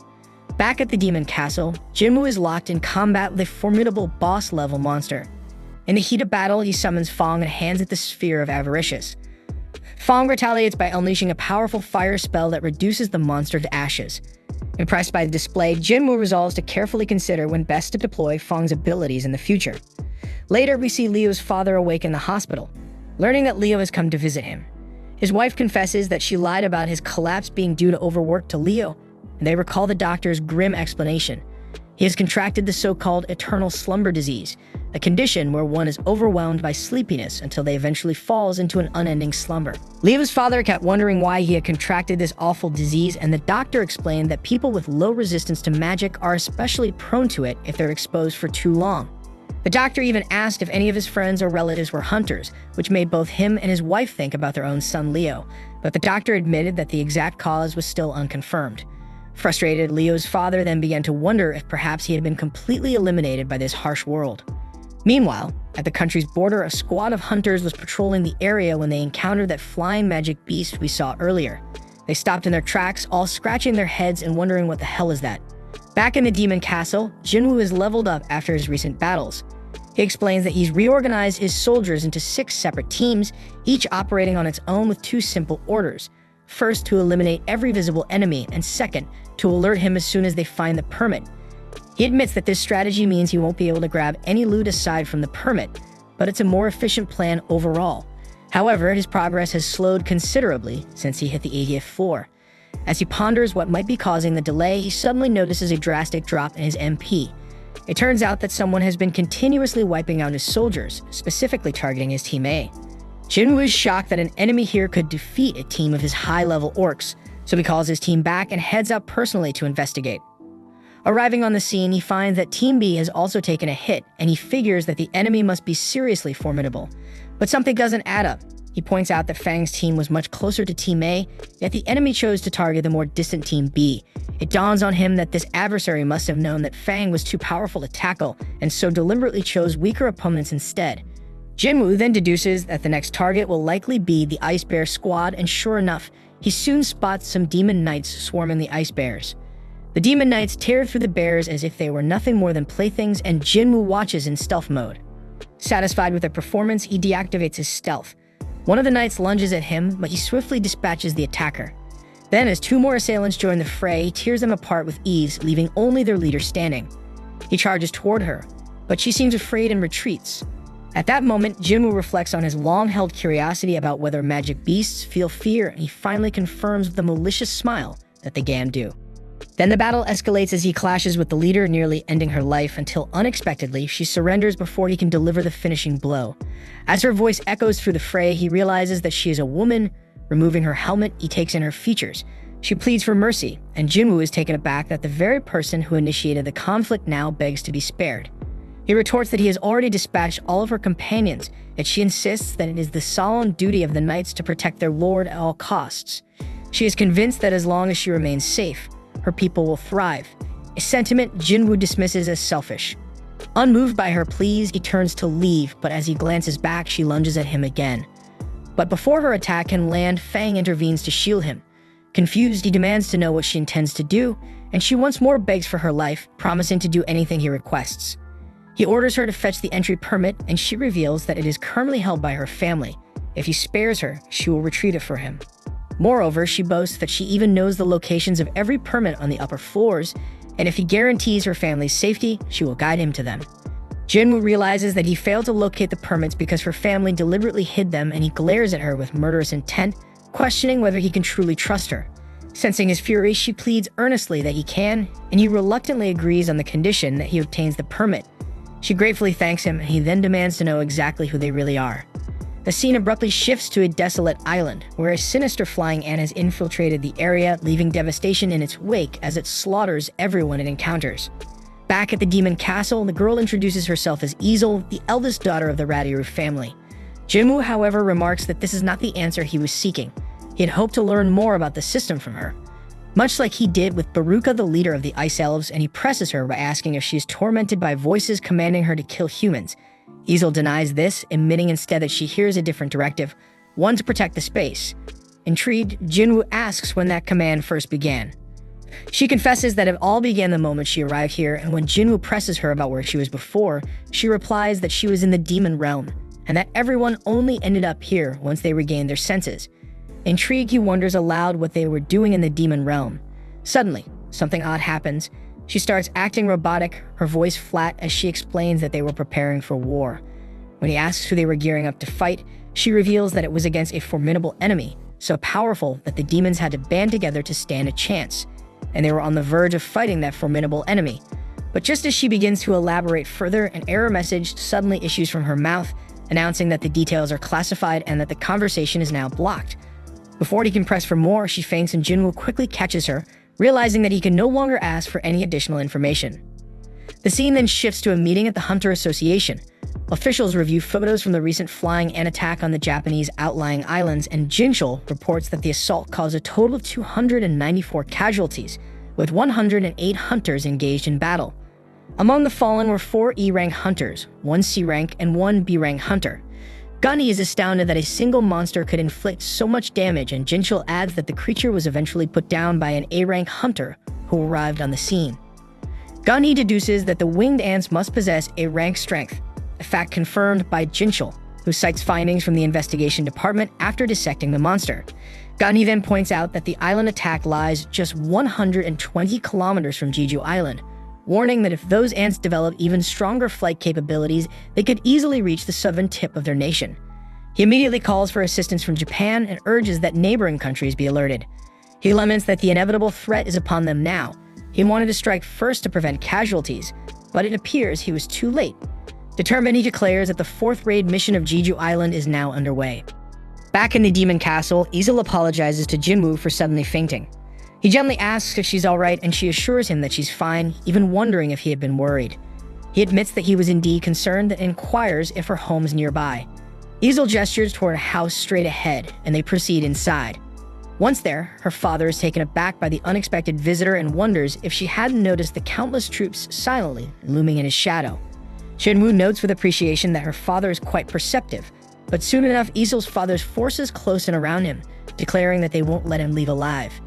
Easel intervenes, pleading with her father to stand down, while Jinwoo calmly reminds her father that he promised Easel not to harm anyone as long as he receives the permit. Having heard that Jinwoo had defeated both Vulcan and Metis, her father is convinced that Jinwoo isn't an opponent they can defeat. Reluctantly, he hands over the permit, ordering Jinwoo to leave. Then, with unexpected boldness, Jinwoo asks if he might borrow her daughter as well. Startled, her father demands an explanation, so Jinwoo explains that Easel had earlier mentioned she knew the locations of the permits on every floor. Her father then asks whether Jinwoo can guarantee his daughter's safety, to which he promises he can. Satisfied, her father permits the arrangement, prompting Jinwoo to ask Easel to guide him. Elsewhere, we see scientists are busy dissecting the flying ant, examining every detail with intense scrutiny. Back at the castle, Jinwoo continues his steady ascent through the floors, and soon he finds himself on the 89th floor. There he observes that both Aegis and Tank have leveled up, one now holding the title of Elite Knight, while the other is just a Knight. He muses that one of them now rivals the strength of an S-ranked adventurer, while the other is comparable to a rank adventurer. Meanwhile, Easel has prepared an array of gifts for the nobles on the floors above, intending to negotiate permits through these offerings, but Jinwoo dismisses the need for such bribes. Isol then warns him that the floors above level 90 are managed by high-ranking nobles, on a completely different level from the low-level shits he's been fighting, so obtaining permits by mere conversation will be extremely difficult. Jinwoo agrees, remarking bluntly that no one bothers to talk to someone they consider weak. He recalls that her family is locked in fierce competition with other demon nobles and promises that he will elevate her family to become the most powerful in this realm. Isol then asks him why he spared her family, and Jinwoo replies bluntly that it's because he likes her, leaving her blushing and embarrassed. Jinwoo muses that he really does get along with simple-minded folks like her and Jinho, so he tells Isol to head back home now. He reminds her that she just warned him things would get tough from here on out, and he doesn't want to drag her into danger. But before she leaves, he asks her to disclose the locations of the permits. Nervously, she wonders if she's useless to him. But he reassures her that isn't the case. In fact, he believes it wouldn't be safe for her to go ahead with him. Still determined to follow him and witness his achievements, she insists on coming along, so he agrees, and together, they ascend to the 90th floor. There, Jinwoo battles the monsters advancing ahead, and he realizes that Isol was right. Both the strength and the sheer number of monsters in this area far exceed those on the lower levels. Nonetheless, he manages to push forward with little difficulty until he finally reaches the 97th floor. The scene then shifts to the Hunter Guild, where we learn that both Mr. Choi and Cha-ha have received a call for the 4th raid on Jeju Island. Mr. Choi reveals that all the S-rank hunters in the country have been mobilized, and Cha-ha wonders if this means Jinwoo will be involved as well. He then informs her that they will be cooperating with Japan this time, since the flying ants have also been threatening that region. Sheke asks when the raid will commence, but no exact time has been decided yet, though he believes it will start soon because the hunters from Japan's ultra-large guild are scheduled to arrive in their nation later today to discuss the situation. Meanwhile, we see Jinwoo on the 100th floor of the demon castle, where he spots a wyvern circling overhead. The creature lands, and riding it is none other than the demon lord Baron. Jinwoo is struck by the overwhelming aura emanating from Baron and wonders if he has any chance of defeating him. Isol freezes in fear at the sight of the demon monarch, and Jinwoo realizes he must bring Baron down from his ride first because fighting an opponent in the air would be far too challenging. Baron then soars upward, summoning demons to attack Jinwoo. Isol panics, unsure of what to do, and Jinwoo quickly summons his army, now enhanced by his monarch's domain. Together, they engage the summoned demons, wiping them out with ease, which leaves Isol in awe of Jinwoo's power.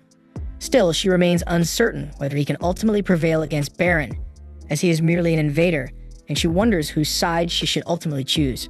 Baron then unleashes a torrent of lightning that cascades from the sky in a devastating area of effect attack, decimating Jinwoo's soldiers and sapping a large portion of his mana. Isol nearly gets caught in the storm, but Jinwoo quickly shields her. He realizes that this isn't ordinary lightning. It's a wide-range assault with a stunning effect. Though he knows his soldiers can be revived, repeated hits like this will rapidly sap his MP. Determined to act before his resources are completely depleted, he activates his dash and stealth skills to charge at Baron and target his wyvern. However, Baron effortlessly blocks his attack, and Jinwoo is taken aback that his stealth detection was penetrated. Baron then hurls Jinwoo forcefully to the ground and attacks with a homing lightning breath. Jinwoo dodges the attack, but is intercepted by Fang, who saves him at the last second. Just then, Eggers steps in and slices off the wyvern's head, bringing Baron crashing to the ground. Jinwoo breathes a sigh of relief, glad that the demon lord has been forced to the ground because he was growing weary of constantly looking skyward. The scene then shifts to the Hunter Association, where a meeting is underway with Goto Ryuji, the guild master of the Draw Sword Guild, accompanied by his interpreter, Hanakawa. Gunny explains that the Draw Sword Guild is one of the largest in Japan, boasting 11th ranked hunters and standing as the second largest guild in Asia. He comments that Gono exudes an inspiring aura and truly lives up to his legendary reputation. Hanakawa then thanks the association for accepting their proposal to form a joint assault team. Gunny, not wanting any fuss, tells her not to mention it further. After all, they were the ones who first requested support. Hanakawa then explains that their research based on information gathered and the dissection of the winged ants has revealed two critical points for the mission. First, the flying ants grow rapidly after hatching but have a lifespan of only 1 year, meaning that if the queen is killed, the rest will perish within a year. The second key finding concerns the ants' behavior. Based on records from 3 previous raid missions, the researchers discovered that the ants are strongly attracted to potent magic power. Hanakawa remarks that this trait will be crucial in devising a strategy for the upcoming mission, and Gunny agrees, noting that they've analyzed the ants' movements with remarkable thoroughness. Hanakawa then translates for Goto, explaining that their guild plans to send 10 out of their 11 S-rank hunters, all tasked with luring out the ants, while the Korean hunters are slated to eliminate the queen ant. Jinchul then expresses some reservations, pointing out that this strategy might force the Japanese hunters to face thousands of ants head-on. Goto, however, is unfazed, since his hunters will merely act as bait rather than engage in full combat, and their AI simulation confirms that this is the optimum plan, and Gunny agrees to the plan. Back in the demon castle, Jinwoo's army continues its fierce battle against the demons, and Jinwoo himself fights relentlessly. He barely finds time to gulp down a mana potion before he notices his MP rapidly depleting. We then see Igris, Iron, and Fang locked in combat with Baron, who seems to effortlessly block all incoming attacks, including Jinwoo's own strike. And in a brutal moment, Baron seizes Jinwoo by the head, poised to finish him off. Yet Igris intervenes, intercepting Baron's sword, and Jinwoo takes advantage, slashing one of Baron's hands while Igris stabs the other, and Jinwoo's shadow army holds the demon down. In retaliation, Baron unleashes another lightning breath that wipes out a large portion of Jinwoo's forces, leaving him alarmed as his MP reaches critical lows. Undeterred, Baron summons his blades and engages Jinwoo in a rapid exchange of blows. The high-speed duel sees Baron gradually overpowering Jinwoo, and he even manages to disarm him. As Baron attempts to deliver a finishing lightning breath, Jinwoo holds down his arms. Just then, Baron lunges again with his lightning breath, but in a sudden twist, Easel throws her blade to divert his focus. Seizing the opportunity, Jinwoo channels the power of his ruler's hand, and with a display of raw strength, he rips off Baron's arms. Not willing to give up, Baron tries once more to release a lightning breath, but Jinwoo counters with a devastating uppercut that blasts the demon's head from his body, defeating him once and for all. Jinwoo then collects Baron's soul, thus completing his soul collection quest, and he instructs Easel to inform her father that the Radiru family is destined to rise to the top of the ranks in this tower from now on. Then we see that Jinwoo has now secured the purified blood of the demon monarch, and with it, he possesses every ingredient needed to brew the elusive elixir of life. He carefully reviews the elixir's success rate, and its quality and quantity depend on the intelligence level of its user, and after a brief moment of hesitation, he begins its formation. When the crafting is complete, he discovers that he's produced 6 bottles of the elixir, each of which must be consumed entirely to unlock its full benefits. Pondering whether this miraculous potion might be the cure for his mother's afflictions, he is interrupted by Iron, who brings him the corpse of a dragon. Impressed, Jinwoo compliments Iron and extracts the dragon's shadow, and having forgotten its original name, he christens it Kaizel. Easel comments optimistically that riding Kaizel will enable them to return to her homeland in no time, even suggesting that they celebrate with a party upon their return. But Jinwoo, eager to test the elixir of life immediately, cuts her off. He recalls that one of his rewards included a rune stone, and after rummaging through his spoils, he finds it and crushes it, a decisive act that grants him a new ability called Shadow Exchange. This power allows him to swap positions with one of his shadow soldiers, though it comes with the limitation that he cannot use it again for 3 hours after each activation. Delighted with his new power, Jinwoo tells Easel to head home on her own.